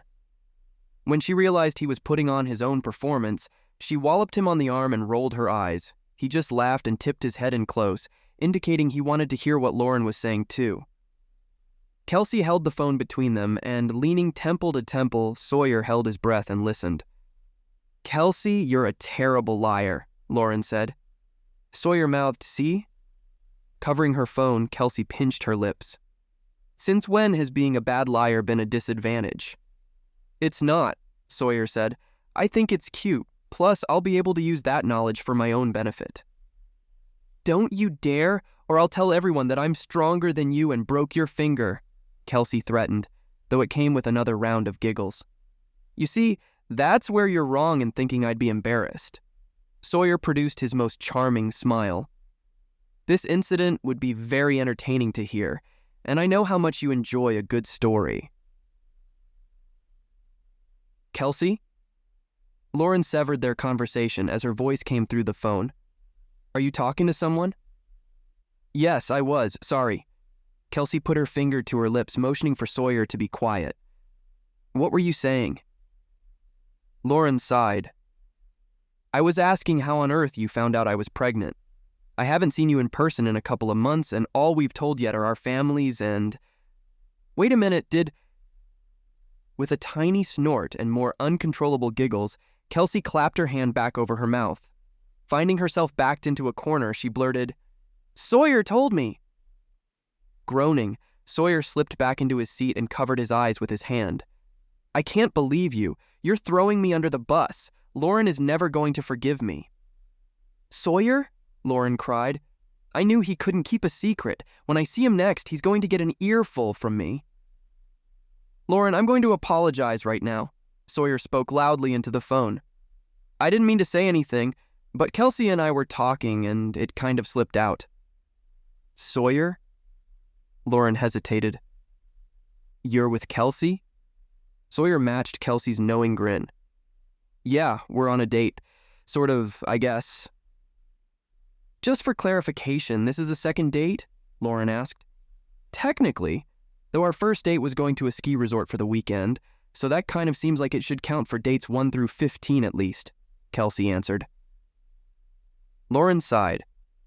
"I suppose it's all right then that you spoiled my surprise. I was hoping to tell her myself, but if she didn't hear it from me, you're the second best person to share the news."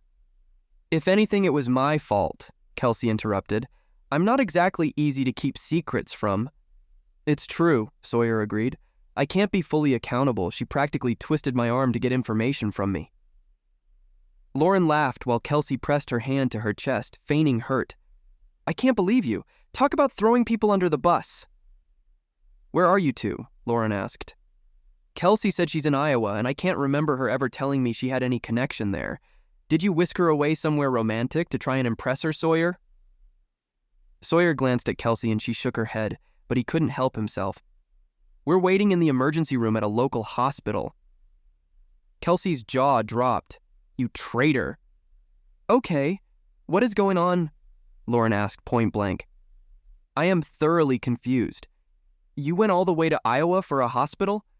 I don't think it needs to be said, but that's probably the lamest date I've ever heard of." "Actually, it was pretty fantastic." Kelsea filled Lauren in on all the details, from Sawyer sending the jet to pick Kelsea up, right up until she broke his finger. Lauren was rolling with laughter. "Okay, I stand corrected. That sounds like a date to remember. Only you two could pull off something that ridiculous without even trying." "I aim to impress." Sawyer folded his arms with a smug grin. "Well, good job." Kelsea patted him on the back. "I can honestly say this is the most interesting date I've ever had." "That's saying something," Lauren said. "Kelsea has come home from some wild dates." Sawyer looked at Kelsea sideways and he felt a tug on his stomach. It might be petty to be envious that other guys had been able to be as memorable, but it was a knee-jerk reaction.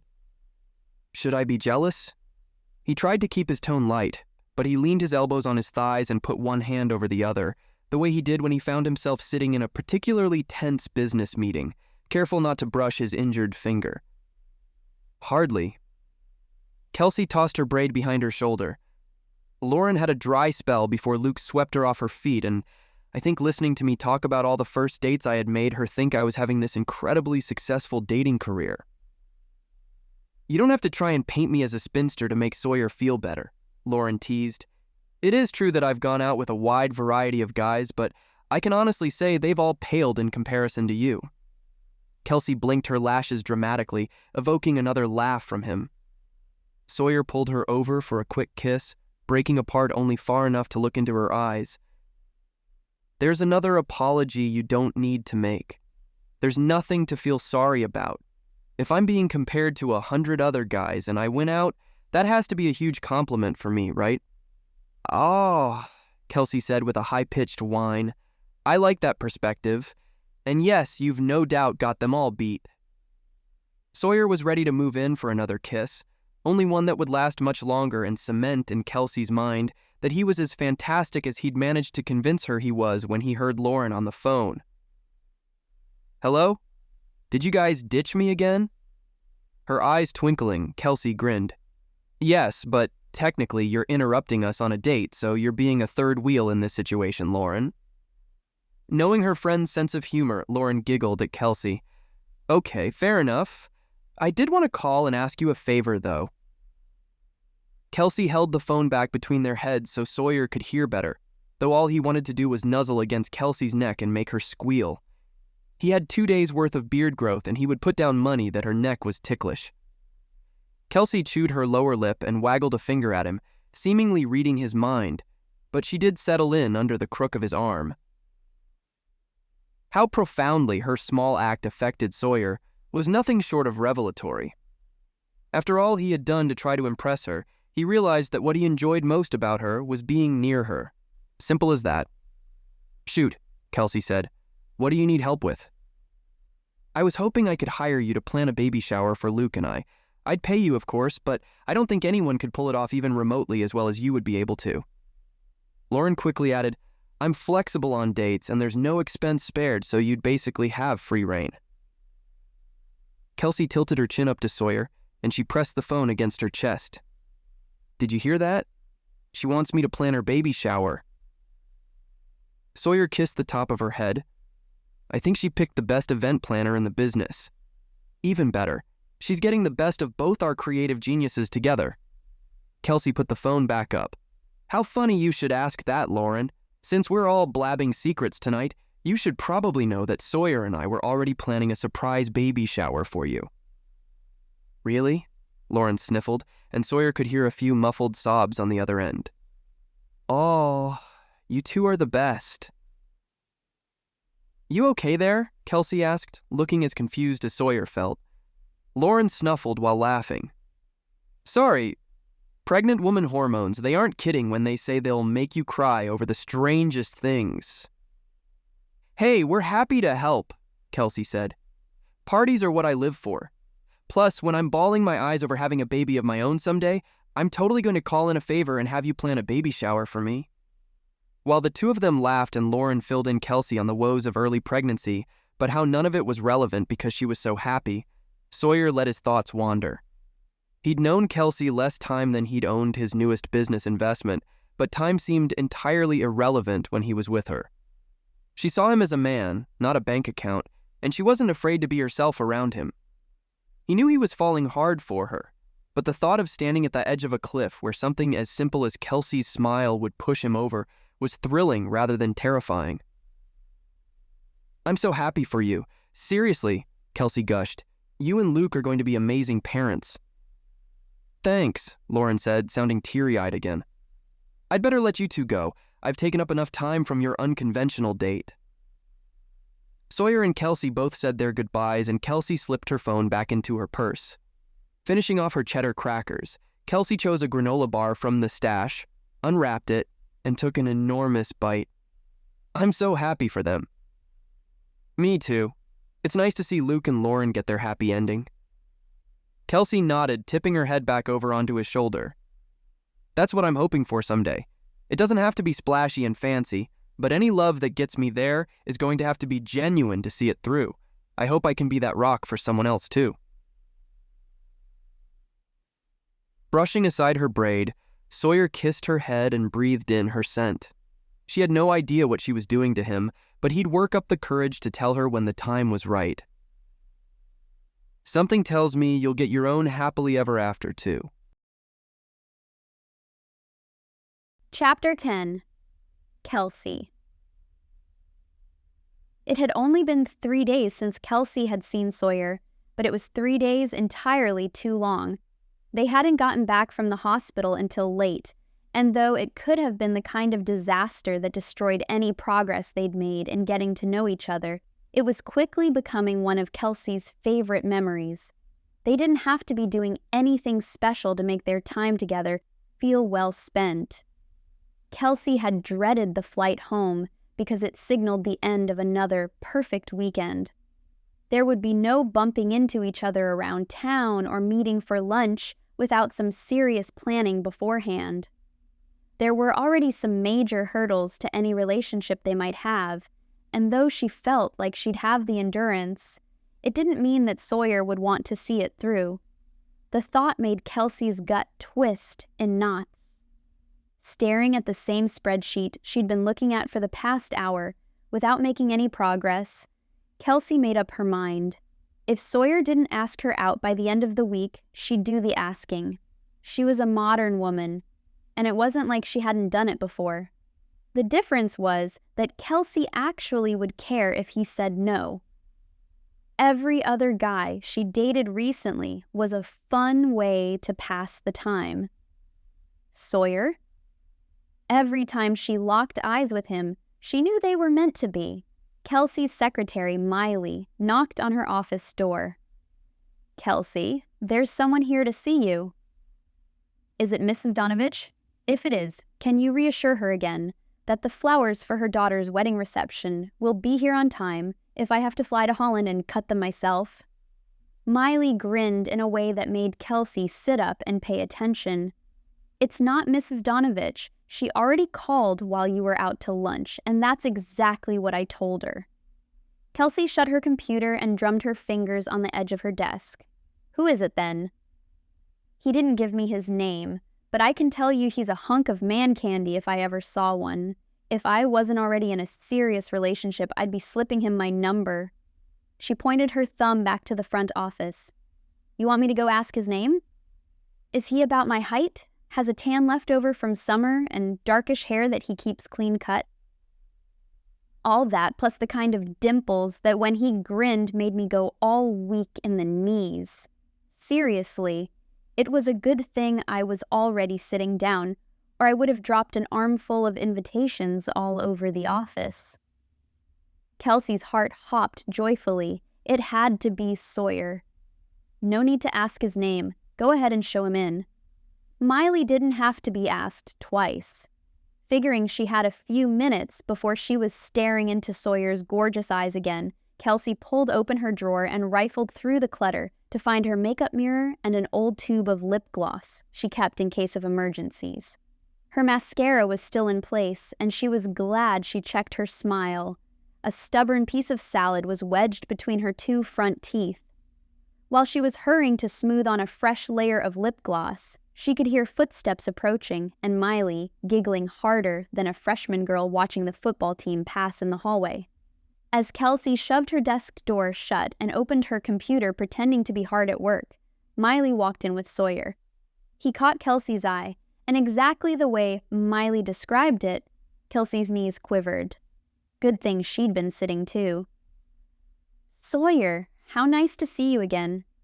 Kelsey stood up and motioned him in. "Thanks, Miley. If you need anything, let me know."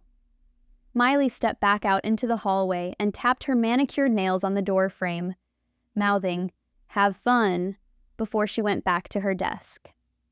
Kelsey straightened the papers scattered on her desk while she waited for the heat in her cheeks to calm down. Sitting back in her chair, Kelsey knit her fingers together and rested them on the desk. "What brings you in today?" Sawyer hadn't sat down in the chair Kelsey had motioned him to, instead strolling slowly around her desk. The excitement building in Kelsey's chest reached explosive levels as he stopped close enough that she could smell his spicy aftershave. Glancing over his shoulder to make sure they were alone, he bent over and kissed her full on the mouth. Instinctively, she grabbed the collar of his shirt and wrapped one hand around the back of his neck. She didn't let go until she was out of breath. With his eyes at her level, she could see a mischievous glint in his eye that she'd come to love. "Mostly I came for another one of those, although I think I might have smeared your lipstick." "This brand is terrible," Kelsey muttered, still grinning ridiculously.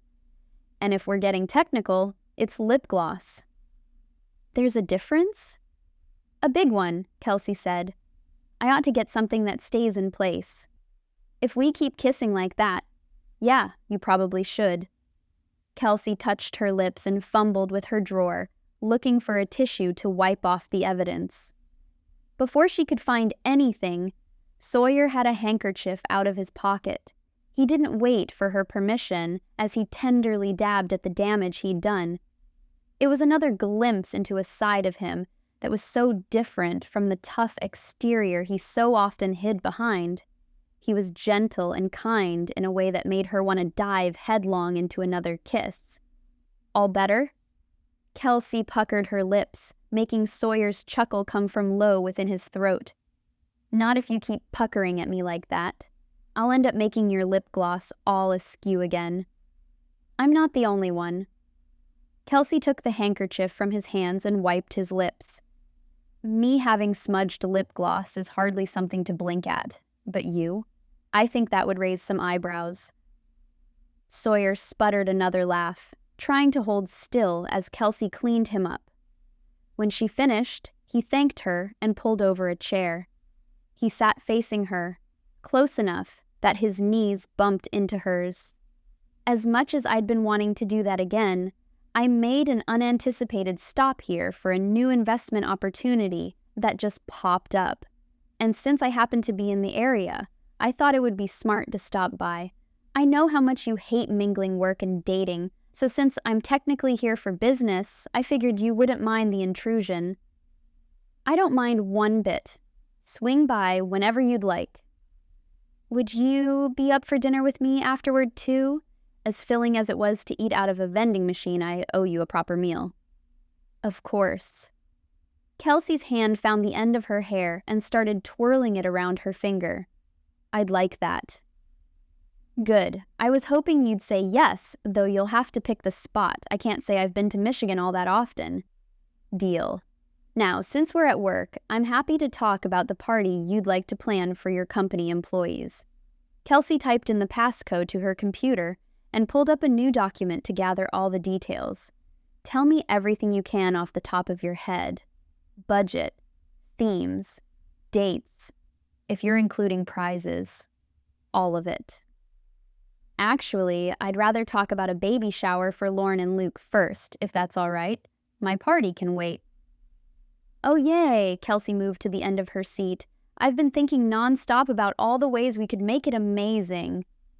I figured you'd already be scheming. I know I can be busy, but if we plan ahead, I can make sure to free up my schedule to make sure I am as much help as possible. With her fingers flying over the keyboard, dumping out everything she'd thought about doing for Lauren and Luke, she paused to look sideways at Sawyer. You're sure? I can be a pretty demanding boss. Positive. Put me to work. I can't think of anything better than working alongside a smart, gorgeous woman who knows how to take the lead. Catching her lower lip between her teeth, Kelsea tempered a smile that would have given away exactly how he made her feel. Nothing wrong with keeping a little mystery between them. All right then, you've been warned. Time slipped away as they worked, brainstorming ideas, searching on the internet for inspiration, joking with each other when ideas grew scarce. Miley came in at 5 to announce she was leaving, and by 6 o'clock, Sawyer was on the phone, ordering takeout from one of the places Kelsea had suggested. When their food arrived, Sawyer went up front to meet the delivery man while Kelsea stood out of her chair, stretching through her back. She hadn't realized how long they'd been at it, and her backside was paying the price for sitting so long. Sawyer walked back in with a sack full of food. Sitting back down, Kelsea kicked off her heels and put her feet up on her desk as he served her. She thanked him for his sweet gesture, and 20 minutes later, she sucked down the last bite of her lo mein noodles. That was delicious. Thanks for dinner, Sawyer. My pleasure. He wiped his mouth with a napkin and grabbed the trash off her desk, putting it back into the delivery bag. Even better than the food was the company, though. His words were meant to warm her heart, but as wonderful as Sawyer appeared, some of his mannerisms reminded her of Tom. Her ex used to say all sorts of charming and witty things, too, when they were first starting off.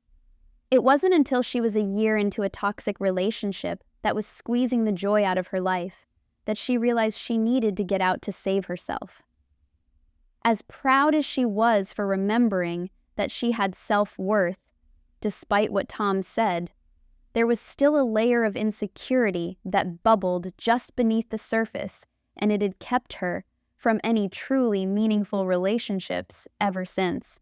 She had put a bandage over it, pretending she was fine by dating all sorts of guys like she was in no rush to settle down, but it was a temporary fix and she knew it. Can I ask you something, Sawyer? He pulled out 2 fortune cookies and set them on the edge of the desk, not noticing that Kelsea was squirming uncomfortably in her seat as she worked up the courage to talk to him. I'm an open book.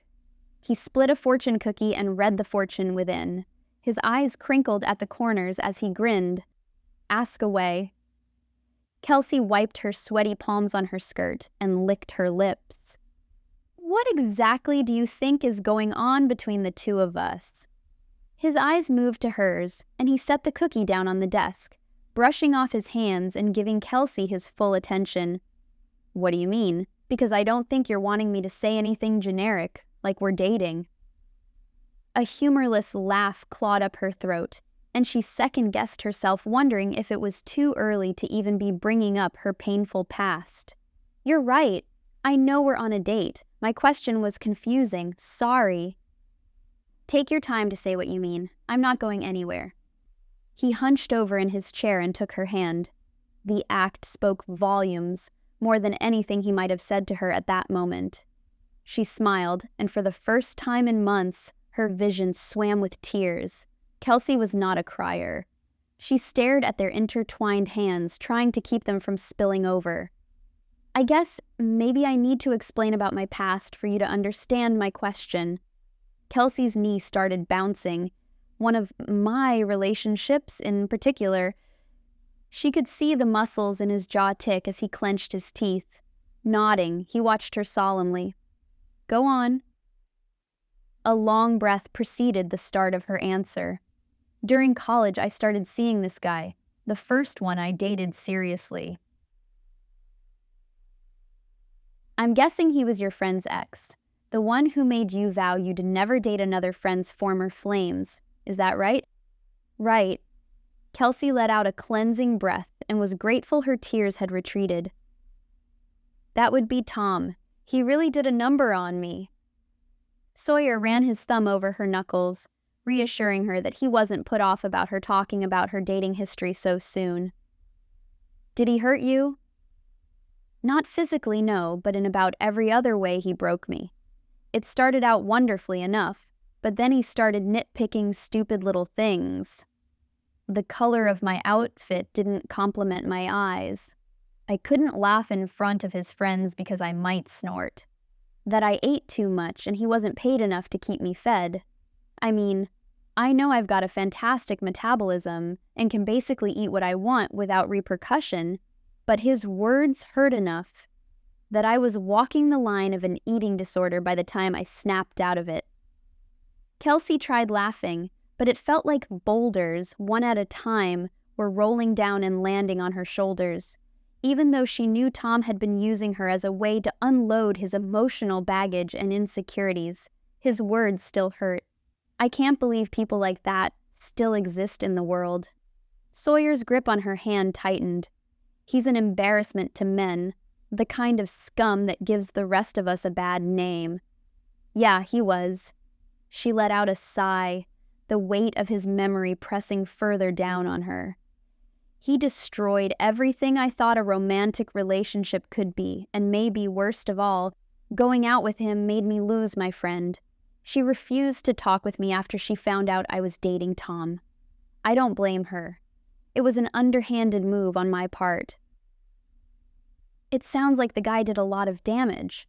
I've mostly recovered, but there's always been this underlying fear that every other guy I date is going to be like him.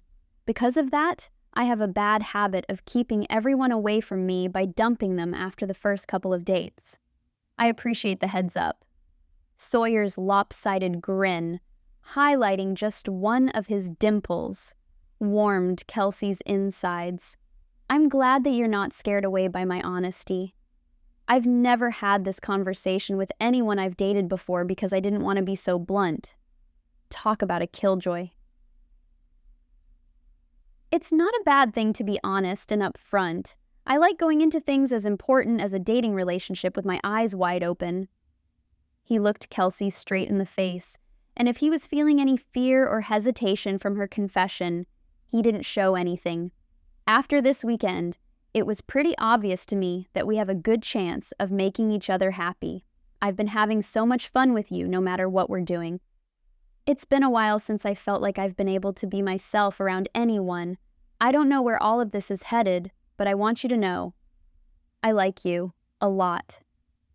She ran her fingers around her ear, pushing back her hair. I like you too, Sawyer.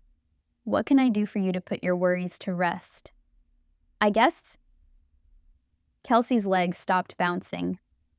What I'm asking is if there's a way you can reassure me that you're not one of those guys like Tom was.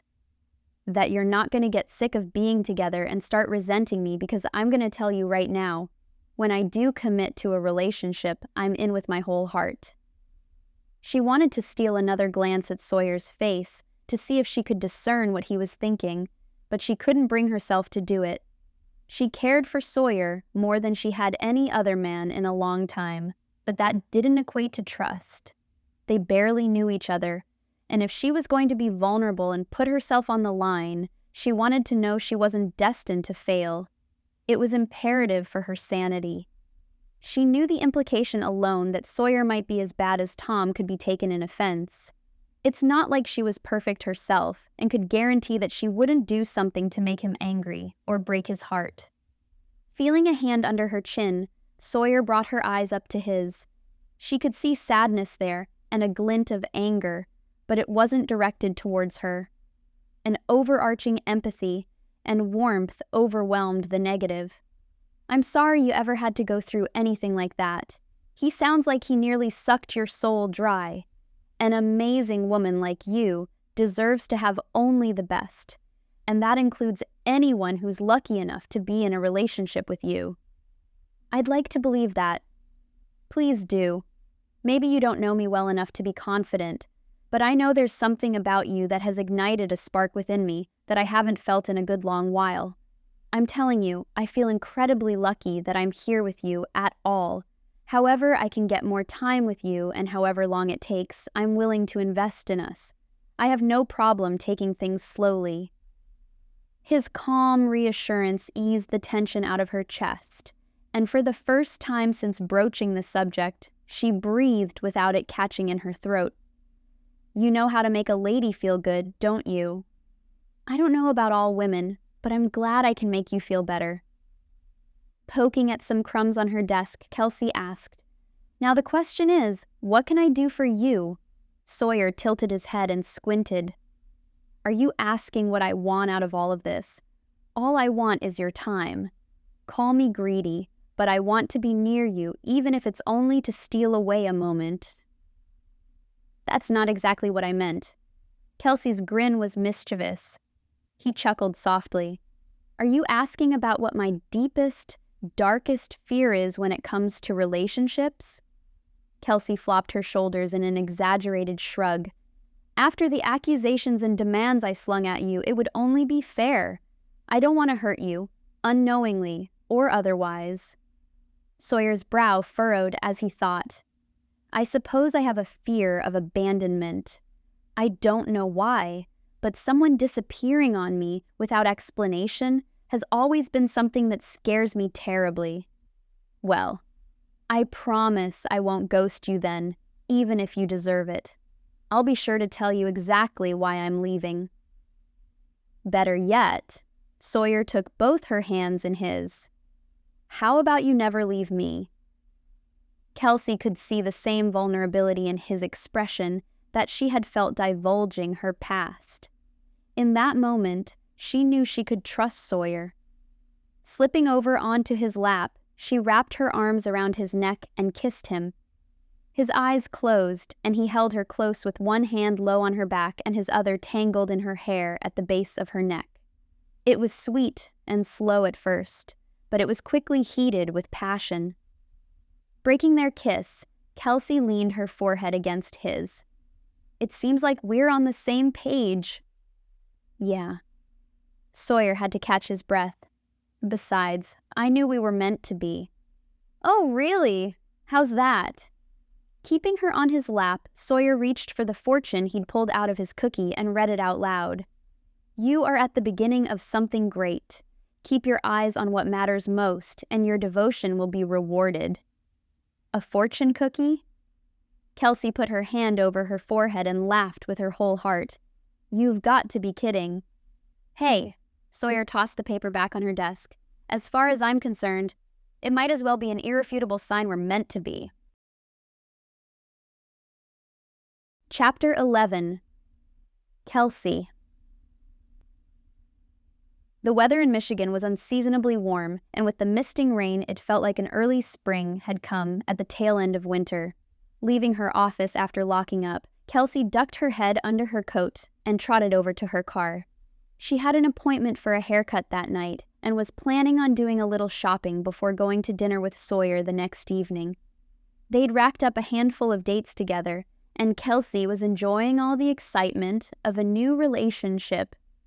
Sure, she missed seeing him daily, but he'd made it a priority to stop by Michigan at least once a week, so they could spend time in person. As Kelsea reached her car and tossed her purse in, she heard someone calling her name. Over her shoulder, she saw Sawyer through a car window, looking gorgeous in a dark gray, custom-made suit. He exited a taxi that had pulled up to the curb, opened an umbrella, and reached back in for a mixed flower bouquet. Waiting for the taxi to drive away, he jogged over to Kelsea with the dimpled smile she'd come to love. "Sawyer!" Kelsea's attention flicked down to the flowers. "What are you doing here?" "I came to see you." He kissed her cheek and made sure to hold his umbrella over her head. It gave him an excuse to stand closer, not that Kelsea minded. "I thought you were supposed to be at some convention in California until tomorrow." "I was. There wasn't anything else I wanted to see on the last day, so I had my flight crew meet me early at the airport and asked them to drop me off here. I didn't think you'd mind if I arrived sooner than planned." Kelsea leaned on her car door and smirked at him. "Listen to you. Telling me that you hopped on your plane so you could fly halfway across the country to see your girlfriend? You don't live in reality, do you?" "Okay, that could definitely be misconstrued into making me sound pompous, but I didn't mean it that way. Do I get any credit for saying I packed my own lunch for the flight?" Laughing at the innocent expression he produced, she slid her hands around his waist and rested her head on his chest. The jump in his heart rate made her day, especially since hers was doing exactly the same thing. "Sure, a homemade sandwich while cruising in your private jet. That makes you sound like a down-to-earth kind of guy." "I keep telling you that's what I am." "Mostly. All that aside, I'm flattered that you thought of coming to see me when you could jet off to Cancun or Bora Bora on a whim instead." "Why would I go there?" "I don't know. Maybe because the water's gorgeous and the beaches are warm. That's what I assume anyway. I've never been to either place." He moved her hair away from her face while still holding the bouquet, giving her a whiff of the fragrant flowers. "The water there's not nearly as beautiful a blue as your eyes, and I feel warmer in your arms than I ever have lounging on a beach." Sawyer still had the power to make her knees go weak, and judging by his smile, he knew exactly the effect his words would have. Kelsea poked him in the chest and teased, "You're waxing all poetic on me, aren't you?" Giving her a kiss as the rain started pouring from the dark, gravid clouds slowly moving overhead, Kelsea didn't care that the umbrella didn't totally cover them. Cool water seeped into the neckline of her shirt, and she was sure Sawyer's suit was going to be soaked if they didn't take refuge soon. Sawyer was right, though. Being with him was better than being on any beach, so she indulged in kissing him a little while longer. A sharp crack of thunder caught her off guard, and she screamed, grabbing tighter onto Sawyer. Rain came down in sheets, and Sawyer helped her into the car before running to the other side to let himself in, laughing at the ridiculous situation they found themselves in. "So, what are we doing tonight?" Sawyer asked, brushing the dripping water out of his hair. "I had plans to get a haircut and do a little shopping." Kelsea turned on her car and started the heat. "I can reschedule for another time, though." "Nah, don't bother. I don't mind running errands with you." Kelsea gripped the steering wheel and gave him a quizzical look. "Are you serious?" "Yeah, why not?" She hesitated to put her car in gear. "I wasn't planning on an in-and-out run to the store.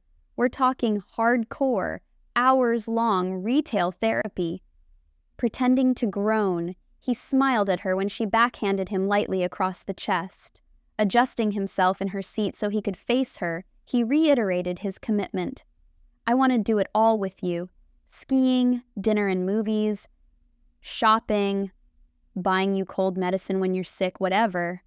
If shopping is what you'd planned, then I want to do it with you because it gives me an insight into getting the whole picture of who you are. You mean it? Yeah, I do. Besides, maybe you turn into one of those crazy women who'll bite another person's head off if they get between them in a sale. That's important character information for me to know too. Both of them let out a howling laugh, and for several minutes they sat until tears were streaming down their cheeks. Okay, I can't. It's too much. My abs hurt. Kelsea breathed a slow breath out through her mouth and wiped at her cheeks. That was a real mental image right there. I've known a few women in my life who I have genuinely been terrified to shop with for that reason, one of which is my older sister. I bet you're being too hard on her. A sale is nothing to take lightly, especially if something's on clearance. But you should know that I'm a very poised and polite shopper. I've only ever had to grab a pair of shoes off the top rack before some other woman got them once. You're sure she was going for the same shoes? Kelsea nodded. She was eyeballing them, but I got them first because I had at least 8 inches on her. Does that make me a bad person? Using her shortness to her disadvantage? You can hardly be blamed for your height. Exactly. That's what I thought. I don't mess around with shoes. It's hard enough to find them in my size, especially in stock. Kelsea pulled down her visor and tossed her hair as she assessed the rain damage. Wiping at a smear of eyeshadow at the crease of her eyelid, she gestured to the bouquet. So, are those flowers for me, or are you carrying them around just because they smell nice? Sawyer inhaled them deeply, then handed them over with a slightly sheepish expression. You don't think flowers are corny, do you? I guess I don't even know which ones are your favorite. You can never go wrong with flowers. Kelsea accepted his offering and sunk her nose deep in them, drawing in their scent until her lungs couldn't handle anymore. And just so you know, dahlias are probably the best flowers ever. If I had to pick one. Dahlias, Sawyer repeated. I'll remember that for next time. There's one right there. Kelsea pointed to the middle of the bunch. That's an extra point for you since there is a dahlia already in this bouquet. The rest of the flowers are beautiful too. Not as much as you. Taking her hand, Sawyer pressed his lips gently to her knuckles. While Kelsea was lost in her thoughts, wondering how she got so lucky, her phone alarm buzzed. Shoot! We'd better go, or I'm going to miss my hair appointment.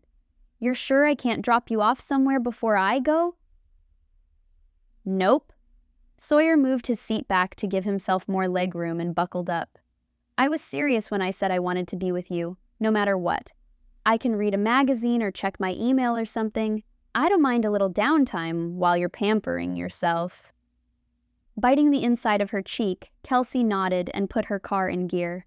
It was a quick drive to her hair salon, and as promised, Sawyer came in, making himself comfortable in the waiting area while Kelsea was led to the back for a wash. The whole time, she kept stealing glances at him, noticing that every other woman in the salon was doing the same. Sawyer didn't seem to notice, though. He was busy on his phone, probably checking stocks and answering important emails. And when he did look up, he only had eyes for her. With one glance, he made her feel at the center of his universe. After she was finished with her hair, they drove across town to the mall. It looked busier than usual for a rainy Thursday night, but they snagged a spot close to the front, and hand in hand, they made a dash for the entrance. Kelsea loved that despite the throng of people hurrying past them, Sawyer didn't feel pressured to join them. They strolled around the mall, window shopping until Kelsea would find something that caught her eye. She must have tried on several dozen outfits, and every time, Sawyer patiently waited for her to change and gave her his honest feedback. Mostly, he He thought she looked amazing in anything she put on, and though she'd tried to reassure him that she was perfectly capable of paying for herself, he whispered in her ear, asking if he could spoil her by paying, just this one evening. "I think you bought me an entire new wardrobe," Kelsea said as they made their final pass around the mall. The bulk of people had already left, and though Kelsea was sure Sawyer had a million other things that would have been a better use of his time, he still wasn't in a hurry to go anywhere. "Thanks for letting me do that for you," he said. "I don't want to be pushy and macho, making you think my money is better than yours, but I do like making you feel special." "I appreciate it." They approached an ice cream vendor and Sawyer tilted his head toward it. "What do you say? Ice cream before we take off?" "That sounds divine. But first, I wanted to run over to that home decor store. I sometimes find the cutest things there, and I was going to see if there was anything I might use for Luke and Lauren's baby shower." "Then let's do it." Sawyer took the rest of Kelsea's bags out of her hands so she could give the store her full attention. After picking out a few tablecloths she thought would be a good start to the color scheme she was going to use, she turned the corner to check out the cutlery selection. Talking with Sawyer about whether Luke and Lauren were going to have a boy or girl, Kelsea noticed someone familiar at the end of the aisle, squatting down by the disposable utensils. When he stood up, her blood ran cold. "Tom." Sawyer bumped into Kelsea as she backpedaled and hid behind the end cap by a display of glass vases. Her breath came faster and she couldn't budge because her feet were rooted to the spot, making it impossible to either escape or confront her ex. She felt a hand on her shoulder, helping her snap out of the panic that had frozen her. "You know that guy?" Kelsea swallowed and nodded slowly, hoping Tom wouldn't wander their direction. She had pondered about whether this very thing might happen and what she'd do if it did. As much time as she'd spent wondering about the possibility, she'd never made any actionable decisions about what she would do. All she could manage was to stare as she peered around the corner. "It's Tom," she whispered. "I wondered." Sawyer's hand slipped off her shoulder, and with his one hand that was free of shopping bags, he gave her hand a gentle squeeze. "You've got this." Kelsea turned around, ready to plow Sawyer over, as she looked desperately into his eyes. "Got this? No, I don't. As much animosity as I have for him, I don't think I can tell him off. He hurt me badly, and even though I had the chance to let him know exactly how I felt about him and our sham relationship, I sort of just disappeared. I quit returning his calls and eventually he got the hint. That's how spineless I was." Sawyer set Kelsea's shopping bags on the floor so he could set his hands on her hips. Shaking her lightly, he gave her a reassuring smile. "What you did was brave. Acknowledging that you weren't going to be a woman he could walk all over took guts. You obviously have strong enough feelings about him that you're holding back." "You have no idea," Kelsea muttered. "I think I do. You broke my finger while channeling your dislike of him, remember?" Kelsea hid her face behind her clammy, cold hands. "Yeah. Right. That was different, though. Pretending it was him and actually facing him are two very different things." "Maybe, but I think we should take this as an opportunity to close that chapter of your life. I don't want to engage in a shouting match with him in the middle of the silverware section." "Then don't. Why don't you show him instead that you've moved on?" Sawyer ran his fingertips up her arms, leaving a trail of goosebumps in their wake. She shivered. His touch made her smile. "Is this supposed to be one of those childish psychological games? Like the best revenge is showing my ex how happy I am?" Sawyer's free hand was on the back of her neck. His other had settled low on her hip. When he spoke, his voice was irresistibly husky and low, meant for only her to hear. Her blood pumped faster in response. It certainly would make me insanely jealous if I was in his shoes. As soon as his lips were on hers, Kelsea forgot all about the fear that had been coursing through her body at seeing Tom. Instead, it was replaced with the kind of warmth that made her feel like she would either melt into Sawyer or explode with joy, because it might be too much happiness all at once for her to handle. She heard Tom behind her. "Kelsea?" Breaking free from Sawyer, she grinned over her shoulder at Tom. Her face was probably red from being caught in the act of making out in a home decor store, but she didn't care. With Sawyer by her side, she felt strength in the face of Tom that she'd never known before. There was no need to cower before him or scream until her throat was raw. The peace and confidence Sawyer gave her was an invaluable gift. "Tom, hi." She turned to face him and smoothed her hands down her front, tugging at the hem of her shirt to straighten it out. "How nice to see you." It was a bit of a white lie, but she said it sweetly enough that Tom didn't pick up on it. Where she had dreaded seeing him a moment ago, Sawyer had spun the situation in her favor. She was able to see past the hard look in Tom's eyes and the flood of terrible memories he evoked, and hold her own next to him. Where he had a receding hairline and a slight gut, Kelsea knew she looked fantastic, with a fresh haircut and the same lean physique he used to call gangly. What was more, she radiated happiness from within. As petty as it might be, Sawyer was right. Her contentment was better than any kind of vindictive revenge Kelsea could have imagined. Tom sized up Sawyer, then cut his eyes back to Kelsea, never quite resting anywhere as they moved suspiciously. "What are you up to?" "Oh, just looking for some decoration inspiration for a baby shower," she said airily. Tom's eyes sunk to her stomach, probably wondering if the party was for her. "Not for me, just to be clear. For a friend." Tom grunted, seemingly at a loss for words. Sawyer took advantage of the silence and extended his hand. "Hi, Sawyer Boone."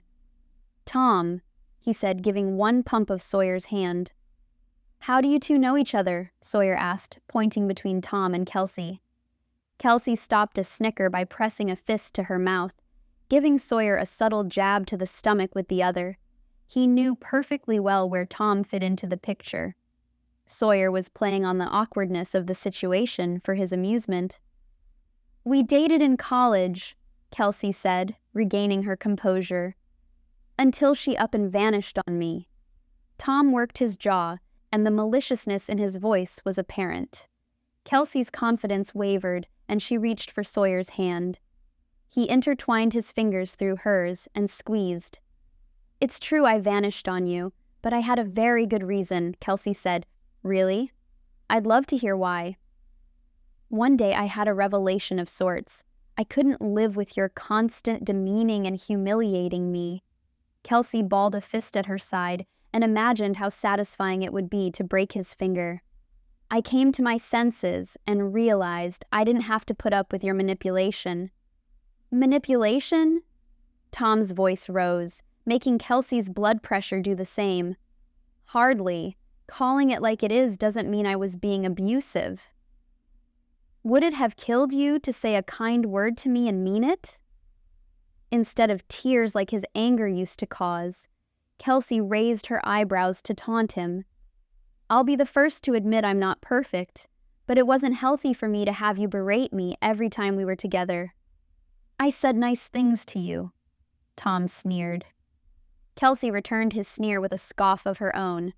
"Only when it suited your purposes." "Ah," Sawyer said, "you're one of those kinds of guys, the ones who like to walk all over other people to make themselves feel better." Tom looked behind Kelsea at Sawyer, and his throat moved as he swallowed. Kelsea caught a glimpse of Sawyer's expression. It had hardened, and if it had been directed at Kelsea, she definitely would have been intimidated too. That didn't mean she felt sorry for Tom in the slightest. Remembering Sawyer's counsel, Kelsea let her anger breeze past so she could smile again. "Well, I think we're going to have to agree to disagree about our relationship." "Good thing she did too," Sawyer said gruffly. "Running away again, huh?" Tom folded his arms. If I can give you a bit of advice, man to man, cut this one loose now. All you're going to end up with is a lot of wasted time. If Kelsea hadn't been standing between Sawyer and Tom, she was sure Sawyer would have pounced on him and taught him some manners. After recovering from Tom's low blow, Kelsea tilted her chin up a notch. This isn't the place to hash it out, and frankly, I don't care to. Ever. I've moved on, even though you haven't. Now, I see you're busy, and as you can probably tell, I'd rather be with my boyfriend, not my ex. Go on, I'm not keeping you, Tom snapped. I just hope you remember that you threw away the best thing you ever had. Kelsea rolled her eyes pointedly. His self-aggrandizement was still alive and well. Personally, I think dating a billionaire has been far more enjoyable than anything you ever could have been to me. Tom's mouth flopped open and shut. She'd purposefully delivered the final punch by bragging about Sawyer's financial standing. There was no comparison between Sawyer and Tom physically, and Tom probably didn't care that Sawyer was sincerely a nice guy. Mentioning Sawyer's holdings was another shallow move on Kelsey's part, but she couldn't help herself. The shock on Tom's face at finding out Sawyer was a billionaire was too satisfying. To a person like Tom, it proved she'd come out on top. Tom recovered quickly, talking over Kelsea to Sawyer again.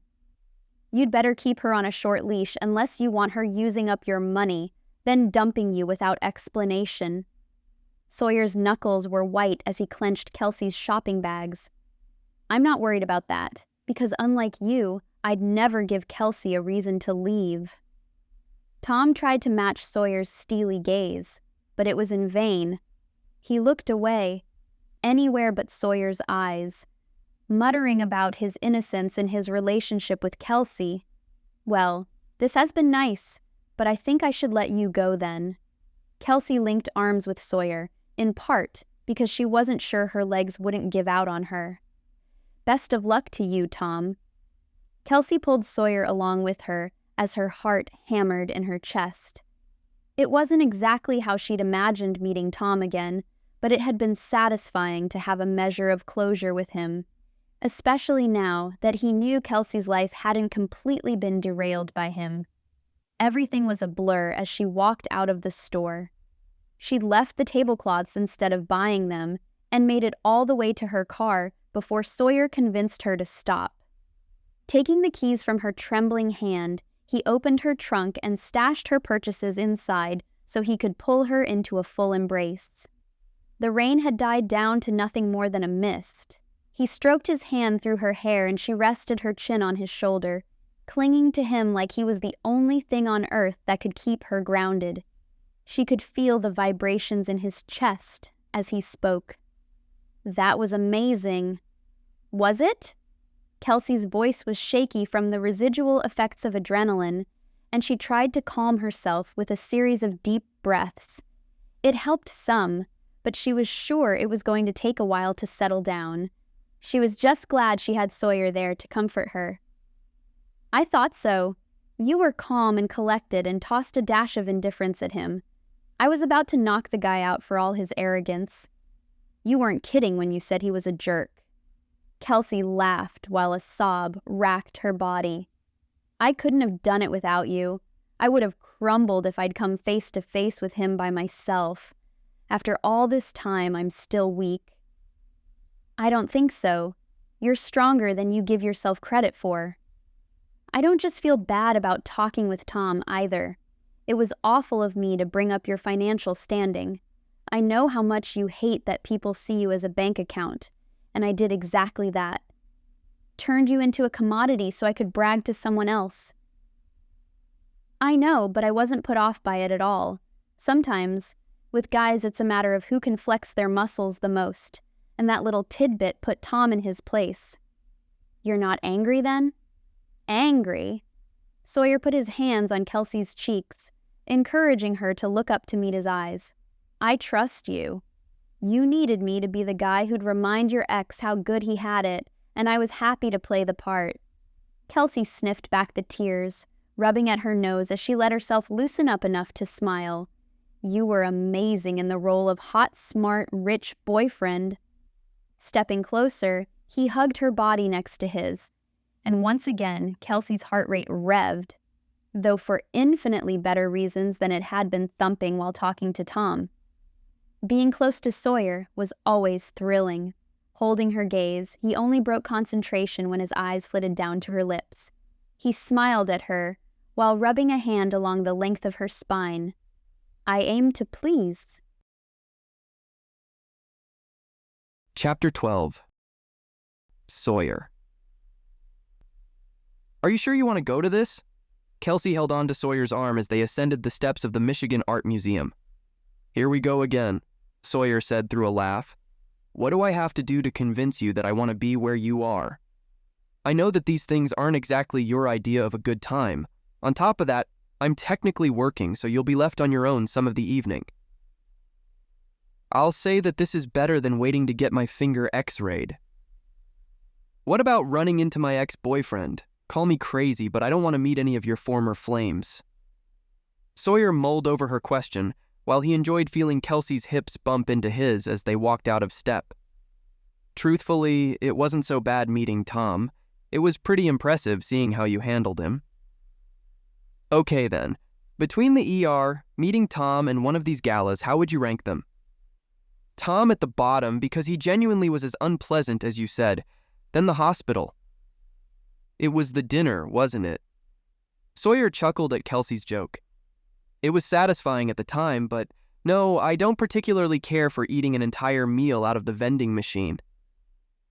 That means you prefer charity events out of all of it? As long as there's not a bachelor auction that I have to star in, they aren't so bad, especially if you're my date. Sawyer winked at Kelsey, and she grinned in return, her cheeks turning an adorable shade of pink. Nope, no auction tonight, but it is going to be full of stuffy people who are probably going to fawn all over you. Sawyer shrugged. It happens. I do want to be here, though. If this is the only way I can get you on a Friday night, then I'm going to take it. You probably think I'm a party animal. Smirking at her comment, he said, I think you may give Luke's friend a run for his money. What was his name? Hugh? At the top of the steps, Kelsey let go of the skirt of her dark navy blue gown. In heels, she was eye to eye with Sawyer, and though it could have been intimidating, he liked it. For one, it made kissing her easier. To prove it, he leaned over and kissed her quickly on the lips, and her already pink cheeks turned scarlet. He loved that he had that kind of effect on her. She did that, and more to him, twisting his insides and giving him the sensation that he was walking on air. Compared to anything else in his life, it seemed nothing in the whole world mattered but her. Yeah, Hugh, Sawyer said. I saw his name on the guest list, actually. Does that surprise you? He can smell a party better than a drug-sniffing dog could pick up a cocaine trail. The man lives for this kind of lifestyle. Giggling into her hand, Kelsey hushed him. I'll give you that he does have a knack for it, but I think his heart is in the right place. This is a charity event, and he has a reputation for being a big donor. It's an honor having him here, the both of you.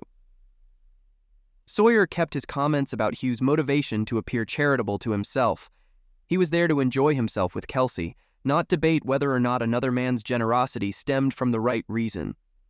Inside the spacious museum gallery, dozens of dining tables had been set up and draped with clean linen tablecloths with name cards at each seat. Kelsey guided Sawyer to a row of paintings, telling him about the auction she'd helped orchestrate. It was all local artists' work, and she had an eye on one of them that she secretly coveted. Which one? Sawyer asked, looking down the row of artwork. She pointed ahead of them. It's that one. That is a striking painting, Sawyer agreed. What in particular draws your eye? Kelsey stopped and stared, tapping her finger on her lips. I'm no art connoisseur, and I know it's all so subjective to everyone, but if I had to put it into words, this particular painting embodies joy, even in the middle of pain and sorrow. Sawyer wasn't an art aficionado either, but he could see where Kelsey had gotten the feeling from the painting. Almost drowned out by a fringe of turbulent grays was an abstract swirl at the center that wasn't unlike light breaking out behind rain clouds. Of all the artwork presented, it was Sawyer's favorite too, mostly because he knew Kelsea loved it so much. Of course I'd never win it. Kelsea sighed, and there was an unspoken disappointment in it. There's no way I could outbid people here even if I wanted to. Besides, it would look bad if I kept showing up to all these events I organized and walking away with stuff that other people wanted. I don't want that kind of reputation. I hope you're not still self-conscious about winning me at the bachelor auction in Pennsylvania. Kelsea looked at him sideways. Of course I am. I won the best prize of all and I didn't even have to pay for it. I feel like that's still going to come back and bite me when I least expect it. Laughing, Sawyer wrapped his arm around her, kissing her on the temple and nuzzling close to her ear until she squealed and stifled a snort with her hand. That tickles. She pushed him away. You're going to embarrass yourself being seen with a girl who snorts like a little piggy when she laughs. Maybe I think your snort is cute and don't care what other people think about it. Out of the corner of his eye, Sawyer spotted Hugh sauntering toward them. Though Kelsea claimed she could see past his playboy exterior, Sawyer was sure that's all Hugh was. He'd seen Hugh's type before. They were womanizers and cheaters who left a trail of bad feelings in their wake. Tom might have been the kind of guy to bend and break others for his own satisfaction, but Hugh's kind was a close second. Sawyer stiffened and kept his guard up, ready to jump between Hugh and Kelsea if Hugh couldn't keep his distance. Good evening, you two. Hugh stuck his free hand in his pocket and twirled his glass between the fingers of his other. Nice to see a couple of friendly faces. Sawyer tamed his eye roll for Kelsea's sake. He was as pleased to see Hugh as he would have been to stumble upon a rattlesnake in the grass. Hugh, we're so glad you could make it out here. Kelsea gave him a quick hug while Sawyer kept hold of her hand. Ah, you're a fan of this one too? Hugh asked, motioning his glass toward the painting. Kelsea looked back to the painting. I am. It's cheerful, like the sun coming out behind the stormy clouds. That's funny, Hugh said, taking a long draw of his drink. What is? Asked Kelsea. I thought it was the opposite. When I first looked at it, my initial impression was it was a rainstorm swallowing up the blue sky. Kelsea playfully elbowed him. What a morose way to look at things. Hasn't anyone explained the cup-half-full analogy? Shrugging, Hugh smirked. I suppose my viewpoint might be a touch depressing, but that's life. It's not all roses and rainbows. In fact, more often than not, it's thunderstorms. Kelsea's bright blue eyes studied Hugh's face. I would have never thought you were the kind of person to think that life was anything but one big laugh. I'm full of surprises. The wink he shot at Kelsea made Sawyer hot under the collar, and as Sawyer bristled, Hugh seemed to take notice of him. Reaching around Kelsea, he held out his hand. We've met before. Sawyer, right? Right. Sawyer clapped his hand into Hugh's and squeezed harder than was necessary. We met at Luke and Lauren's charity gala last year. Oh, right. Hugh shook his pointer finger at him. You're Lauren's other rich friend. I knew her a long time before I made a name for myself. Sawyer's jaw clenched and he stared at the painting hard enough that he might cut holes in it with his gaze if he wasn't careful. There's someone here I should introduce you to, Hugh said. He's a hardcore businessman like yourself. I'm sure you two would really hit it off. Meeting anyone who Hugh associated with was the last thing that Sawyer cared to do. Maybe, but I'm not here to discuss business. I'm here to enjoy an evening with my girlfriend. Tisking, Kelsea shook her head. It's all right if you strike up a conversation with a fellow businessman at an event, Sawyer. I know how much you enjoy talking numbers and strategies with people. I'm not falling for that. Sawyer grinned. I know it's a cardinal sin mixing business and pleasure with you. Kelsea unleashed a massive eye roll at him. I meant that only as a rule when it was someone I was exclusively dating. If you haven't noticed, I'm here for work tonight, so yeah, there's some business and pleasure mingling going on. The way Hugh raised his eyebrows behind Kelsea's back was suggestive. Sawyer would have loved to indulge the thought of the double innuendo, but because Hugh was implying something too, it irked Sawyer enough to want to leave. Nice to see you, Hugh. If you happen to catch me around when your friend is available, I'd be happy to speak to him as long as it doesn't interrupt time with Kelsea. If you'll excuse us, we were heading to our table. I'll be sure to make introductions, Hugh said with a nod. Sawyer took Kelsea's elbow and guided her away from Hugh. Anywhere but where Hugh was would be better. A few steps away, Kelsea slipped her elbow from his grip and twined her fingers between his. She leaned over to whisper to him. You don't have to be jealous of him, you know. I'm not. Laughing loud enough that people turned their heads to look their way, Kelsea patted Sawyer's arm. You looked like you were going to sock him right in the nose. You doubt my self-control, even after the restraint I showed around Tom? When Hugh's around? Yeah, Tom is his own kind of monster, but I think Hugh's more intimidating to you because he can be such a charmer. If you like snakes, Sawyer muttered. Don't worry, I'll keep you from doing anything you otherwise might regret. Saving me from myself. Bringing her knuckles up to his lips, he kissed her hand. What would I do without you? Probably end up on the front page of the news for getting yourself thrown in jail. Pointing to a table across the room, Kelsea said, That's where we're sitting. As much as I'd love to be glued to your side for the rest of the night, I need to go check behind the scenes to make sure everything is running like a well-oiled machine. Meet you there? He kissed her quickly, knowing that they were in full view of the other guests, but not caring one bit. Funny how coming across Wyatt and his girlfriend at the ski lift made him uncomfortable, but with Kelsea, he threw caution to the wind. What do you say to an early morning breakfast and hike tomorrow? Already sick of being here? No. I just want to make sure I have some time with you to myself before I have to leave again.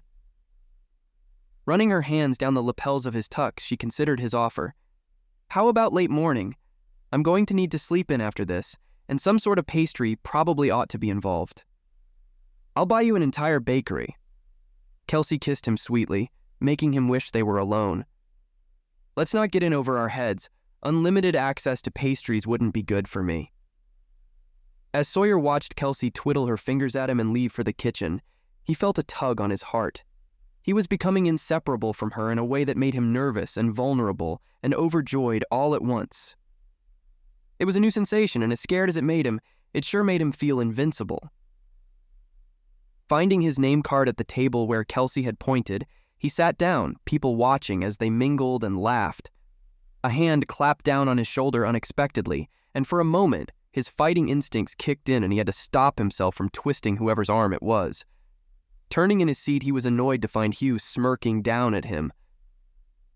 I found my friend, Hugh said. An instant headache started pounding against Sawyer's skull. Why Hugh couldn't take a hint and give Sawyer a moment's peace was a mystery. Did you now? Standing up, Sawyer wanted to wipe that annoying expression off Hugh's face until Sawyer saw who Hugh was there to introduce. Max Odell stood behind Hugh, rigid and proud in his tux. Max was a real estate mogul that had been on Sawyer's radar for the past year. He'd thought about business ventures with Max, but the timing had never been right. Given the opportunity to meet in person and casually discuss any partnerships was something Sawyer wasn't going to pass up. Standing and buttoning his tux coat, Sawyer held out his hand. Max Odell, I'm Sawyer Boone. Pleasure to finally meet you. Ah, so you know Max already. Hugh's smile was a little too smug for Sawyer's liking, but it wasn't a matter of importance right then. I guess no introductions are needed. We haven't met in person, Max said. I've only read about Sawyer through various news sources and have followed his progress for a few years. It is a pleasure to meet you for certain. Though Max was probably 20 years older than Sawyer, with silver sideburns and the kind of collective cool that had assured his business success, Sawyer knew he was on level footing with the man. Each of them had undeniable assets to bring to the table, and any sort of partnership would be mutually beneficial. Likewise, Sawyer gave him a confident handshake. Why don't you join me at my table? Max gestured to a table at the center. The seating's better, and we could discuss some things I've been meaning to contact you about anyway. As much as Sawyer wanted to go with him, he knew Kelsea had pored over the seating arrangement for hours to make sure everything was just right. I think the seating is assigned for the evening. I'd hate to take someone else's spot. It's nothing. Max waved off his concern. We switch a couple of name cards and no one will be the wiser. Motioning to one of the servers who was carrying a tray of fresh appetizers straight from the kitchen, Max whispered to him and discreetly handed the waiter a folded $100 bill. Nodding, the waiter picked up Sawyer and Kelsey's cards and walked away to make the switch. See? Simple. Max waited expectantly for Sawyer to follow. Justifying that Kelsey would have done anything to accommodate any other guests, Sawyer followed without further protest. At his table, Max introduced Sawyer to everyone else already sitting, making sure to summarize their professional backgrounds. Sawyer was in good company, and knowing that he had a reputation to uphold, Sawyer put on his game face, ready to talk business. Taking a seat at his new table, Sawyer reached for his water, took a drink, and settled in. But before he could even ask Max about his recent investments, a redhead caught his eye. Rachael strutted to their table from the direction of the ladies' room, still looking at her reflection in a compact mirror as she fussed over her hair. When she closed it and made eye contact with Sawyer, her brief, startled expression was replaced by one of a cat with a mouse between its paws. It was the kind of twist in the plot that Sawyer hadn't expected, but like Hugh, he should have known Rachael would keep turning up where there were rich, successful, glamorous people. Well, isn't it a small world? Rachael practically purred as she spoke. Kissing Max on the cheek while keeping her eyes on Sawyer, she wiped off the lipstick she left behind. Sawyer Boone, in the flesh. Max stood out of his seat to help Rachael sit down between him and Sawyer, sliding her chair in as she smiled at him. If only he would have noticed her name scrawled on the name card between Max and Sawyer's seats. If only Kelsey had warned him Rachael was in attendance. You two have already met? Max asked. A couple months ago. Rachael tucked her mirror into her glittering clutch and set it on the table. It was another one of these silly charity events out in Philadelphia, raising money for stray animals or widows or something. A children's research hospital, Sawyer corrected. Rachel's brown eyes cut over to him. You've been to one charity event. You've been to them all. Isn't that the truth? Max picked up his drink and downed the rest. Once a man starts making a little money, here come all the beggars looking for a handout. Rachael tittered shrilly. Yeah, they do. I don't mind being generous, Sawyer said. There's something to be said about the satisfaction of helping someone who's in need. Is that why you let that other woman win you in the bachelor auction? Rachel's smile was dark. If I remember right, she was the event planner, wasn't she? Let me guess. You foot the bill because she was another charity opportunity? Or no, I know. It was a chance to show her what fun she could be having, if only she'd been lucky enough to have come from money. Sawyer didn't like the way Rachael threw her head back and laughed at all, but he wasn't about to call her out. He had no idea how intimately Max was connected to her, so he chose to tread carefully. Offending a date had ended in worse ways than lost business ventures. Smiling tightly, Sawyer avoided looking at Rachael, even though he knew she was combing her gaze up and down him. She did end up spending more on me than I anticipated. I guess that's what happens when you give a woman free rein to a bank account. Across the table, Hugh was watching Sawyer and it made him cringe. He'd meant his comment as a joke, but he knew if Kelsey had heard him, it would have hurt her feelings. Glancing back at the kitchen entrance, he was glad Kelsey was still busy. That's right. Max smiled and a gold filling glinted at the back of his teeth. Worse than poor people whining about their financial situation are women. They're more cunning than a fox who's found a hole in the fence to the hen house. Hey, Rachael pouted. I hope you're not talking about me. Max took her hand and kissed it. Of course not, my dear. Women from good upper-crust society are the only ones a successful man can possibly trust. Otherwise, they run the risk of being sucked dry by people who don't know what it means to have control of large assets. I don't know. Hugh helped himself to a miniature crab cake a waitress offered him. I think a man can have a lot of fun with almost any woman if he treats her well. Money doesn't buy happiness and all. Max nodded. Sure, A fling where he has his fun then dumps her before she can do any real damage is one thing.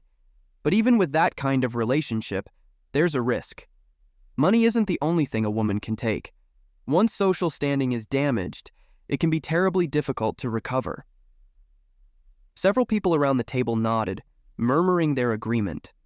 Sawyer felt like he was withering under their judgmental gazes. The whole conversation was headed into dangerous territory where he didn't care to venture. He knew he had feelings for Kelsea, dare he say he loved her, but he also didn't want to miss out on any potentially lucrative business opportunities because he offended Max for his crass view of people he deemed beneath him. Business could be separated from imperfect people. And what had Lauren said about Kelsea? She liked to try to see people as the best versions of themselves? Twisting his water glass on the table by the stem, Sawyer watched the condensation outside the glass trickle down to the tablecloth. Well, then, let's just say I'm in the having fun together stage with Kelsea. We'll see where it all goes from here. That's the event planner Rachael mentioned, Max asked. Sawyer didn't miss the way his mouth pulled into a stiff frown. Yep. Sawyer took another drink to soothe his parched throat. Her skill set may not seem extraordinary, but organizing an event where important people can mingle is something I'd say is useful. Leaning her elbow on the table and her chin on her fist, Rachael smiled coyly at him before she winked subtly and ran her tongue over her top lip. Before Sawyer could send a clear message, he wasn't interested by looking away.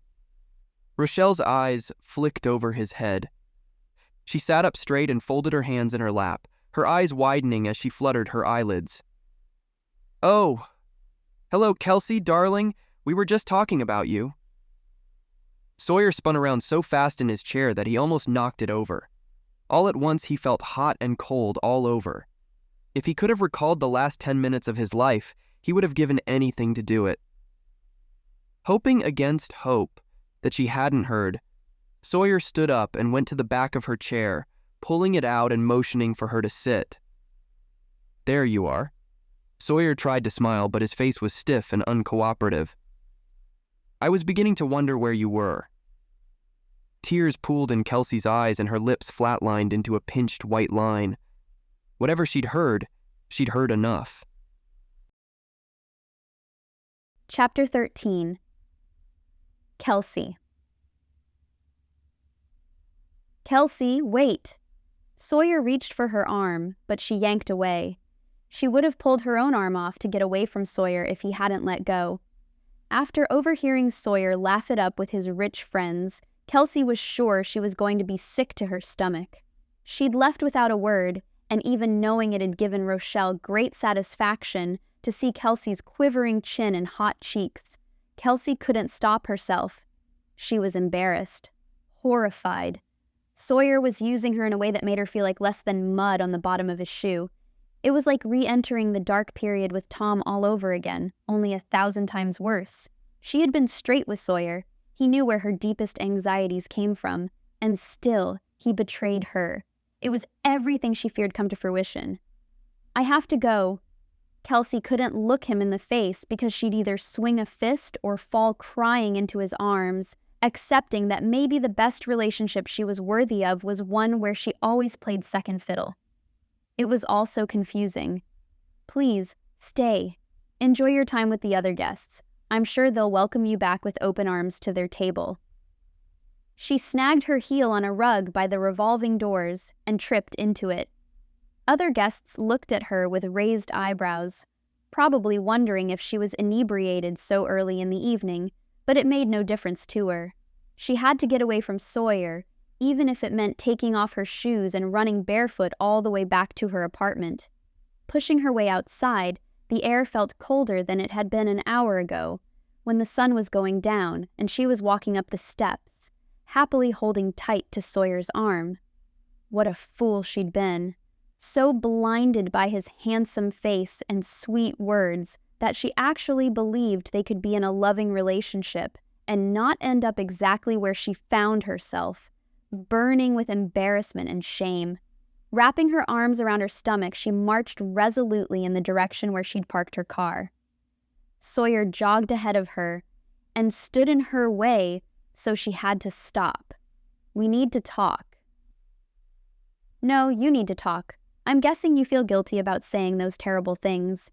So you want me to reassure you that they weren't as awful as you're afraid they were.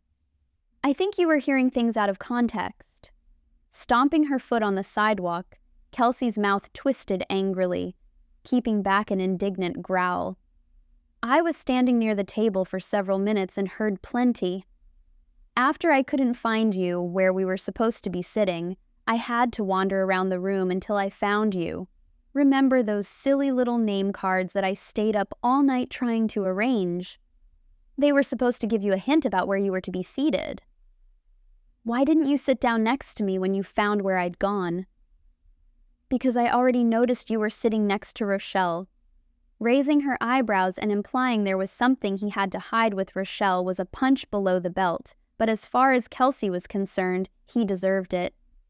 Not by choice. Sawyer's voice was gruff. Kelsey was getting to him. She sat down after Max invited me over to his table. Sure, Sawyer. Whatever you have to tell yourself, you innocently happened to sit down next to the woman who would kill to be in your company. How miraculous. You of all people know I don't care for Rachael. She was practically using you as a scratching post, touching you every chance she got. It wasn't like she was trying to hide it. Now I'm responsible for other women flirting with me? You are when you aren't trying to stop them, Kelsey shot back. Sawyer raked a hand through his hair, and though Kelsey wanted to believe the desperate look in his eyes was genuine, she knew guilty people never liked being caught, and they'd stoop to all sorts of despicable behavior to keep from shouldering the blame. Kelsey had seen some pretty convincing acts in the past, and it made her suspicious of Sawyer's motives. Rachael was there with Max Odell, Sawyer said. Is his name supposed to mean something to me? He was the friend Hugh wanted me to meet. He's a real estate tycoon and a very important man. Sawyer's hand went through his hair again, ruffling it in the sort of way that used to make Kelsey want to run her own fingers through it. Not any more. I should have never let Hugh introduce me. Scoffing, Kelsey sidestepped Sawyer and kept walking. If you ask me, blaming other people for your poor choices is a sign of weakness. Hugh didn't make you admit you're using me for fun and are going to dump me when I'm no longer useful to you. Neither did Max. That was all you're doing. You're right. I shouldn't have said those things. I think I got caught up in what Max was saying without thinking about it. I didn't mean any of it. Stopping abruptly, Kelsey turned on her heels and narrowed her eyes into slits at Sawyer. Her cheeks were still hot, but the cold air had dried any stray tears that had escaped. You know, one of the things that attracted me to you was that I thought you were a man of integrity. I am. No, you think you are. Or rather, you wish you were. Because if you had an ounce of integrity, you wouldn't be saying things you didn't mean. It was cowardly in the first place, but what's worse, you don't even have the humility to apologize properly. Sawyer threw his hands up in the air and slapped them down at his sides. Now I can't even apologize the right way for you? What's next? I'm not elaborate enough when I compliment you? When is it ever good enough? His words stung, and as he lifted his eyebrows, Kelsey knew he'd meant for them to hurt. Awesome! Now you're turning this argument back around on me. You told me how your ex used to nitpick at everything you did, and honestly, right now, I'm feeling like I'm under the microscope. Boiling anger started somewhere in Kelsey's gut, and it made every inch of her quiver. If she wasn't clutching her purse, she would have slapped Sawyer squarely on the mouth, maybe more than once. I am nothing like my ex-boyfriend. He was manipulative and cruel. Me calling you out on your behavior is what people do in a relationship. They help each other be better. It's not helpful when one person gets the final say in how the other should act. That's exactly how Tom behaved, isn't it? Heartbeat after pounding heartbeat, Kelsey stood stone still, staring hard at Sawyer. They were in a standoff, and Kelsea wasn't sure she was going to be able to walk away in one piece. You know, I doubt any of this would have happened if you weren't so concerned about social climbing. Social climbing? Sawyer scoffed. That's what you think this is? It's obvious, isn't it? I keep wondering why on earth you'd want to be like Max and all those other boorish people at that table if they represent the upper class. You all looking down your nose at everyone else is laughable. Sawyer folded his arms, and in a moment of weakness, Kelsea wished none of this had happened and that she was pressed up against him, being held safe with his strength. She steeled herself against any of those thoughts by replaying what she'd witnessed in the art museum. As much as she wanted things to be different, Sawyer's thoughtless words proved to be enough to keep her anger alive. I get that we're coming from different worlds, Sawyer said, working his jaw muscles. But you don't understand the precarious situation I was in. Offending one person in Max's circle is like shooting myself in the foot. I might as well give up now. People don't make deals with other business owners if they have a bad reputation. There's no coming back from that. Sawyer! Screaming his name tore at her throat, but was as cathartic as slugging a punching bag at his gym. You're a billionaire. Why on earth do you need to care about making more business deals? When is enough enough? Why do you need to be a different person when you're with your rich buddies? I want the sweet, thoughtful guy I first met, instead of the cocky, arrogant jerk who's going to sacrifice me when it's convenient to another revenue stream. I'm still that same man you first fell for. Kelsea shook her head, slowly at first, then faster, unable to let go of what he'd done. You promised you'd protect me.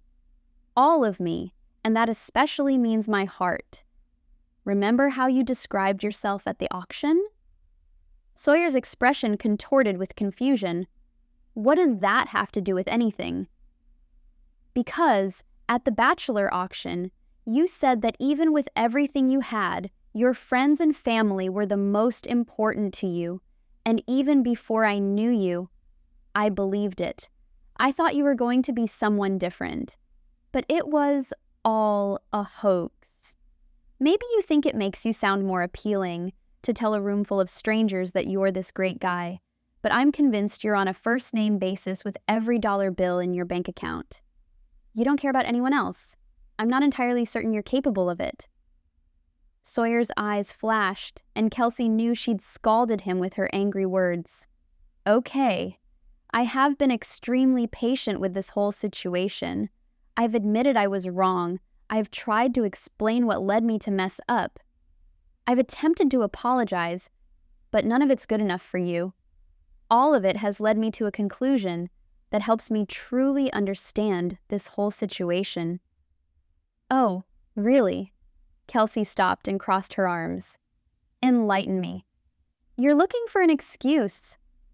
An excuse? For what? Sawyer jabbed his finger at her.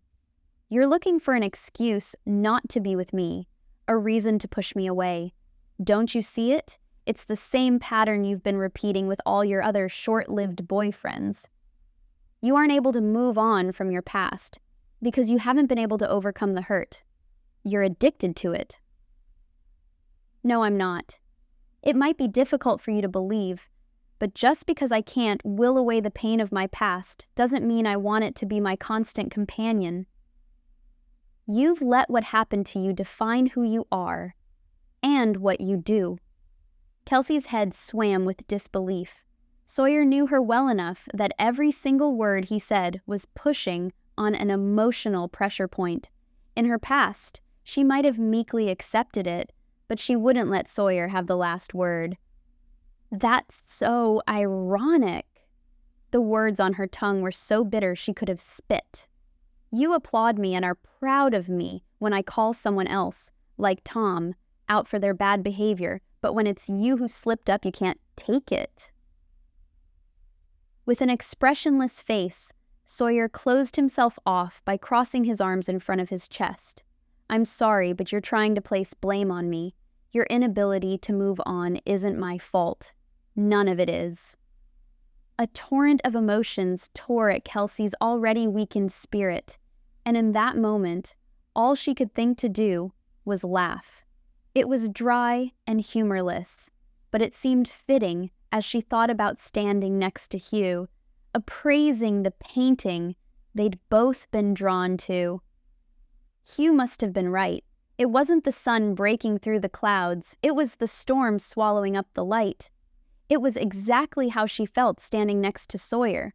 Brief glimpses of happiness were all she was ever gonna get. "I have to go," Kelsey said. She surprised herself that as cankered and black as her soul felt, she didn't feel like crying. Their argument should have qualified her for at least a few tears. Instead, she didn't feel much of anything. "That's it? You're going to leave without any resolution?"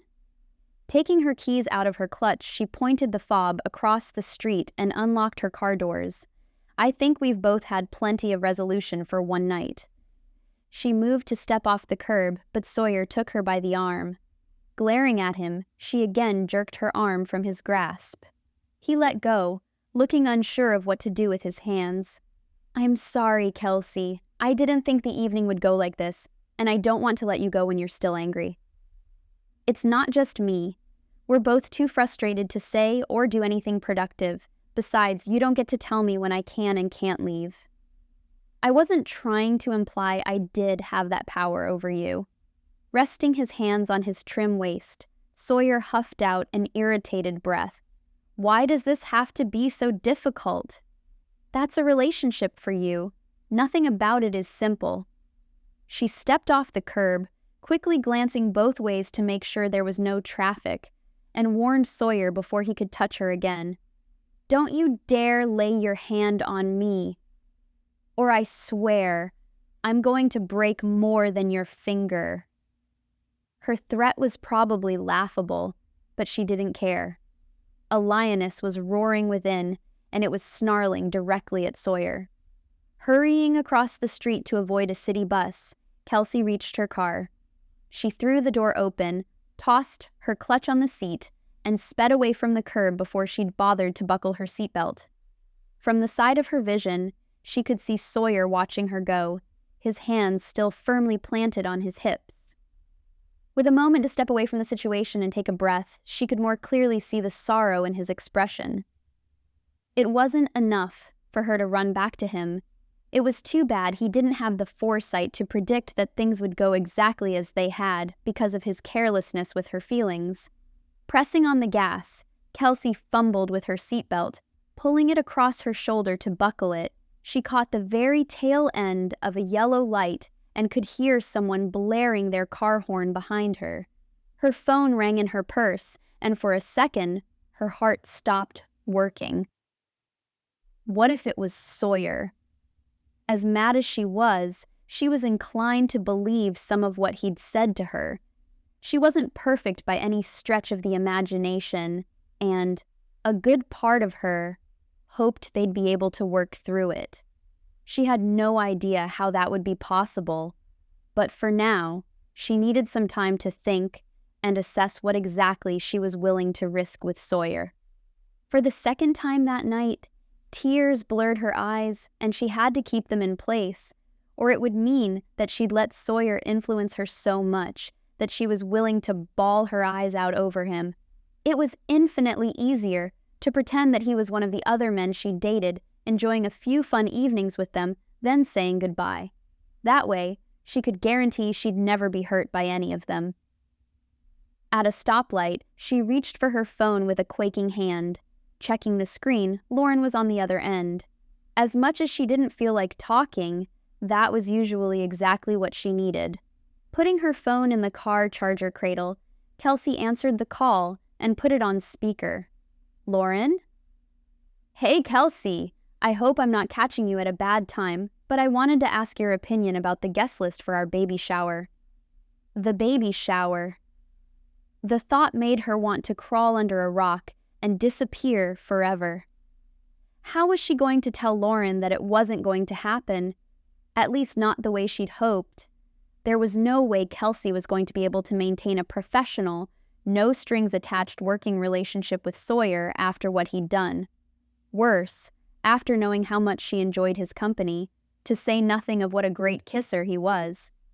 That alone would be difficult not to think about when she was around Sawyer. Kelsea took in a deep breath and held it in. When the light turned green, she jammed her foot on the gas pedal hard enough that her tires slipped on the pavement, screeching as she accelerated. Letting out her breath, she knew she had to stop Lauren before she started gushing about how happy she was for Kelsea and Sawyer. It had been a source of great pride and joy for Lauren, knowing two of her best friends had fallen for each other. Not anymore. For all Kelsea knew, Sawyer had called it quits when she drove away. "Lauren, hang on a minute. There's something I need to tell you about the baby shower." "Is it the day we picked? If you've had a conflict come up, I already told you we can be flexible.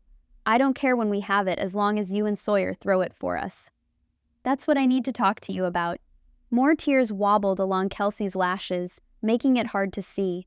One of the thousands of reasons why she hated crying. "What?" The dread in Lauren's voice was so stoic and sudden that it was almost comedic. "Is something going on between you two?" Yeah, that is a very gentle way of putting it."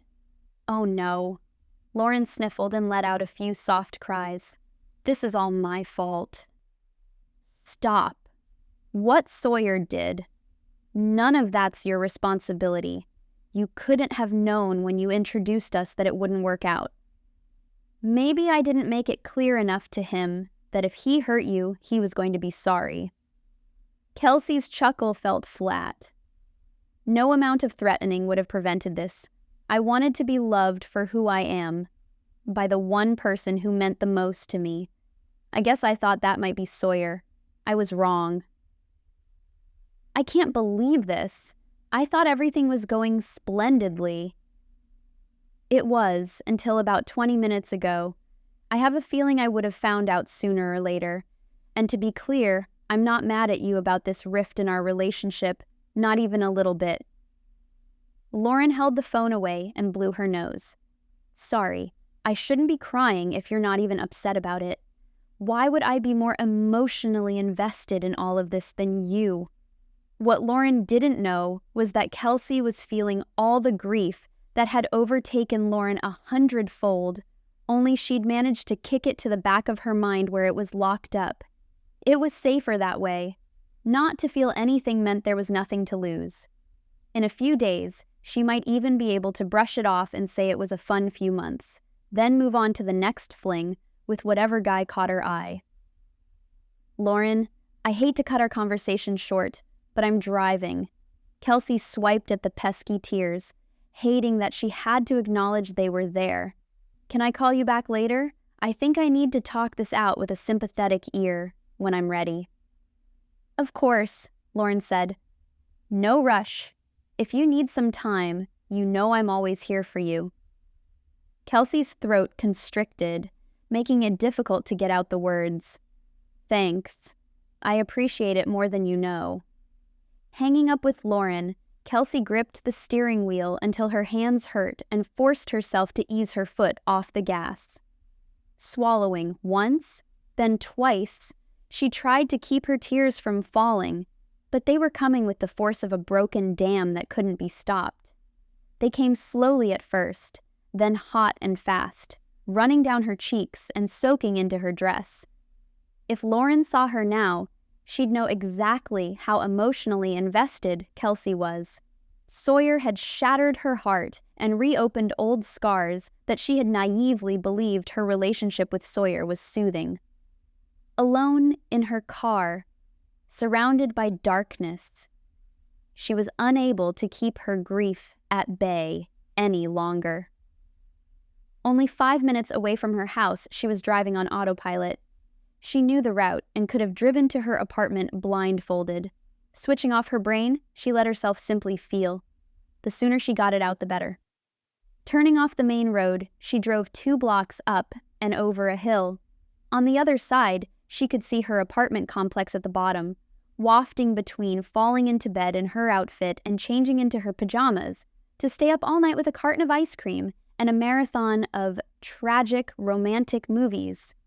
She was startled by a pair of blinding lights driving straight at her. She slammed on her brakes and tried to maneuver out of harm's way.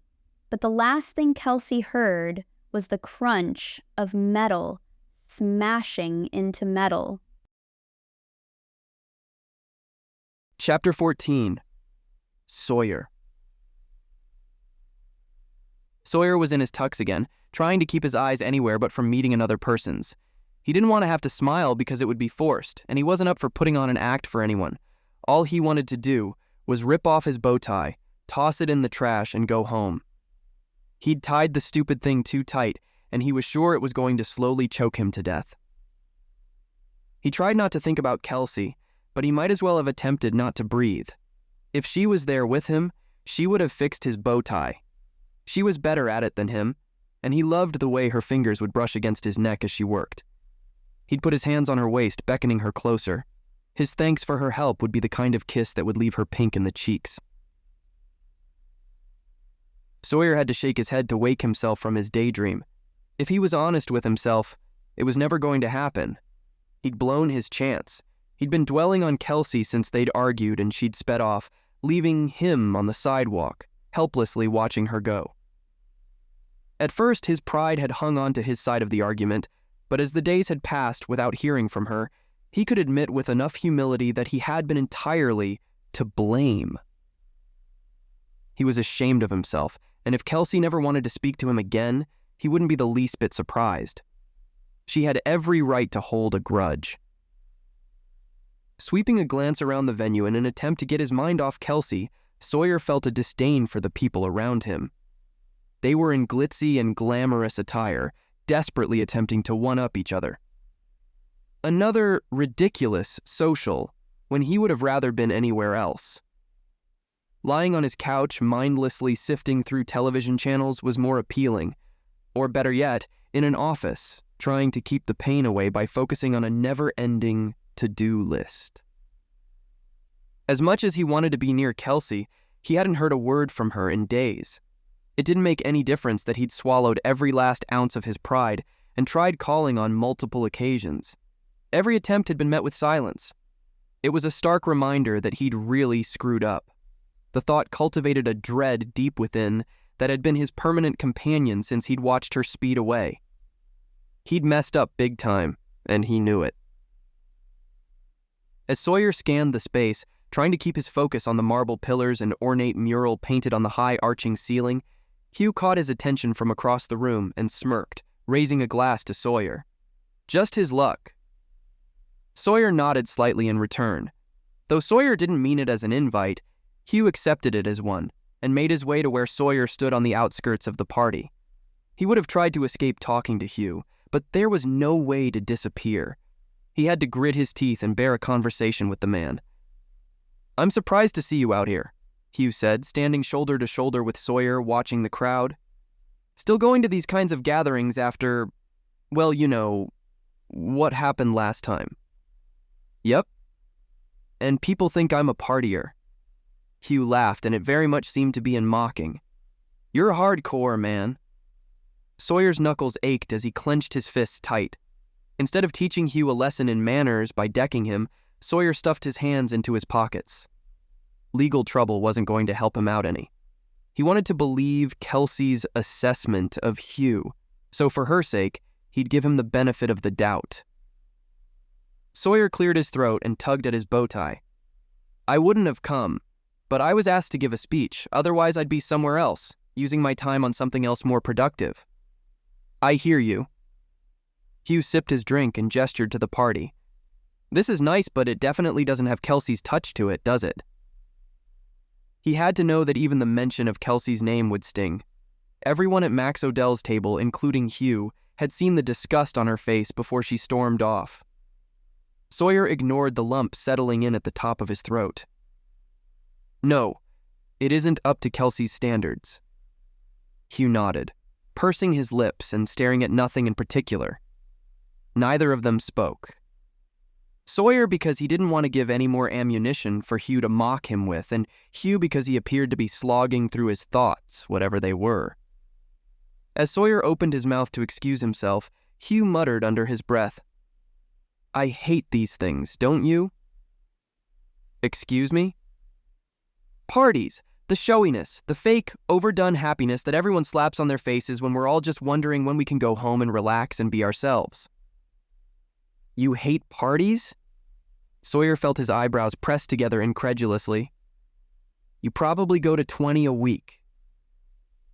Hugh chuckled softly, but it was tainted by something other than humor. Appearances can be deceiving, and you should know better than most that sometimes business requires the sort of dedication that a person wouldn't normally make. "I suppose I do." From the center of the room, where a group of women primped and preened for the occasion were loudly chattering about their hair and where they'd bought their shoes, one of them spotted Hugh and held her hand high in the air to twiddle her fingers at him. Grabbing one of her friends by the arm, they strutted toward the men. "Looks like I've been spotted." Hugh sighed wearily while simultaneously pushing his mouth into a full, toothy smile. "Time to play the part." "I'm sure it won't be too difficult. A couple of beautiful women want your attention." "You want to share one?" Hugh studied Sawyer, a fresh twinkle of amusement in his eye. "Two are headed this way, and that's too many for me." Sawyer held out his hands, vigorously shaking his head. "No, I'm off the market." "For good?" What could Sawyer say? He wanted Kelsea and no one else, but her parting words and silence in the face of his attempts to apologize made it clear that she didn't want him. Of all the things in the world that he had set his sights on, she was the one thing that he wasn't able to have. How ironic, after all he'd accomplished, that what he wanted, he couldn't buy. Sawyer would have gladly traded all his success to hear her voice, and for the chance to grovel at her feet in humble apology, even if in the end she refused to forgive him. At least he'd be able to tell her he loved her. It had been too scary to say freely when they were together, but now he knew he shouldn't have been so selfish by not putting a label on his affections. He loved Kelsea, simple as that. Running his hand down his face, Sawyer shrugged. "I don't know. Definitely for now." "How is Kelsea, by the way?" The question caught him off guard, enough that trying to say her name stuck in his esophagus. He shrugged again, clearing his throat. "I don't know. I haven't heard from her in a while." One of the women who had stalked down Hugh interrupted, posing with her hands on her hips. "Her who?" "Should we be jealous?" her friend asked. Before Sawyer had to make up an excuse to prevent from having to keep either woman company, Hugh draped his arms over both women's shoulders and steered them away from Sawyer. "You don't want to know. He was just telling me about his girlfriend, and it's one of those silly, mushy love stories. I mean, come on, where's the fun in that?" The women giggled and pressed themselves up against Hugh as they meandered back into the heart of the party. As much as Sawyer initially hadn't cared for Hugh, he appreciated that Hugh had saved him from trying to escape the clutches of ridiculous and shallow women. He'd had his fill of that from Rachael alone. Taking a few note cards out of his breast pocket, Sawyer figured his time would be best spent reviewing them again to make sure his speech about the imperativeness of helping underprivileged youth was flawless. Turning over his second card to read his notes, he felt an arm slip through his. He startled and almost pushed them away until he looked down. Yet again, Rachael had found him and was fluttering her unnaturally long lashes up at him. "I thought I'd never catch you alone," she said in the quiet, wispy voice she used when she was trying to sound docile and feminine. Sawyer wasn't fooled. He knew she played the wolf in sheep's clothing with masterful craftiness. It was an effort to keep from scoffing at her act. "I was reviewing the talk that I'll be giving after dinner, so I've purposely not been mingling. I needed some alone time." If Rachael caught his hint that he didn't want her around, she ignored it and instead clung tighter to his arm. He hated the feeling of Rachael encroaching on him. She'd been there to witness Kelsea's grinding anger and had to know she'd played a part in creating their rift. Even if Sawyer was ready to venture into dating again, Rachael would be the last woman on Earth to qualify as a suitable companion. "Oh, quit being a spoilsport," Rachael tisked. Snatching his cards out of his hand, she looked over them, childishly trying to keep them away from him when he reached to take them back. She was no match for the length of his arms, and he retrieved them, tucking them back in his pocket for safekeeping. Rachael was crazy enough that she might decide to rip them to pieces if she thought it might get her more attention. Fixing his suit coat and glancing around the room to make sure no one was watching them and drawing any unbecoming conclusions about them, Sawyer breathed easier when it appeared he was safe from any scandalous rumors involving Rachael. "Aren't you here with Max? I'm sure he's wondering where you are." "He's around." She flitted her hand in the air. "Somewhere." "I should let you go then. I don't want to keep you from enjoying yourself tonight." "You're so ridiculous." Rachael giggled and it made Sawyer's skin crawl. "I came over here because I knew I'd enjoy myself more with you than stuffy old Max. He's always talking about business and all the boring stuff that comes with it." "I can't say that I'm much more entertaining than he is. I could talk your ear off about stock options or the intricacies of merging businesses." Rachael tipped her head, still holding onto Sawyer's arm for balance, and laughed piercingly. "You might talk about it like Max does, but it's so much more attractive when you do. Besides, you know I've always had my eye on you. Ever since we first met, I knew we were meant to be. Like destiny is drawing us together." She lifted his arm and did a twirl beneath it. Turning back to face him, she clung to Sawyer's body, trying to sway to entice him to dance. All it did was make his pulse tick in his temples.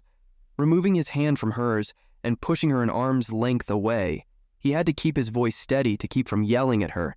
But if yelling was what it was going to take for her to understand, he'd do it. "Rachael, I'm flattered by your persistence and attention, but I am not interested. Nothing in our brief history would convince me that we're supposed to be together." She pushed out her lower lip in a pronounced pout. "Sure, we've had some bumps in the road that have prevented us from being together, but isn't that what makes a great love story? The challenges that keep people apart so that when they're finally together, their love is enduring?" Sawyer crossed his arms. He was going to have to be painfully blunt to get her to understand. "Rachael, you've got it all wrong. We're never going to be together. Those stumbling blocks, I see them as an undeniable sign that we're not compatible. You need to stop getting your hopes up every time we're in a room together because we're not a couple and never will be. Ever." She opened her mouth to speak, but only a tiny squeak came out. Her face turned deepening shades of red, and the way she curled her hands made her nails look like claws. "This has to do with Kelsea, doesn't it?" Sawyer wanted to laugh outright, but managed to keep his scorn under control. Rachael was absolutely delusional to think he was interested in her in the smallest measure, even after all the ways he'd tried to tell her he wasn't. Smoothing a hand down the front of his tuxedo, he took a step back, just as much symbolically as he was physically making sure to separate himself from her. "Yes. Isn't that obvious? This has everything to do with Kelsea." Rachael's eyes lost their sparkle, and her smile, frozen on her face, drooped slightly. "I don't understand you. You could have any woman you wanted. You could have me.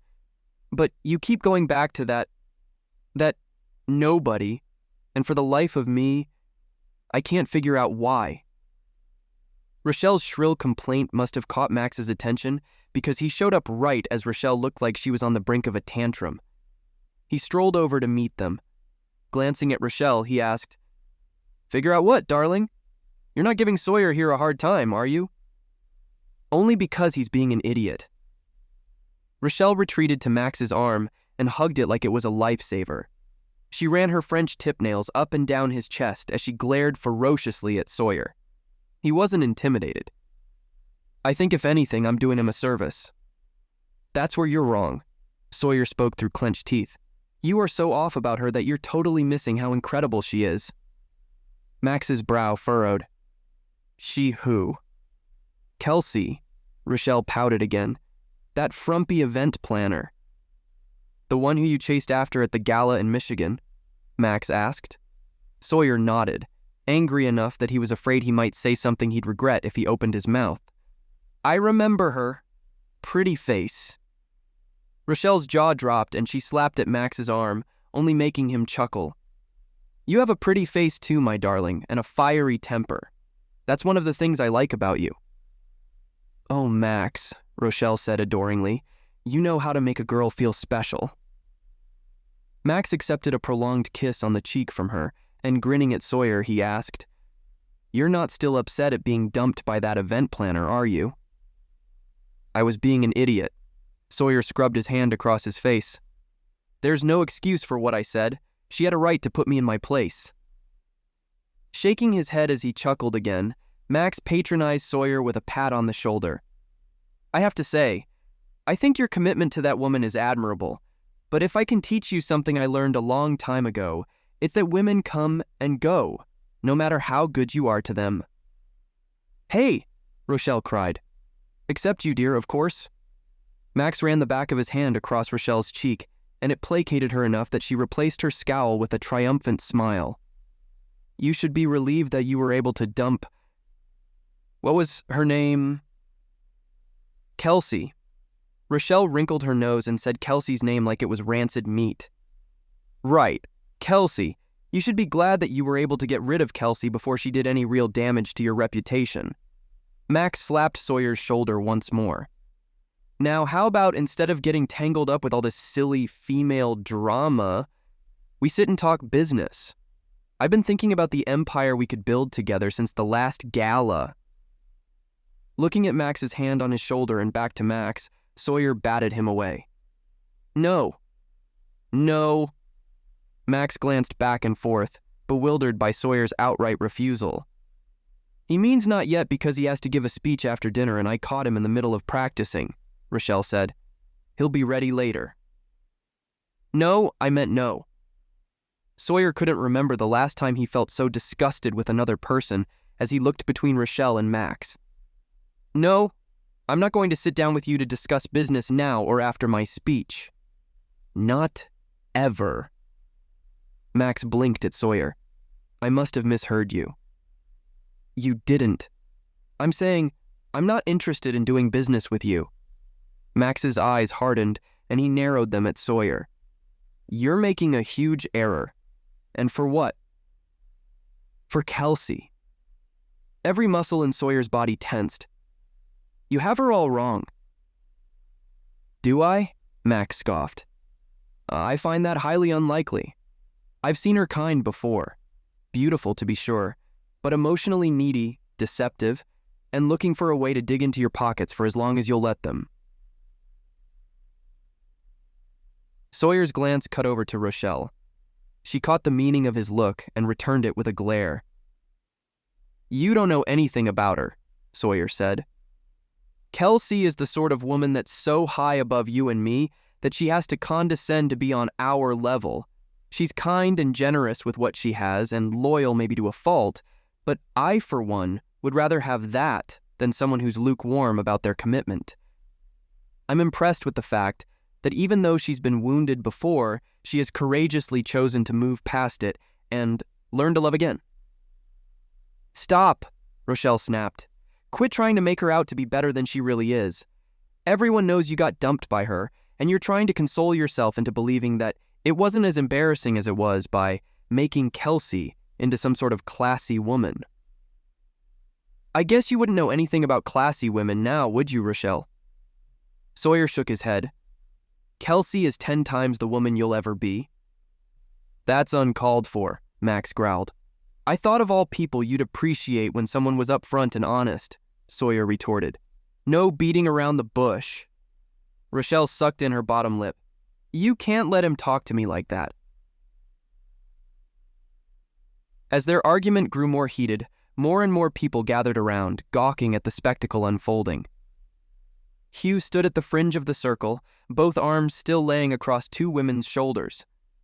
Whether or not it was the same two women he'd intercepted before they reached Sawyer, he couldn't tell, but it was of little importance.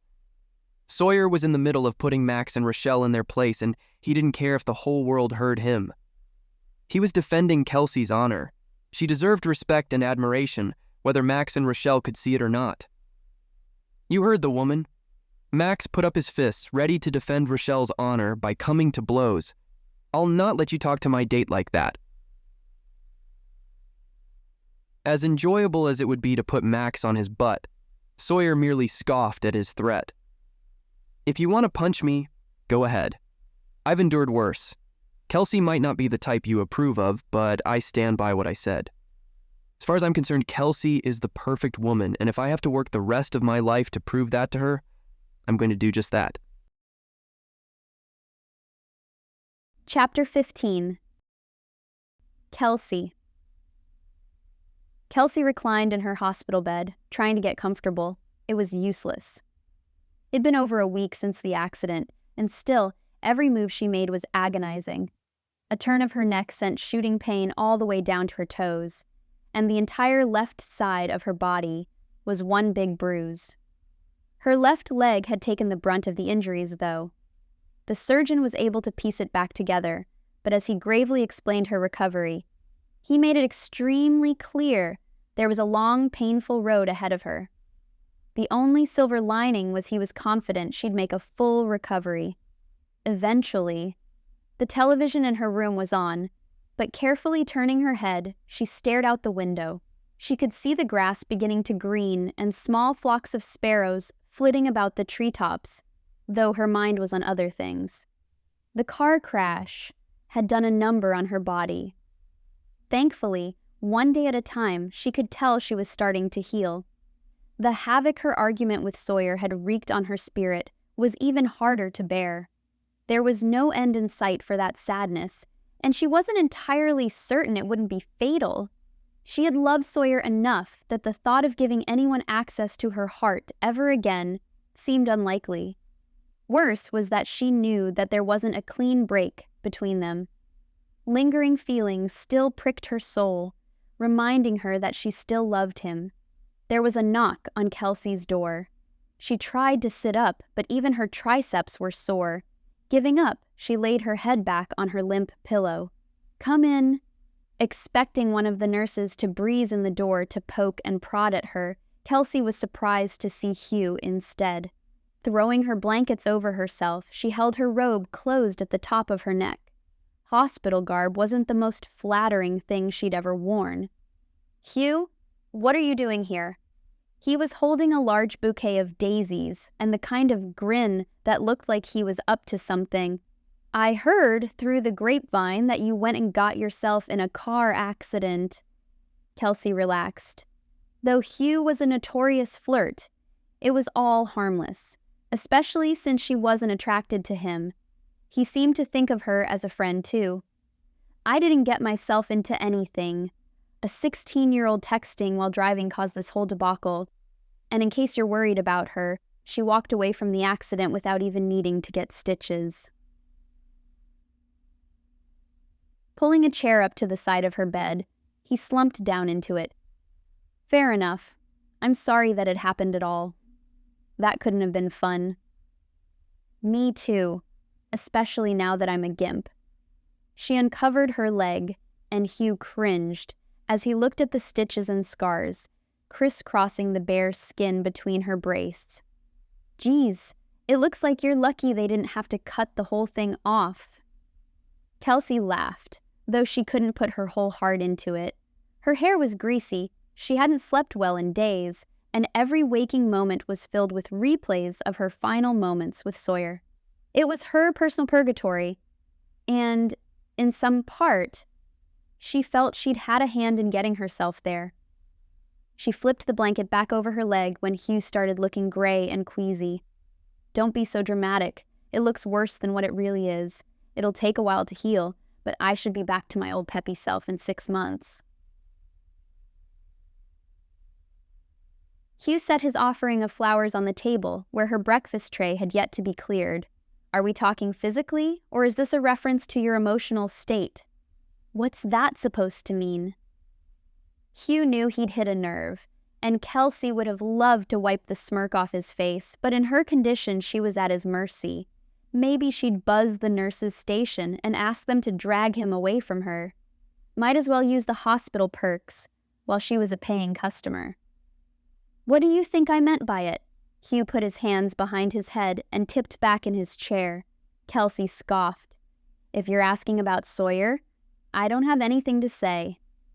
Kelsea, come on. I know you're a straight-shooting chick who has a zest for life, so you're not fooling anyone. It's obvious when you're unhappy. Like, you might as well have it stamped on your forehead. She crossed her arms, unsure of which emotion twisting her insides would come out on top. I'm unhappy because of how Sawyer treated me. It was unfair of him, and I have a right to experience every ounce of pain. Hugh didn't say anything for a minute, almost as if he was waiting for her to calm down enough to listen. He nodded. You're not going to get any argument from me. I'm on your side. Then what are you doing here? Trying to scratch open my wounds. I'm not, Hugh said with a chuckle. I said I agreed with you that what he did was deplorable. It gave Kelsea some measure of comfort that Hugh recognized Sawyer messed up. That meant that Kelsea wasn't blowing anything out of proportion. What Sawyer had done was unforgivable. So why did she want him to try and convince her otherwise? Yeah, it was, she said quietly. A commercial for dog food came on the television and Kelsea found herself staring, letting the conversation ebb. Who told you I was here? Luke. Who else? Right, Lauren blabbed, didn't she? Hugh laughed, wiping a hand down his face and putting it back behind his head. I don't think blabbing is the right word. I'm no expert, but I hear it's healthy in a marriage to talk to each other. Since we're all mutual friends, it only seemed natural that eventually you'd come up in conversation. I guess. Trying to run her fingers through her hair, she caught it on a snarl. She hadn't seen a brush since she'd arrived, so she worked through it with her fingers and made a mental note to ask the nurse if she could bring a brush. Lauren asked me to come to check on you, but little did she know I was already on my way when I found out. Couldn't leave you without any visitors, could I? My assistant Miley was in, and a couple of businesses I've worked for sent cards. Otherwise, it's been a quiet stay. It's not been all bad having some alone time. This is a heck of a way to do that. Smiling slightly at his tease, Kelsea stared at her hands and cleaned out a clump of dirt under her nails. Does Sawyer know? Counting each agonizing heartbeat until Hugh spoke, the longer he stalled, the less sure Kelsea was that she wanted to know the answer. If Sawyer was aware she'd been injured and hadn't come, that might be the blow that did her in. Couldn't say. The last time I saw him was at another one of the charity events. In Dallas, I think. I have such a hard time remembering what party was where. Hugh was chuckling at his joke while Kelsea's heart squeezed in her chest. While she was stuck in a hospital, recovering from the most horrific night of her life, Sawyer was out socializing. She laughed bitterly. Figures. Whoa, hold on there. Hugh sat up in his seat. It's not exactly like you're imagining. And what exactly am I imagining? Hugh bobbed his head from side to side. You're probably thinking Sawyer was out having a blast, meeting up with Rachael, fist-bumping a bunch of executives, and forgetting all about you. Kelsea swallowed. Hugh's guess was entirely too accurate. Maybe. I wouldn't blame him, I suppose. We didn't exactly part on amicable terms, and I can't force him to feel as rotten as I do. It wouldn't take much for anyone to figure out you two fought. He came back into the gala after you left him at the Michigan Art Museum looking like every ounce of joy had been sucked out of him. I don't know what you said to each other, but without a doubt, you made your point. So, what she'd said had apparently gotten through to him. Folding her hands in her lap, Kelsea took an introspective look at herself. A lot of what Sawyer had slung her way was unfair, stemming from his own stupid desperation to fix the problem he'd caused by any means necessary. But there was truth to some of his words that she couldn't deny. It had taken Kelsea time to realize it, but she wasn't entirely innocent in the situation either.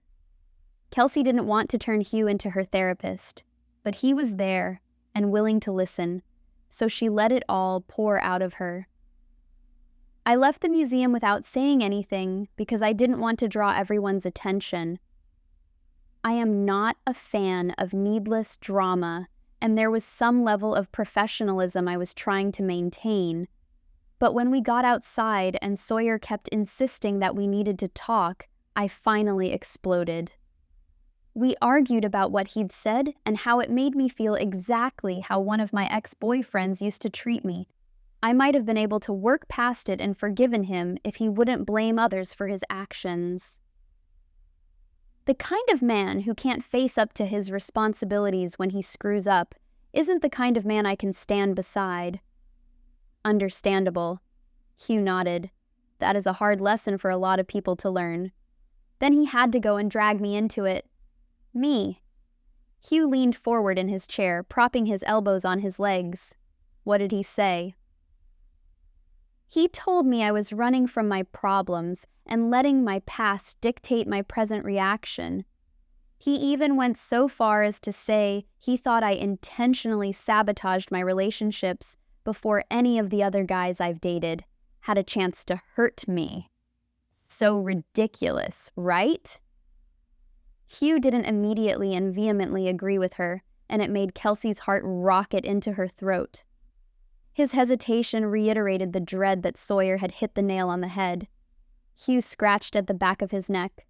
I guess I can't say. I don't know what this ex-boyfriend of yours did to hurt you so badly that Sawyer thinks it's influencing you in the here and now. That's something only you can answer. Scoffing, Kelsey tried to look away, but the movement made her grimace with discomfort. She closed her eyes, and all she could see was Sawyer standing at the curb. Watching her go, the image had haunted her since it had happened. Are you asking if I think Sawyer might be right about me? That I'm a serial dater because I'm too afraid to make any serious commitments? Hugh shrugged his shoulders. I guess that's something only you can answer for yourself. Tears, as much as she hated them, had been her most frequent companion since arriving at the hospital, making her feel like she was living under a perpetual rain cloud. It had been terrible.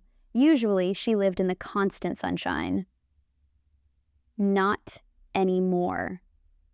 Her eyes filmed with them, and she kept her attention on her lap to try and hide her sorrow and uncertainty from Hugh. I guess that's what's scaring me the most. That maybe Sawyer's right. It's a hard thing to be called out on an area where I'm struggling. It's even harder to have it pointed out, then left to figure it out for myself. Has he tried calling you? Kelsey held open empty hands. My phone was totally ruined in the accident. My assistant was nice enough to put in an order for a new one, but it hasn't arrived yet. So, I suppose that means you have no idea if he's tried reaching out? As Kelsey shrugged, a single tear tumbled down her cheek before she could catch it. Pinching her eyes closed, she mentally rattled her thoughts and managed to smile. I guess so. He might be calling and thinking I'm being stubborn because I haven't answered. Even if he showed up at my office or apartment, nobody's been there since all my employees are scrambling to pick up the slack and are out running all the errands I usually do all day long. Hugh nodded, and a rare bout of seriousness crossed his expression. Can I give you some advice? Kelsey patted dry her tears and met his eyes. Why not? Shoot. I know from personal experience that it's difficult being in both your and Sawyer's positions. I've been the one hurt, and have done the hurting. Your reputation for being a heartbreaker is well known. Kelsey meant it as a friendly tease, but immediately regretted it when Hugh winced. I'm sorry, I was trying to kid with you. It's all right. I'm not oblivious to how other people see me, and I haven't done much to correct it. I don't know all of your past, but it sounds like we're both letting ours affect our lives now. I have learned that if I want something to work, especially in a relationship, I can't sit idly by like a spectator. I have to put in the effort, and sometimes it's painful. Probably. Kelsey tried reaching for a box of tissues, but Hugh beat her to it. Handing them over, he sat back in his seat. I'm not sure what I should do about it, though. There's no denying that the thought of going through the pain my ex caused, again, scares me. So, yeah, maybe there was some truth in what he said. The problem is, I'm not sure where I should go from here. For me, I guess, from where I sit, I wish I could have talked it out with both women. The one I hurt and the one who ripped my heart out and handed it to me after she sent it through the shredder. It probably wouldn't mean that we'd end up back together, but I'd find it a lot easier to live with myself knowing that someone else out there didn't totally hate my guts because I'm an imperfect man. But what should I do if Sawyer doesn't want to talk? If he can't forgive me? Hugh's mischievous grin returned, and Kelsea couldn't help but mirror it with a genuine smile of her own. Something tells me that isn't going to be an issue. What? Why? Did you talk to him at the gala in Dallas? Briefly, yes. For one, he looked absolutely wrecked, so I hope it pleases you to know that he seems to be feeling every bit as horrible as you. You had him wrapped around your finger, and now that you cut him loose, it might do him in. Really? Kelsea chewed on her lower lip. He's that upset? Oh, yeah. You had to know how bad he had it for you. Big time. Still does. Kelsea huffed, not sure if she could believe Hugh.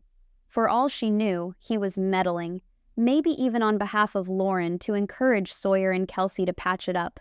Lauren swore she wouldn't care if their breakup caused her to be in the middle. That made Kelsea skeptical. Lauren witnessing two of her best friends miserable and at odds with each other had to be an uncomfortable position to be in. I think you might be reading into things a little too much. Sure, maybe Sawyer's sad, but that doesn't mean he wants to get back together. Yes, it does. Hugh put his foot on his knee and tipped back in his chair again. I overheard him talking to Max and Rachael, defending your honor to them. And man, he was raking them up and down a metaphorically hot and fiery row of coals. No, Kelsea pressed a hand to her chest. He didn't. In essence, he told Rachael that she was tasteless and that you were a woman exponentially classier than her. And when Max came to smooth things over, Sawyer smacked his hand off his shoulder and told him he'd never do business with him because of the way he treats people. If it was wrong to be flattered by Sawyer standing up to people on her behalf, Kelsea didn't know how not to feel complimented. Their argument had stemmed from Sawyer's fear of offending Max and what it would do to his reputation, but apparently, Sawyer had gotten over it. A small swell of pride struck Kelsea, and she was glad that he'd at least had the guts to throw off the ridiculous social expectations well-to-do people placed on one another. That would have been a sight to see, Kelsea said, grinning slightly.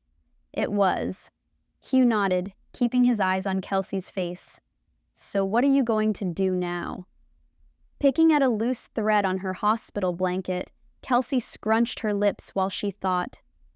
I don't know. I think you're right, that I should at least talk to Sawyer. If nothing else comes of it but closure, that is a measure of peace I can give to both of us. That's smart. Don't hang on to that hurt. It doesn't do anything but canker a person. It's so much more difficult to heal after that happens. It is. Hugh sat up straighter. You want me to hand you the phone so you can call him? Kelsea chuckled and tried to shake her head slowly. The pain was too much, so she stopped herself mid-movement. Not yet. I need a little more time to think about what exactly I'd say, aside from being sorry for the part I played. All right, things can move on at your own pace. Nothing wrong with that. Hugh stood up from his chair and walked behind it, resting his hands on the back. So when do you get to bust out of this joint? They're telling me in another 3 or 4 days. I have to get my pain levels under control, and they're monitoring me to make sure nothing else fun pops up. Even after I go home, I'll get to spend my days in physical therapy. Yay. When you're ready to be discharged, give me a call. I'll come pick you up.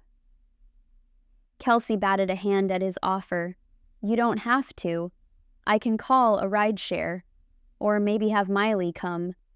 I don't mind. I'm going to be in Michigan for the next couple of weeks for work. Work? Kelsea scrunched her nose. I didn't know you had a job. What can I say? I'm full of surprises. Hugh chuckled as he strolled for the door. Is there anything else I can get for you before I head out and let you rest? One thing I've been wondering about. Oh yeah? What's that? Tell me who won the painting we both liked from the auction. Smiling while holding the door with his firm grip, he confessed, I did. You'll have to stop by and admire it when you're in Orlando next.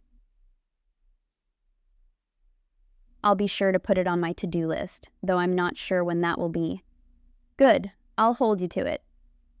Hugh drummed his fingers as he peered out behind the doors. You aren't jealous, are you? Nah. Kelsea flicked her hand in his direction. I'm just happy that one of us was lucky enough to get what they were hoping for that night. Chapter 16. Sawyer. Sawyer had lost track of the hour when his phone rang on his desk. The lights over his work area were dim, and outside that small circle of light, everything was dark. Picking up the phone, he checked the time before he answered it. Midnight where you are. Isn't that kind of late to be calling, Lauren? Sawyer tried to sound pleasant, but his voice was hoarse and tired. Since his argument with Kelsea, he was working to the bone and putting off sleep. His world had imploded, and Sawyer didn't know any other way to cope. He tried to put on a tough and indifferent exterior with people who weren't privy to the situation, but it was a fragile facade that could shatter at any moment.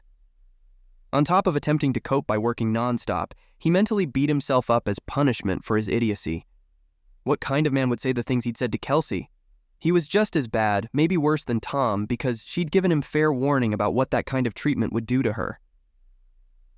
I couldn't sleep, Lauren said. You too? I have a feeling that our insomnia has to do with the same person. Sawyer's heart pinched in his chest, knowing where this conversation was going.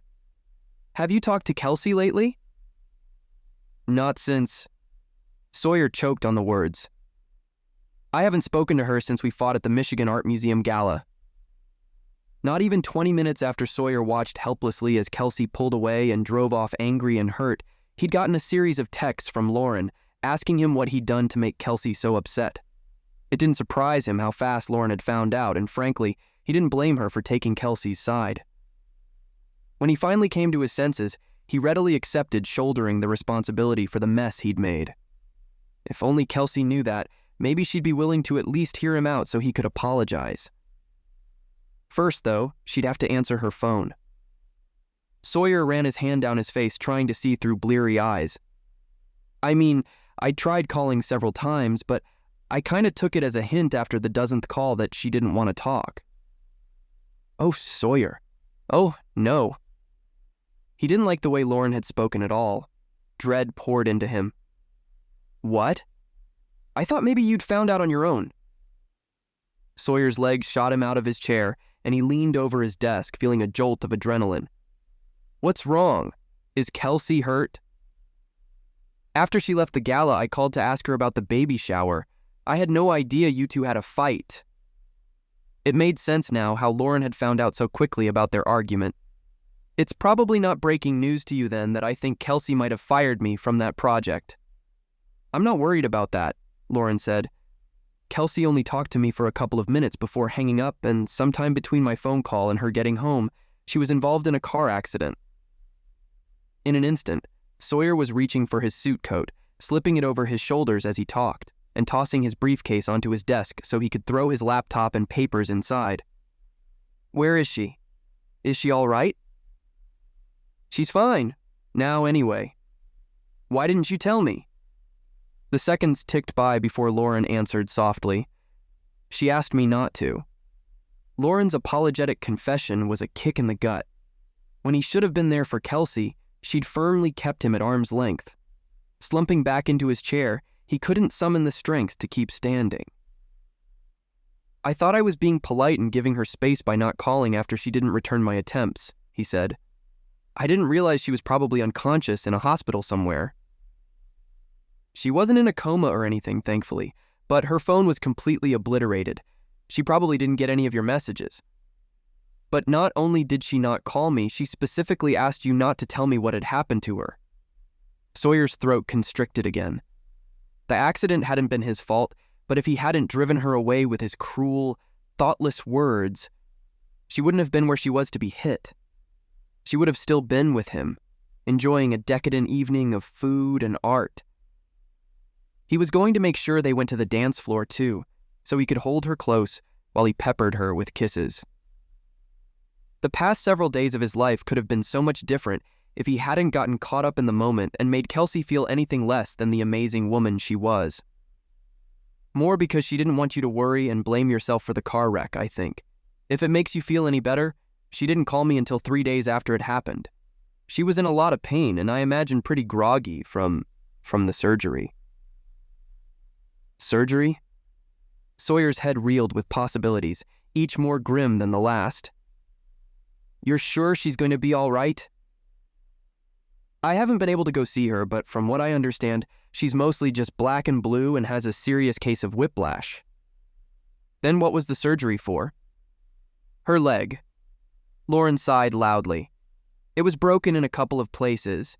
She's expected to make a full recovery, though. It'll just take a good long while. If there was one wish Sawyer could have, he'd want to be at Kelsea's side that instant, making sure she was comfortable and well looked after. It wasn't a matter of what he wanted, though. If Kelsea didn't want him there, then he wasn't going to force his company on her. Part of his motivation for wanting to be with her was selfish. He would give anything to apologize to her.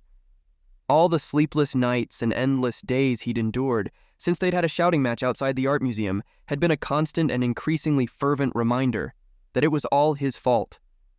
He was everything Kelsea had said he was and more, spineless and cruel, and lacked the integrity that she thought she'd seen in him. It wasn't at all who he'd wanted to be, but when it came down to it, his weaknesses had outweighed anything valiant about him. I see, Sawyer said.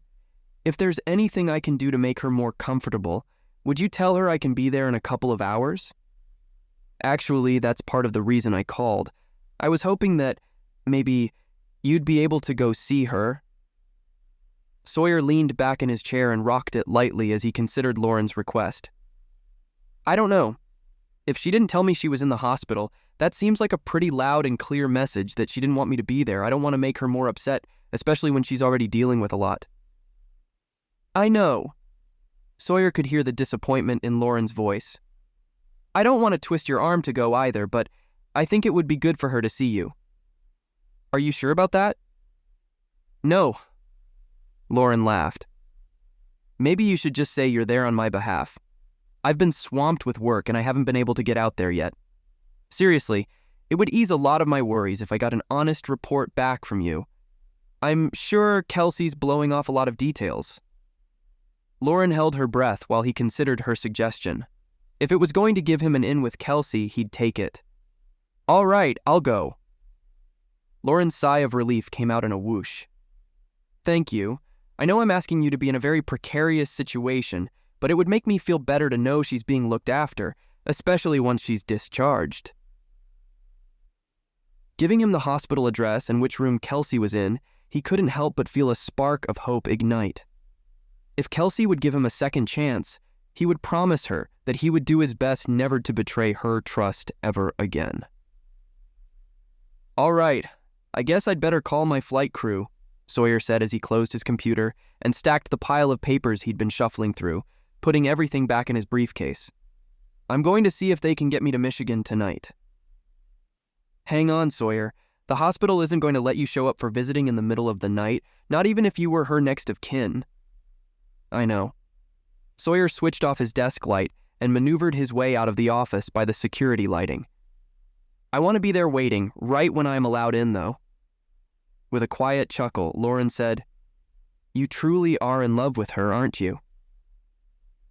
For the first time in days, Sawyer was able to smile in a way that went beyond the mere movement of his lips.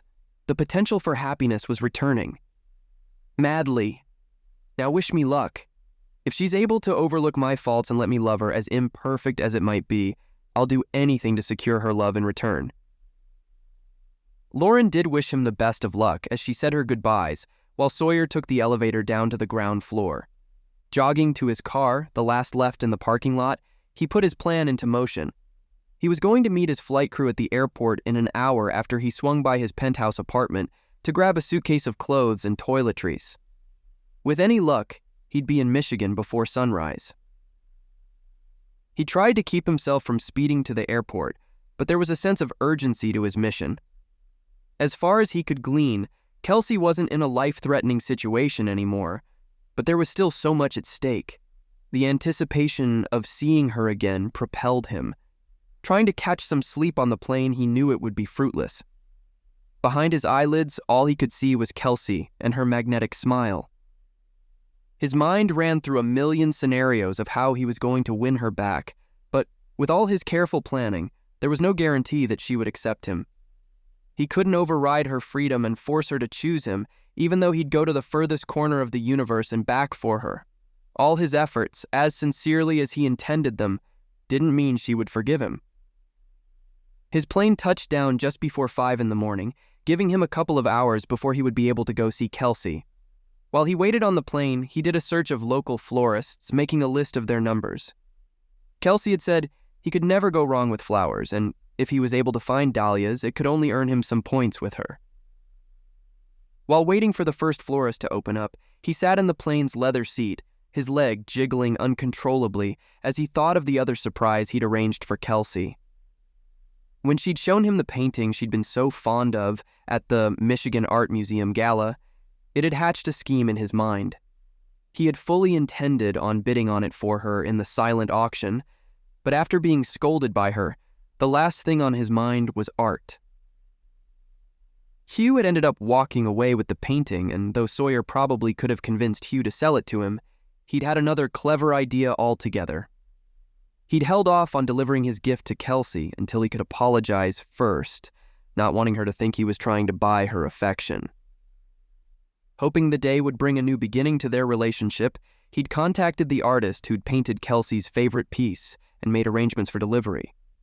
At 7, a chauffeur in a sleek black sedan pulled up to take Sawyer on the few stops he had before he went to the hospital. The first 3 florists he called didn't carry much more than the typical bundle of roses or assorted flower bouquets. But at one small floral shop across town, he discovered they specialized in keeping a large variety of flowers in stock. They didn't have any dahlia-specific bouquets, but between several bundles of flowers, there were enough that it'd make a lovely array for Kelsea. Sawyer made sure to pay for every flower arrangement that he'd pulled a dahlia from, and tipped the owner generously for her accommodating his urgent request. On the way to the hospital, Sawyer's heart barely felt contained in his chest. He prayed that this would be the opportunity he'd so desperately tried to attain with Kelsea, and that she wouldn't be so hardened against him that she'd kick him out before he got out a single pathetic apology. The chauffeur pulled up to the hospital entrance, and though it was still 15 minutes early, Sawyer climbed out of the car and went in. Holding his freshly wrapped bouquet, Sawyer checked out the gift shop to see if there was anything else that Kelsea might like. He thought about buying a plush bear, but it seemed too cliched and childish, so he put it back on the rack. At the food court, he decided to buy a couple of smoothies. He hadn't eaten anything since lunch the day before, and though he'd never stayed in a hospital himself, he'd heard the food was notoriously bad. It was one more peace offering, and he hoped Kelsea would appreciate it. Sawyer downed his smoothie in a couple of gulps and wiped the evidence off his lips with the napkin that had been wrapped around his cup. When the hands on the clock in the food court moved to 8 o'clock and visiting hours had officially begun, Sawyer tossed his trash and marched over to the information station. "Excuse me," Sawyer said as he approached the hospital concierge desk. "Can you direct me to a room?" The little old lady with a halo of white hair smiled up at him. "Of course, dear. Patient's name?" Sawyer gave the information Lauren had given him and waited with the most patience he could muster for her to look up where in the hospital Kelsea was staying. The woman squinted at her computer screen. "Let's see. Room 415. You'll need to take the elevators right past the food court, up to the 4th floor, then take a right. You'll sign in at the nurse's station and they can help you find the room from there." "Thank you." "Are those for your girlfriend?" the woman asked, tipping her head to the flowers Sawyer was clutching. Sawyer's heart had been put through its paces the last few hours, and it was back to thumping against his ribs. He was so close to seeing Kelsea again. The question was if she still considered herself his girlfriend. He decided to err on the side of optimism. "Yeah, she told me she likes dahlias, so I figured it was a safe choice." "They're lovely," the woman said. "She's lucky to have such a thoughtful beau." The woman's compliment gave Sawyer the extra boost of confidence that he needed. Thanking the woman at the concierge desk, Sawyer had to remind himself to walk to the elevator. The elevator seemed to move at a snail's pace, making Sawyer grit his teeth. He should have taken the stairs. When it finally reached the 4th floor, Sawyer's palms were sweating as he clutched her flowers and smoothie. The elevator dinged, and before the doors were fully open, Sawyer slipped out and went directly to the nurse's station. "Good morning," Sawyer said to the nurse sitting behind the desk. "I'm here to see Kelsea Stoker." The nurse smiled up at him. "Lucky you. You caught her just in time. She's being discharged this morning." "Is now a bad time to drop in on her?" "Not necessarily," the nurse said. "It takes a couple of hours to get all the paperwork filled out and make sure she's all set with her schedule of medication. I'm sure she'd love to have you say hello." The nurse pointed down the hall at the rooms, and Sawyer nodded as she indicated where Kelsea was at. With a shaky breath, Sawyer started down the hallway. Turning the corner, he found her room. The door was ajar, and the closer Sawyer got, the harder his pulse drummed in his ears. This was it. Even around the noise, he could hear voices coming from within Kelsea's room. Kelsea's laugh was unmistakable.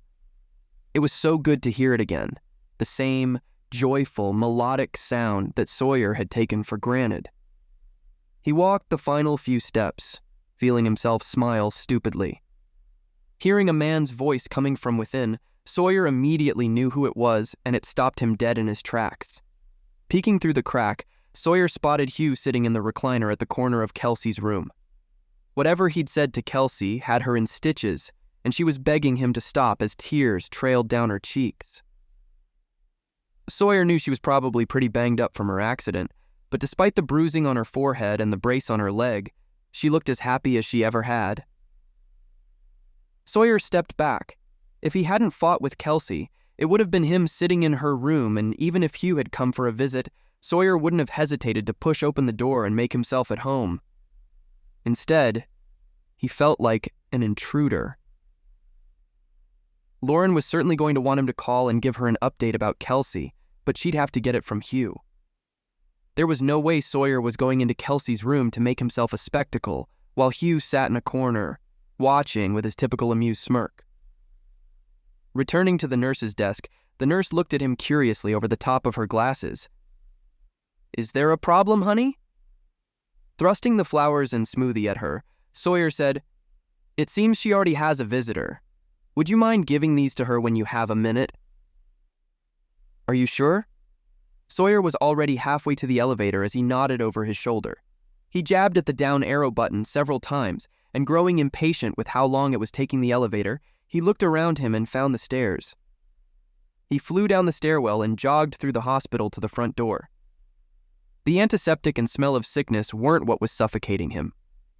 When he reached the outside, he closed his eyes and tipped his face toward the sunlight, drawing in fresh air until his lungs burned. It hadn't taken Kelsea long to move on from Sawyer, and he shouldn't have been surprised that when Hugh saw an opportunity, he swept in and took it. If there was any anger he was entitled to, it wasn't there. Sawyer could hardly blame either of them. There was no reason that they shouldn't be happy, and if they found it together, so be it. All Sawyer could hope was that Hugh treated Kelsea better than he had. If he didn't, Sawyer would be a hypocrite at even the thought of teaching Hugh a lesson. Recovering enough to walk to the parking lot, he spotted his chauffeur reading a paper in the driver's seat. Sawyer hurried his way to the car and let himself in.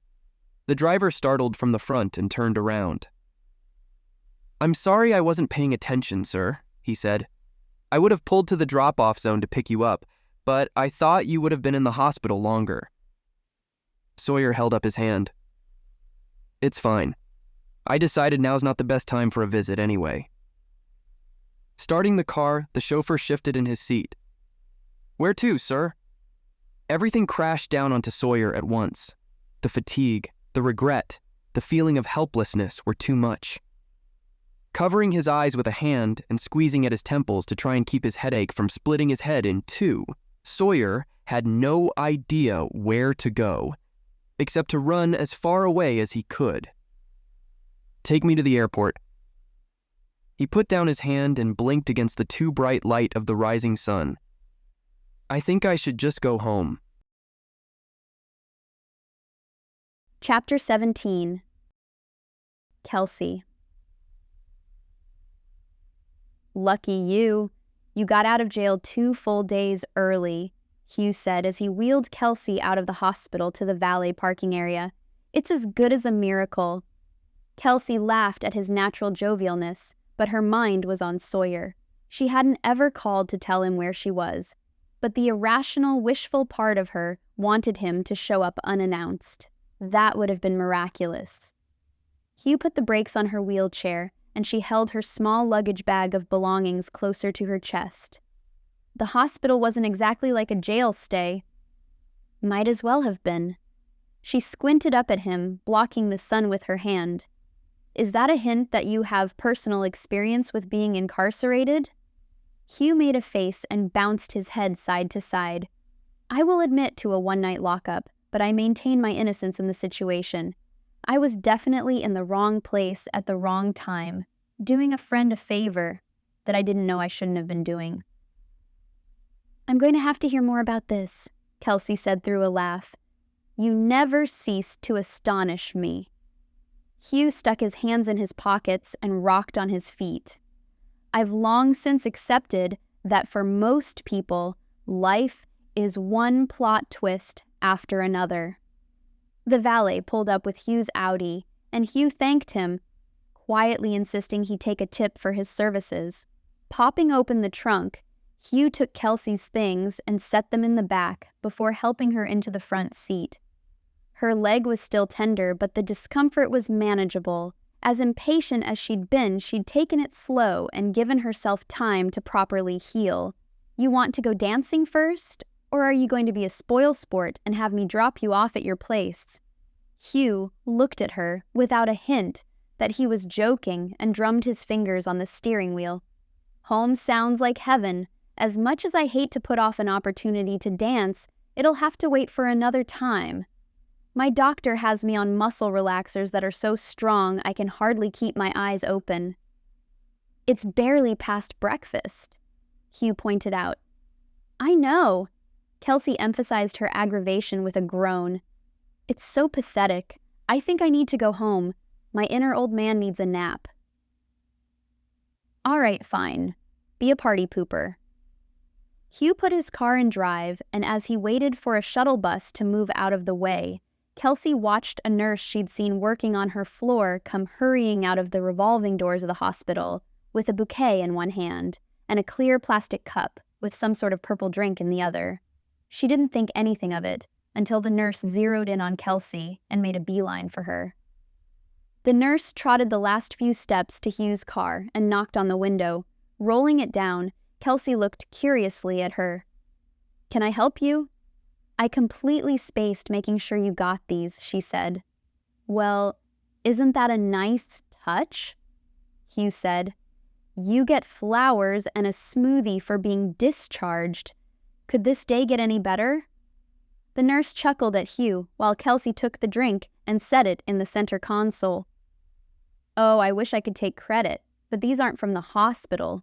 A nice man dropped them off, but didn't stay to deliver them himself." She passed the flowers in through the window, and Kelsea's heart stalled. They were dahlias. "Did you happen to catch his name?" They were from Sawyer. It had to be. "No, sorry, hun. He was in a hurry to leave." "Oh."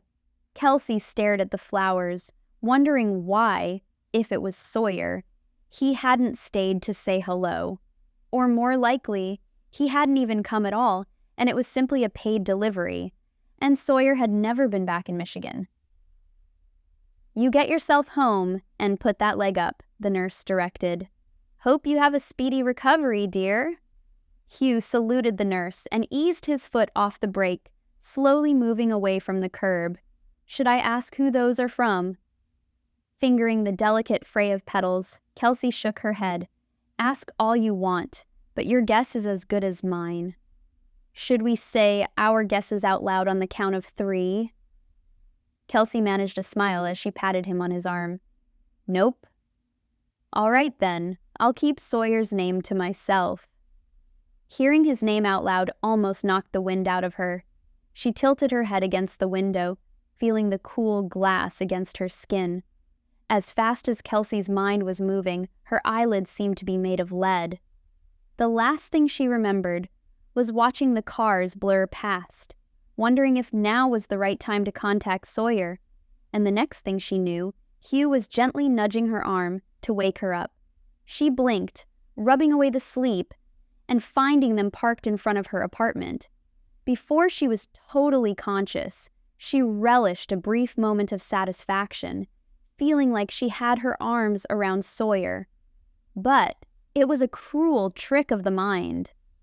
All she was clutching were flowers. "Good thing you live on the ground floor." Hugh turned off his car and stuffed his keys into his pocket. Taking stairs with crutches would suck big time. "I'm glad at least you can see all the silver linings of my situation." Kelsea grinned, and feeling groggier than she had before she dozed off, she unbuckled herself and opened her door. Hugh fetched her things from the trunk and came around to help her. "Since you pointed out I was a downer after my interpretation of the painting we both liked at the gala, I figured I ought to try and be more positive." "Good for you. I need to reinvest in some positive thinking, too. I'll tell you, it's easier to do it with other people's situations, though I have a gut feeling it sometimes comes off as annoying to others." "Well, don't sugarcoat anything either." Kelsea accepted Hugh's hand as he got her to her feet and handed over her crutches. She moved slowly to her apartment, and Hugh followed her patiently from behind, with her luggage in one hand and a bag full of medications and discharge instructions in the other. "Looks like you got a delivery," Hugh said, motioning to her front door with his chin. "That's pretty sizable. Are you expecting something?" "Not that I know of." "Let me get you settled inside and I'll drag it in for you." Kelsea nodded, grateful that he had been available to give her a hand. If it weren't for him, she wasn't sure how she'd cope with being sent home still a cripple. Questions kept poking at her, wondering if Sawyer had really been there. Even with the unlikely chance that he had come bearing flowers, it had been a thoughtful gesture, but not particularly helpful. What she needed now was practical. Unlocking her door, Kelsea hobbled in, tossing her keys onto the table. She found a new phone with a note tucked underneath next to her napkin basket, and she went to it. Hugh pulled out a chair to set down her suitcase and hung the medicine bag on the back. "The cell phone fairy seems to have brought you a new phone." Kelsea read the note. "Miley brought it over. It's already activated and everything. That was nice of her." "Yep." Hugh headed back to the door. "I'm going to get your flowers so you can put them in water, then bring in the box on your patio. Why don't you go sit down on the couch and get your leg up? I don't want word getting back to that nurse that I didn't do a good job looking after you." Kelsea mutely agreed, awkwardly maneuvering around her apartment to her living room. She was going to have to do some rearranging if she was going to have any hope of not tripping while she still had the horrible crutches to rely on. Turning on a light and opening the blinds, she went to the couch and sat, careful not to flop so she didn't jar herself. Checking out her phone, she started setting up her passcodes and getting it connected to her internet when Hugh came in, his arms stretched as wide as they'd go to carry in the box. He set it down next to her and brushed off his hands. It wasn't nearly as heavy as I guessed it would be. "I wonder what it is." Kelsea rattled it gently. There is one surefire way to figure it out. Open it. Ha ha ha. How original. Kelsea tried to keep a straight face, but it was hopeless when she was up against Hugh. Glad you can appreciate my humor. Pointing over his shoulder, he asked, "Want me to get some scissors for you?" "That would be great. There's a pair in the knife drawer." Kelsea looked over the box to see if there was any sort of indication of what was inside, but she didn't recognize any other names or addresses aside from her own. Hugh returned from rummaging in her drawers and handed over the scissors, waiting patiently for Kelsea to do the honors. Cutting along the tape at the top, she pulled out the packaging that had been stuffed in. Reaching past it, Hugh stood up to pull a large canvas out of the box. Kelsea put a hand over her mouth as she stared. It was a painting identical to the one she had wanted so badly to have at the art gala. Secretly, she'd coveted it in a way that made her jealous of Hugh. As envious as she was, she hadn't let herself entertain the idea that it might be hers one day. Her gaze flicked up to Hugh. "You didn't have to do this. I know how much you liked this painting, and you won it, fair and square." Hugh shook his head. "Don't look at me. As nice as it would have been for me to give it to you, I'm not that generous. My painting is hanging in my kitchen at my house, not unless someone stole it sometime after I left. I'm guessing you're not affiliated with any art thieves." "Obviously not.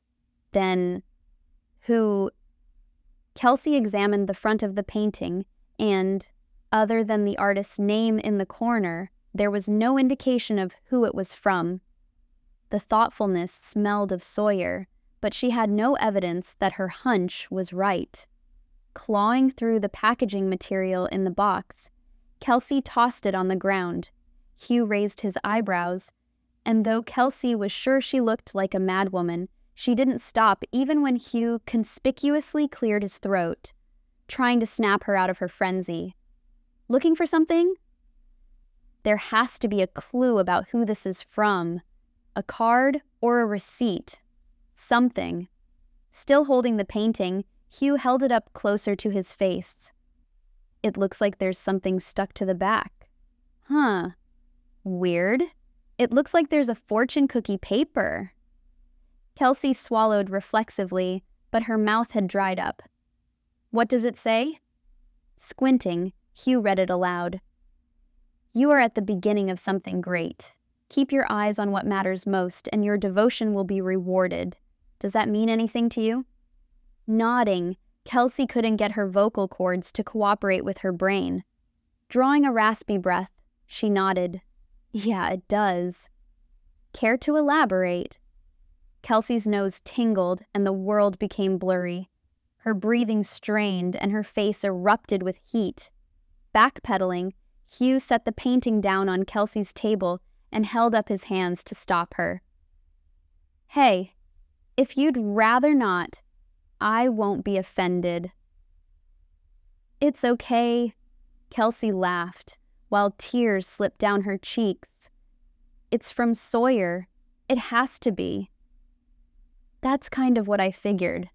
Putting a clammy hand to her forehead, Kelsea couldn't figure out how he did it. Hugh had won the painting, and as far as she knew, it had been an original by the artist for the event.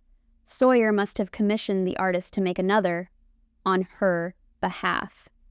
It was the only logical explanation she could think of. "What am I going to do?" Kelsea said, barely above a whisper. "What do you mean? What are you going to do?" "I mean, I was terribly unfair with him. I preyed on his weaknesses to make myself feel better, and in the aftermath of it all, I vanished. I didn't call him or text or anything." Hugh set down the painting and dropped onto the couch next to her. "I think you kind of had a valid excuse for going off radar. For maybe a day or two." Kelsea pinched her eyes shut, feeling the full weight of her betrayal. When she finally opened them, she stared at the painting resting against her couch. It was as captivating as she remembered. "Once, Sawyer confessed to me that one of his fears is being abandoned. Isn't that what I did? Then he went and did something amazing like this. I don't deserve this kind of treatment. Flowers and smoothies. Commissioned artwork? Maybe the flowers and smoothie were delivered to the wrong Kelsey Stoker, Hugh said with a winning smile. Grabbing a throw pillow, Kelsey bopped him with it. You're so ridiculous. The chance of another Kelsey Stoker in the same hospital wing who also loves dahlias is pretty rare, wouldn't you say? You may have a point. Hugh shifted on the couch and stretched an arm out along the back. Can I give you some insight into guys like Sawyer and me? I'm not saying there are a lot of areas we overlap, but we both know what it's like to have unlimited resources at our disposal. We've also both been mess-ups at one time or another. I'm sure Sawyer would love that you described him that way, Kelsey said, giggling through her fingers. It's true, though, isn't it? I can't speak entirely for Sawyer, but I'm guessing that this offering to you isn't meant to be a show of his wealth and status. It's all an attempt to show you that he knows you, that you're special to him, and that he's been paying attention. You think so? Yeah. I mean, there are lots of enjoyable benefits to being rich, but that doesn't preclude us from heartbreak and disappointment, especially when it's our own doing. I can't force you to do anything, but I would strongly encourage you to give him a second chance. I want to, but I'm not sure he'd accept me in return. Maybe he planned this painting before we were screaming at each other in the street. Maybe the flowers and smoothie were delivered to the wrong Kelsey Stoker. Please, Hugh huffed. I already told you. The man looked like walking death without you, and he must still think there's some glimmer of hope if he bothered sending this. Kelsey considered the painting again. The ominous grays were broken apart by bright yellows and swirls of orange and red. It was the sun, constant and warm, moving aside the power of the storm. It was an embodiment of the hope that she and Sawyer could endure, even in turbulent times. Hugh stood up. I should probably give you some privacy. Why? Kelsey asked. I'm not keeping you here, but you don't need to go. Yes, I do. You need to make a mushy, lovey-dovey phone call, and I think you'd rather I don't listen in, wouldn't you? Kelsey's face grew hot, and she rolled her eyes. It was funny how on the nose Hugh could be about love and relationships, of all things. I probably should, at least to say thank you. I've got some work to do anyway. I'll check on you in a couple of hours to see if you need anything, but I have a feeling my volunteer position will have been procured by someone else in the very near future. He winked at her as he reached for her phone and tossed it onto her lap. She picked it up, holding it between her hands like it was something precious. Thanks, Hugh, for everything. Don't mention it. Hugh let himself out the front, making her promise that she wouldn't procrastinate her phone call too long. She nodded and waved goodbye as he shut the door. Laying her head back, she stared at the ceiling, willing herself to have the courage to take the next step. Sawyer had already extended a hand to her. All she had to do was reach out and grab it. With a shaky hand, she dialed his number. It rang once, twice, each successive ring making her heart slam harder into her chest until it hurt. What was she going to say? It would have been so much easier to have him there in person, when she could feel his arms encircling her, reassuring her it would all be okay. About to chicken out and hang up, Sawyer answered. Kelsey? A few heartbeats pounded in her chest before she found her voice. Sawyer, I need you. Can you come? Chapter 18. Sawyer. It had been the phone call Sawyer had hoped for but hadn't been counting on. Since seeing her in the hospital with Hugh, he was positive he was out of the picture. He'd seen them laugh, and where she'd excluded him, she'd invited Hugh. All his insecurities vanished when Kelsey confessed that she needed him. Sawyer had already boarded his private jet and was waiting for their turn to take off since he'd left the hospital. Sending a quick text to Lauren, telling her to check with Hugh on Kelsey's status, he'd almost turned his phone off so he didn't have to endure a thread of back-and-forth messages explaining what had happened. Instead, he tucked his phone in his breast pocket and closed his eyes, trying to catch up on the sleep he was desperately lacking. If it were possible, his failure at the hospital made sleep even more evasive. He was living a nightmare. He'd alienated Kelsey, and she'd found refuge with Hugh. Sawyer had planned on going to Orlando, taking it upon himself to check on his companies there. Really, it was an escape to constant sunshine and warmer weather that he hoped would lift his mood. The promise of paradise was an artificial substitute to the happiness seeing Kelsey again would grant to him. Then with her one brief phone call, the despair he'd been struggling under started to lift. Since Sawyer had dismissed the chauffeur already, he grabbed his luggage and ran through the airport to the taxi line. He jumped in the first car, promising he'd double the driver's fare if he got him to Kelsey's apartment in less than 20 minutes. The man delivered, and Sawyer emptied his wallet in appreciation. Sawyer trotted up the sidewalk to Kelsey's apartment, stopping only when he reached her front door. It was the moment he'd been praying might happen ever since they'd viciously argued. Wiping his hands across his jeans, he tried to calm his racing heart with a deep breath. It had little effect. Worse than first date jitters, Sawyer was drowning under anticipation and waves of desperation. He already knew how amazing Kelsey was, and if he wasn't able to win her back, he'd have to live with himself messing up the best thing he'd ever had. Knocking firmly on the door, he waited, trying to be patient. From inside, he could hear Kelsey call to him, "It's unlocked." Turning the knob, he ran a hand over his hair and stepped inside, his eyes searching for Kelsey. Around the corner of the front entry closet, he found Kelsey sitting on her couch, one leg propped up with a pillow. He tried not to stare, but the brace running the length of her leg was a definite focal point. Sawyer felt sick. This was all his fault. "Sorry I didn't come to the door to greet you. I'm a bit of an invalid," Kelsey said, trying to lighten the situation with a friendly smile. "It's no problem." Still standing in the entry, he put his hands on his hips, unsure what came next.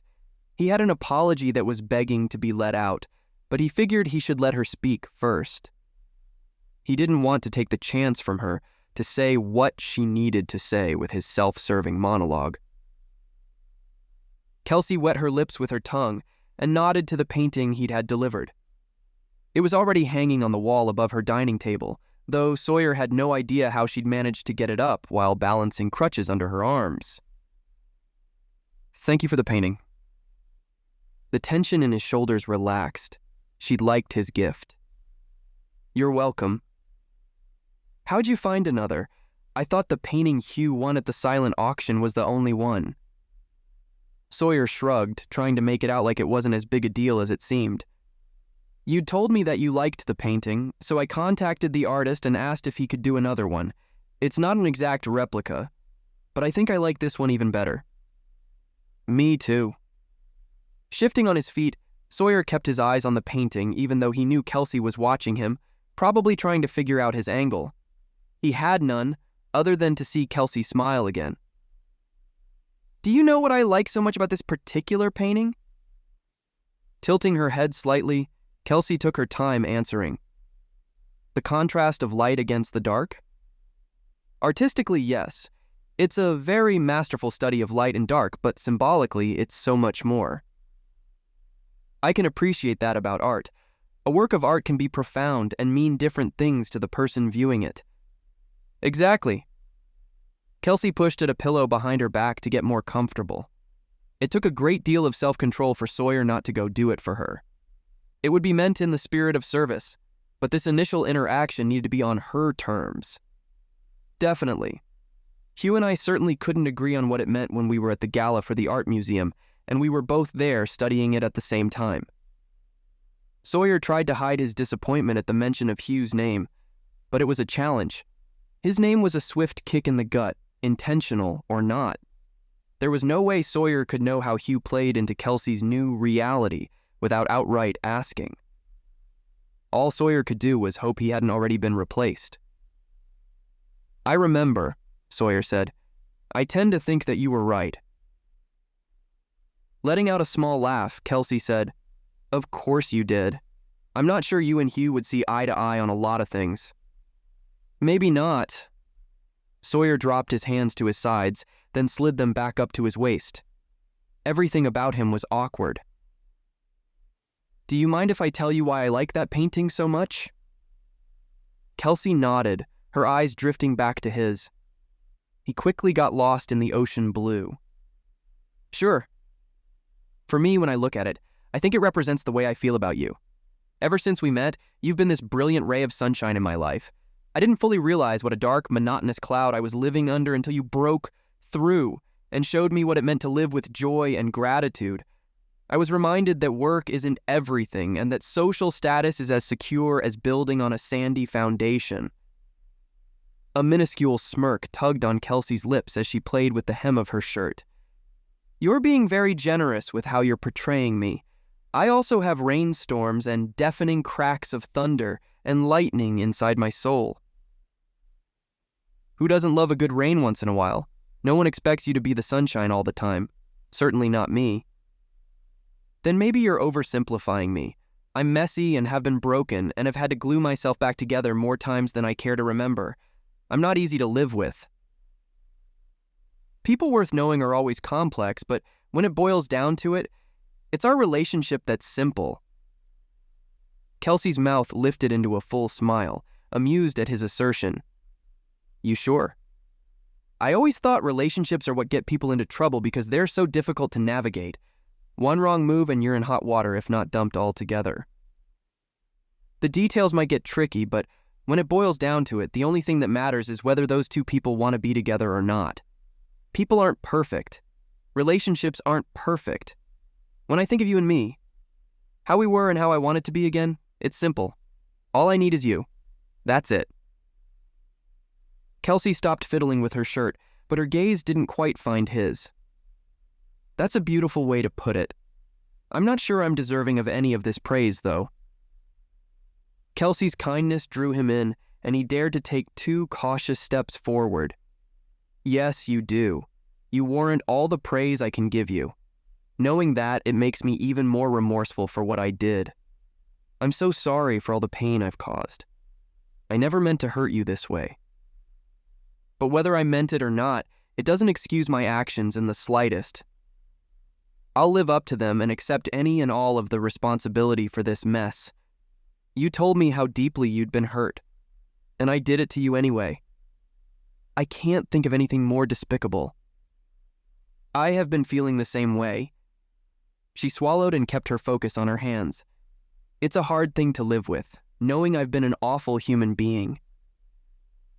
Without a second thought, Sawyer closed the gap between them and collapsed at her feet, laying his head on her lap. Her fingers ran through his hair, and he let out a shuddering sigh. Her mere touch was healing. "There's no reason for you to apologize. You were right in what you said. I was worse than Tom because I knew better." "Don't compare yourself to Tom." Kelsea stroked her hand down his cheek. "For one, he never apologized for what he did. It takes a lot of guts to be able to say you're sorry. As much as you don't expect me to be perfect, I'm not going to force that on you either." "Thank you for that." Sawyer closed his eyes tightly. "I am sorry, Kelsea. So sorry. You know that, right? I know I can't make you forgive me, but I'm going to work every day to convince you that my apology is genuine." "I believe you. And I'm sorry too." Sawyer lifted his head. "For what? Honestly, I can't think of a single thing you said about me that isn't true. It's more what I didn't say. I knew you were afraid of me up and leaving without explanation, and that's exactly what I did. I feel like I fed your worst fears, too." Sawyer turned and looked down the length of her leg. Under the brace, he could see bruises and crisscrossing stitches that pieced her back together. "You had an understandable reason for not calling." "It was an excuse I was hiding behind. I was afraid that you'd never forgive me for how I behaved." Kelsea. He took her hand and kissed it. I'm not whole without you. These past few weeks without you in my life, it's been a firm reminder that I love you. It was the first time he'd said it out loud, though he knew for a long time that he was passionately in love with Kelsea. It was reiterated when he foolishly risked losing her for the sake of his own pride, and when he had taken the time to take a long, hard look at what mattered most to him, Kelsea came out on top every time. Are you sure I'm deserving of that? Sawyer sat up and looked into her eyes. She was trying to push back her tears, but it was a losing battle. You're worth everything to me. If there's a way I can show you, so you never doubt again, I'll do it. If it's glitzy and glamorous you want, I'll shower you with pearls and diamonds until I don't have another penny. That's not what I want from you. Things like trips are a nice escape, and I love the painting you've given me, but all I want is you. Just Sawyer. You have me. All my quiet devotion and constant concern. As much as I wish I could give you a perfect version of myself, I promise to always try and see you for your potential and do everything I can to give you wings to fly. Kelsea laughed, genuine and honest, even though tears were streaming down her cheeks and soaking into her shirt. I wish I was as eloquent as you, but if it means anything to you, I want you to know that I love you too.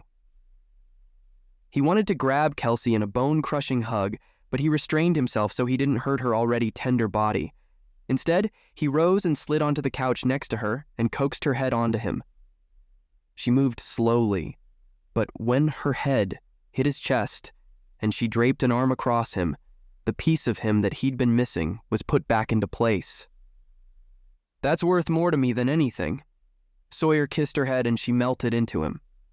Thank you, Kelsea, for everything.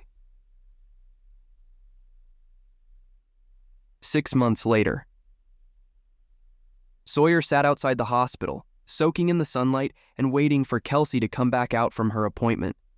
His leg jiggled nervously in anticipation, and though his instinct was to distract himself by pulling out his phone and getting a few things knocked off his to-do list, he decided to live in the moment. It wasn't every day that something this fantastic happened, so he was going to try and enjoy the entire experience, nerves and all. A few minutes later, Kelsea came skipping out of the hospital, her blonde hair bouncing in a ponytail behind her. Spotting Sawyer, she beamed and picked up a jog to the small garden where he sat. When she crossed the parking lot street and made it to where he was sitting, she did a cartwheel and held up her hands, waiting for his applause. He clapped, laughing at her carefree spirit. I take it you got good news? She sat down next to him and snuggled up close. Yep. There are still a couple of deep hematomas in my shin that will just have to take their sweet time to heal, but otherwise I am officially cleared to return to full activity. I can run, do kickboxing, lift weights. Oh, and we can get back to self-defense lessons again. Promise not to break me again? Kelsea's eyes rolled. No, I'm not going to try to hurt you, but I can't help it if you're so fragile. Sawyer laughed again from all the way deep within. The road to recovery, both for Kelsea's leg and their relationship, hadn't been all smooth sailing, but because of the struggle they had to consciously choose to make, it had made them stronger. They'd paid the price for enduring love, and though he hoped to never repeat the mistakes he'd made, he would do it all over again if it led them to this crossroads. Kelsea looked around him to where he'd set a fresh bouquet of dahlias. Are those for me? Maybe I bought them just for me. He picked up the bouquet and stuck his nose in the petals. I never knew they were my favorite until you introduced them to me. You had another favorite flower before? Sawyer grinned sheepishly. No, but I will say, after looking at the other flowers at the florist, I do think dahlias are the prettiest. Kelsea reached for the bouquet and snatched them from him. Then, I guess we'll have to share. Sliding Kelsea onto his lap, he cradled her with his arms and held the flowers between them. I'm glad your leg is all better. That has to be a huge relief.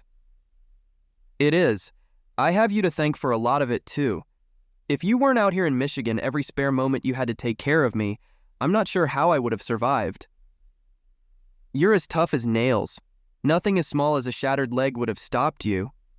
True, but it wouldn't have been pretty. Plus, I'm not going to complain about all the extra time with you. Kelsea ran her fingers over the velvety dahlias. You're sure it didn't cost you anything that you'll regret? That couldn't have been good for your companies to not have you there overseeing them while you were busy running me to physical therapy and doing my grocery shopping for me.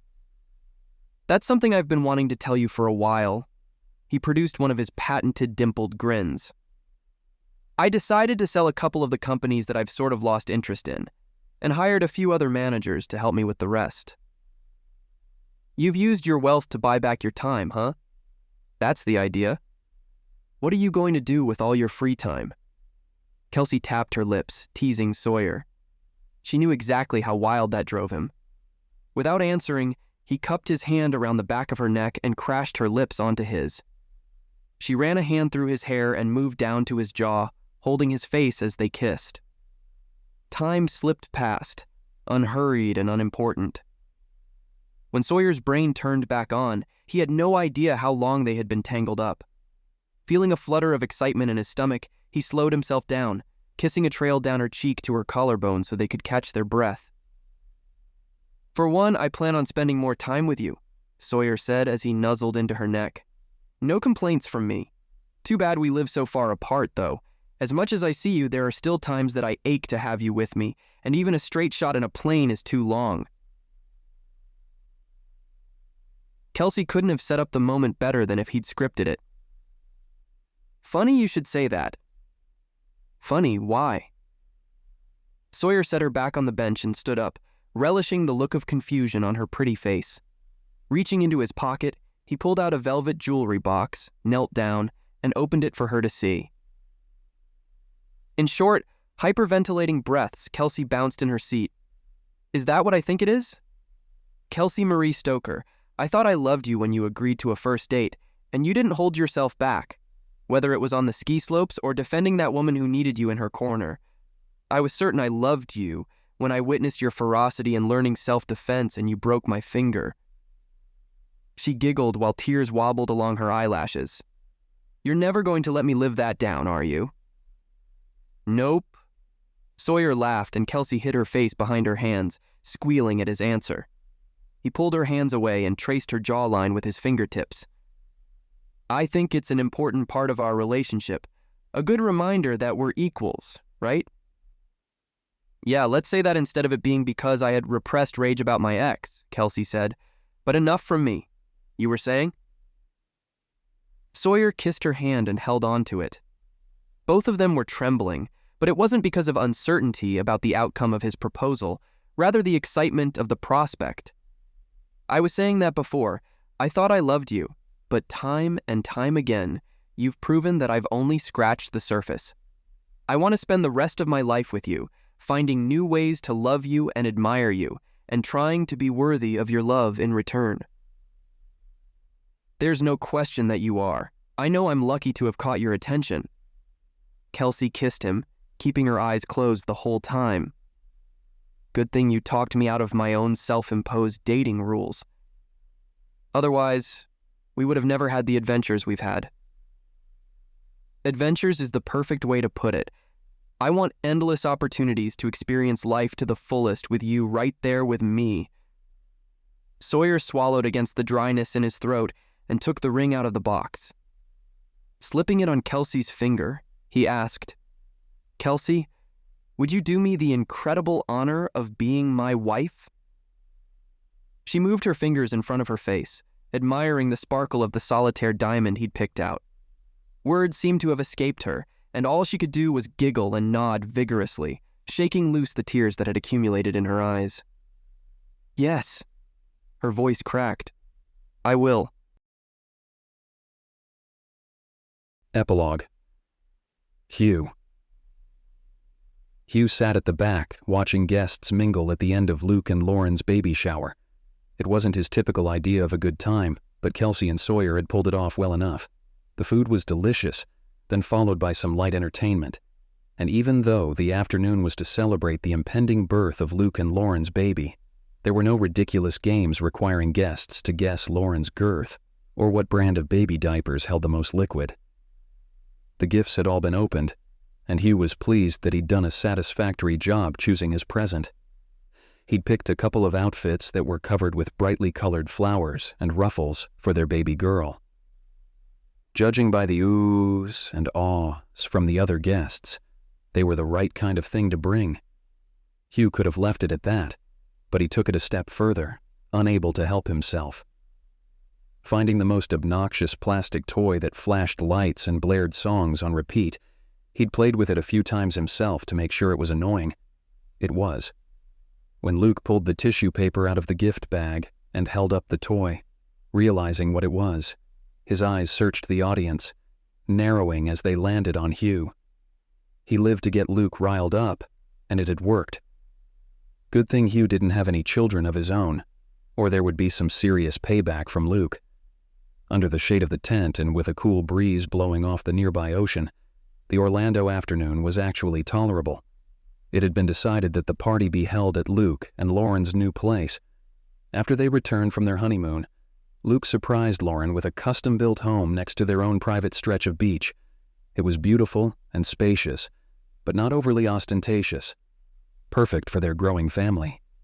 Finishing off the water in his glass in a single gulp, Hugh elbowed back the thought of what it would be like to have a family of his own.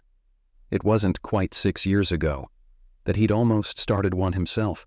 In a single day, life had taken him in a very different direction. Kelsey's sing-song voice interrupted his thoughts. "Hey, stranger, what are you doing hanging out by yourself back here?" People watching? Hugh wiped his mouth with his linen napkin and draped it back across his lap. I find it fascinating how people interact when they don't realize other people are watching them. Gives me all kinds of inspiration. For what? Hugh kept some secrets all to himself, even from Luke, the man he considered his closest friend. Cavalierly speaking to Kelsey, he'd almost slipped.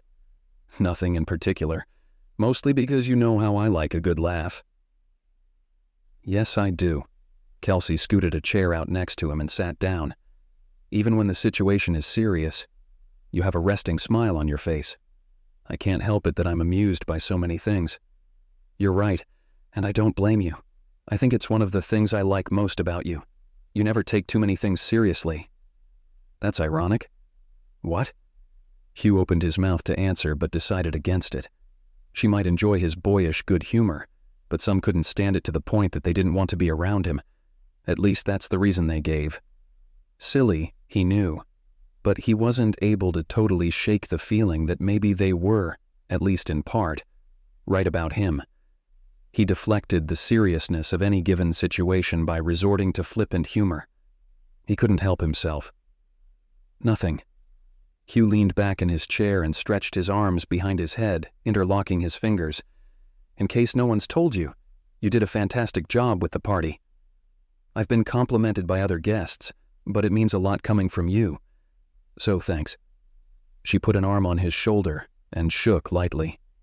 Thanks for coming. I know it meant a lot to Luke and Lauren to be surrounded by their friends and family for this special occasion. It wasn't a big deal. My schedule is pretty flexible. It's a big deal to them. Kelsey pointed to where Luke and Lauren were chatting with some of their guests that Hugh didn't personally know. Lauren radiated motherly happiness, and since the last time he'd seen her in person, her pregnant belly had doubled in size. Leaning over with a smirk, Hugh whispered behind the back of his hand, "Speaking of big, have you taken a look at Lauren? She's huge." His observation earned him a solid punch to the shoulder from Kelsey. "You'd better not be implying anything about her figure."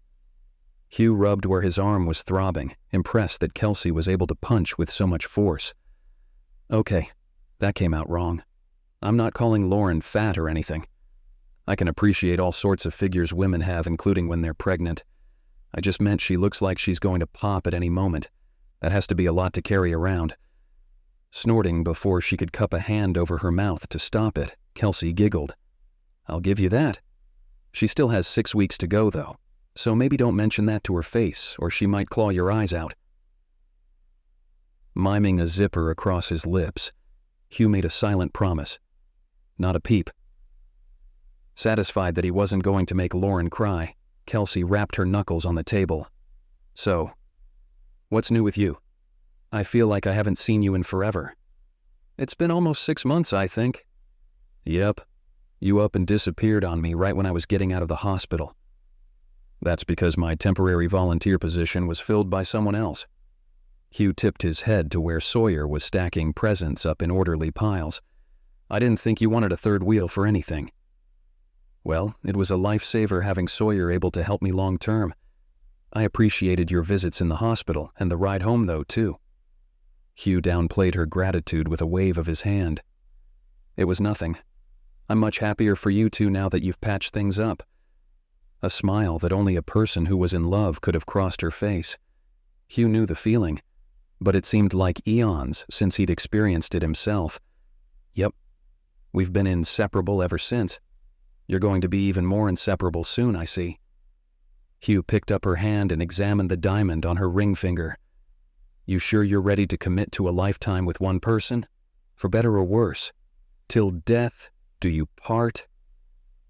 Kelsea swatted at him again, but he anticipated her reaction and dodged it. Do you always have such depressing opinions when it comes to relationships? Experience is a harsh teacher. Another secret almost slipped out. Squinting her eyes at him, Kelsea studied his face while he pretended not to notice, instead folding his linen napkin in his lap. I have a feeling that there's a lot I don't know about your past. You want to talk about it? He produced a charming smile to throw her off his scent. Only if you want to be put to sleep. I think you're thinking I'm more exciting than I really am. The truth was, he did have a sordid past when it came to love, but he had done everything in his power to forget about it. On good days, he could almost live as if none of it had happened at all. Other days, something would trigger a memory, and it was like opening an old wound, where the heartache was as fresh as it had been the day it happened. He knew better than most that the plummet from love would leave a person bruised.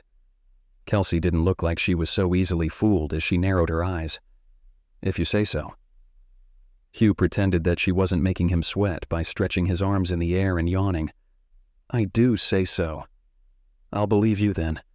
Kelsea stood up and moved around her chair where she drummed her nails on the backrest. I'd better go finish helping with my hostess duties. Luke and Sawyer are already taking the gifts in through the garage, and I wouldn't put it past Lauren to try and wrestle their new crib in without help and make herself go into labor. Chuckling, Hugh could relax again now that the attention was off him and his past. It was good to see you. Don't be a stranger. Kelsea patted him on the back. You have my number. Hugh watched her go. When she reached Sawyer, he kissed her on the cheek, and for the briefest moment, they held hands.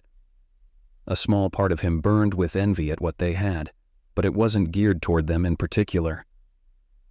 Hugh had been so close to that kind of love once, and he'd been sure he'd be willing to do anything for it. Once it crumbled, it turned him cynical, rotting his soul into a bitter, cankerous wound. He wasn't sure he believed in true, devoted, singular love anymore. Most of the guests had left, with only a handful still chatting at their tables. Since the rest of Hugh's day was unscheduled, he wasn't in a hurry to go anywhere.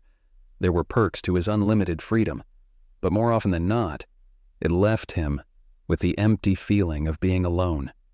Figuring he'd put himself to use, he stacked the plates that had been left on the table and went in search of where the waitstaff was taking them. Outside the larger main tent, he spotted a small white tent with all its canvas sides pulled down where the servers were hurrying back and forth with the dishes. He snuck his way into the tent so that none of the staff would take his armload of dirty plates and chide him for helping when he was a guest. Inside, a large fan circulated the air, but it was noticeably stuffy with humidity. At a portable sink, a woman stood with her back to Hugh, plunging dishes into the sudsy water and scrubbing them vigorously. She wore jeans and a simple t-shirt covered with a knee-length apron.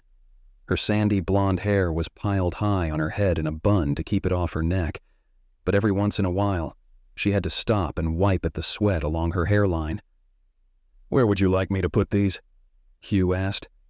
The woman washing the dishes yelped and spun around, dropping a plate on the ground and staring at Hugh with wild eyes that Hugh recognized. The day his belief in love shriveled and died, He'd kissed her in a way that went far beyond innocent and sent them straight to passionate. Hugh knew it was an act of desperation. He needed to feel something, and she had delivered. The problem was, it had put her in the crossfire of an ugly battle where she was unwillingly made the victim. "What are you doing here?" she asked, her fright quickly turning to a glare. If the moment hadn't snuck up on Hugh and he'd been able to plan something suave to say, his confidence wouldn't have abandoned him as he tried to navigate choppy waters. He decided to keep it simple. "Hello, Sabrina. It's nice to see you again." Her mouth twisted angrily and she didn't return his greeting. Turning back to the dishes, she said over her shoulder, "You can leave those on the stack to my left." Hugh obeyed, carefully setting them on the stainless steel table where an endless mound of dishes had been piled. He didn't miss how Sabrina leaned away from him as he stood close, either. "You'd better go back and enjoy the party." Sabrina didn't look up at him. Taking a step back, Hugh tried to swallow, but his tongue was as dry as sandpaper. He'd known Sabrina for years since they'd run in the same circle of friends. He had always liked her, but for all their mutual attraction, the timing never worked out. Maybe that was why he'd kissed her when he did, and she'd kissed him back so fervently. It was a real shame that even then, the timing was still all wrong. Instead of leaving her to her menial, sweaty work, Hugh looked around him and found several clean towels. Stepping to her other side, he picked up a plate and began drying it.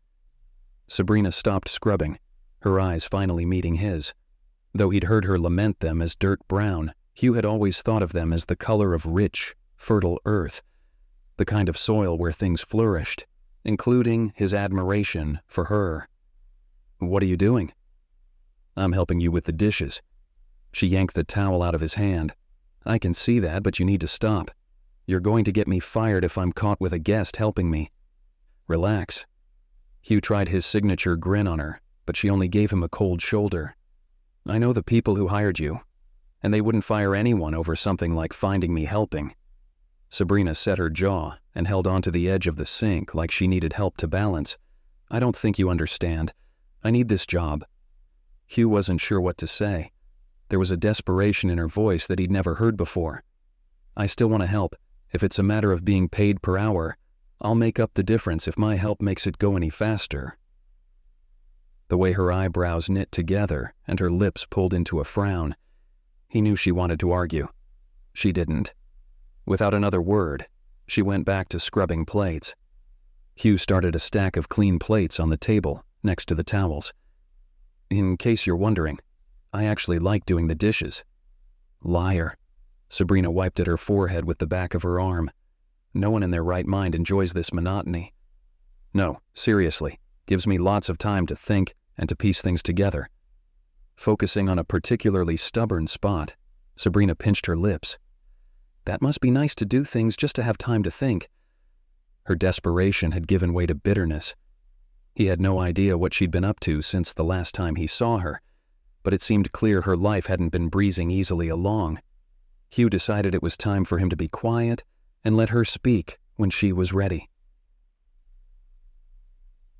Halfway through the stack of plates and a few odd looks from the servers, Sabrina threw her hands up in the air.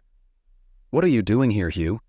He looked side to side, wondering if a light-hearted joke would be completely inappropriate. "I came for my friend's baby shower, and now I'm helping you with dishes."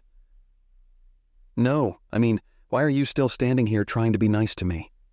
Hugh's heart cracked against his ribs. "I'm sorry. It's a little late for that, don't you think?" She threw a plate in the soapy water and it splashed all down Hugh's shirt. "I got over you and would have been perfectly happy never seeing you again." If she was telling the truth, he was glad that she hadn't been dwelling on their forbidden kiss or the firestorm it caused afterward, the way he had. Her reaction seemed to suggest otherwise. She glared over at him, and for a fraction of a second, her eyes flicked down to where his shirt clung to his chest. If Hugh would have so much as thought about smiling in that instant, he knew she would have chewed him up and spit him out. Her mouth opened, ready to hurl another snarling threat, when Kelsea breezed in the tent door. "How's it coming, Sabrina?" Leaning around Sabrina, Kelsea's face screwed up with confusion. "Hugh? What are you doing in here?" Exactly what I've been wondering, Sabrina murmured. Helping my friend here, Hugh said as he dried another plate. Kelsey's face lit up. You two know each other? What a small world. It was a long time ago. Friends is a very loose term, Sabrina corrected. If Kelsey noticed any apprehension on Sabrina's end, she ignored it completely. Then your friends reunited. Hugh glanced at Sabrina and she returned it briefly. Yeah, I guess that's one way of putting it. Well, I see you're making good progress. Kelsey clasped her hands. I appreciate you filling in last minute. Thanks for the opportunity. Sabrina reached for another stack of plates and slid them closer to the sink. If you have any other jobs, you have my resume, right? Actually, that's one of the reasons I popped in here, Kelsey said. There's another event I'm working in a couple of weeks, and I could use another server. Is that something you'd be interested in doing? Pink colored Sabrina's cheeks and she nodded, staring down at the plate in her hands. Good, Kelsey clapped. Hugh will be there too, won't you? Never one to miss a party. Hugh smiled at Sabrina, but her flushed cheeks went pale at the realization that she wasn't rid of him. Hey, Sabrina, if you don't mind, can I borrow Hugh and his muscles for a couple of minutes? Kelsey asked. Luke asked for some help moving some furniture in the house, and if I don't get you inside soon, Lauren's going to do it. That woman doesn't know when to stop. Of course. Sabrina nodded, again avoiding any gaze at Hugh. Drying his hands, Hugh left the towel on the plates, wishing he could stay and help her instead. It was nice to see you again, Sabrina. She nodded, still staring at the plates. When she turned to him, she kept her head high.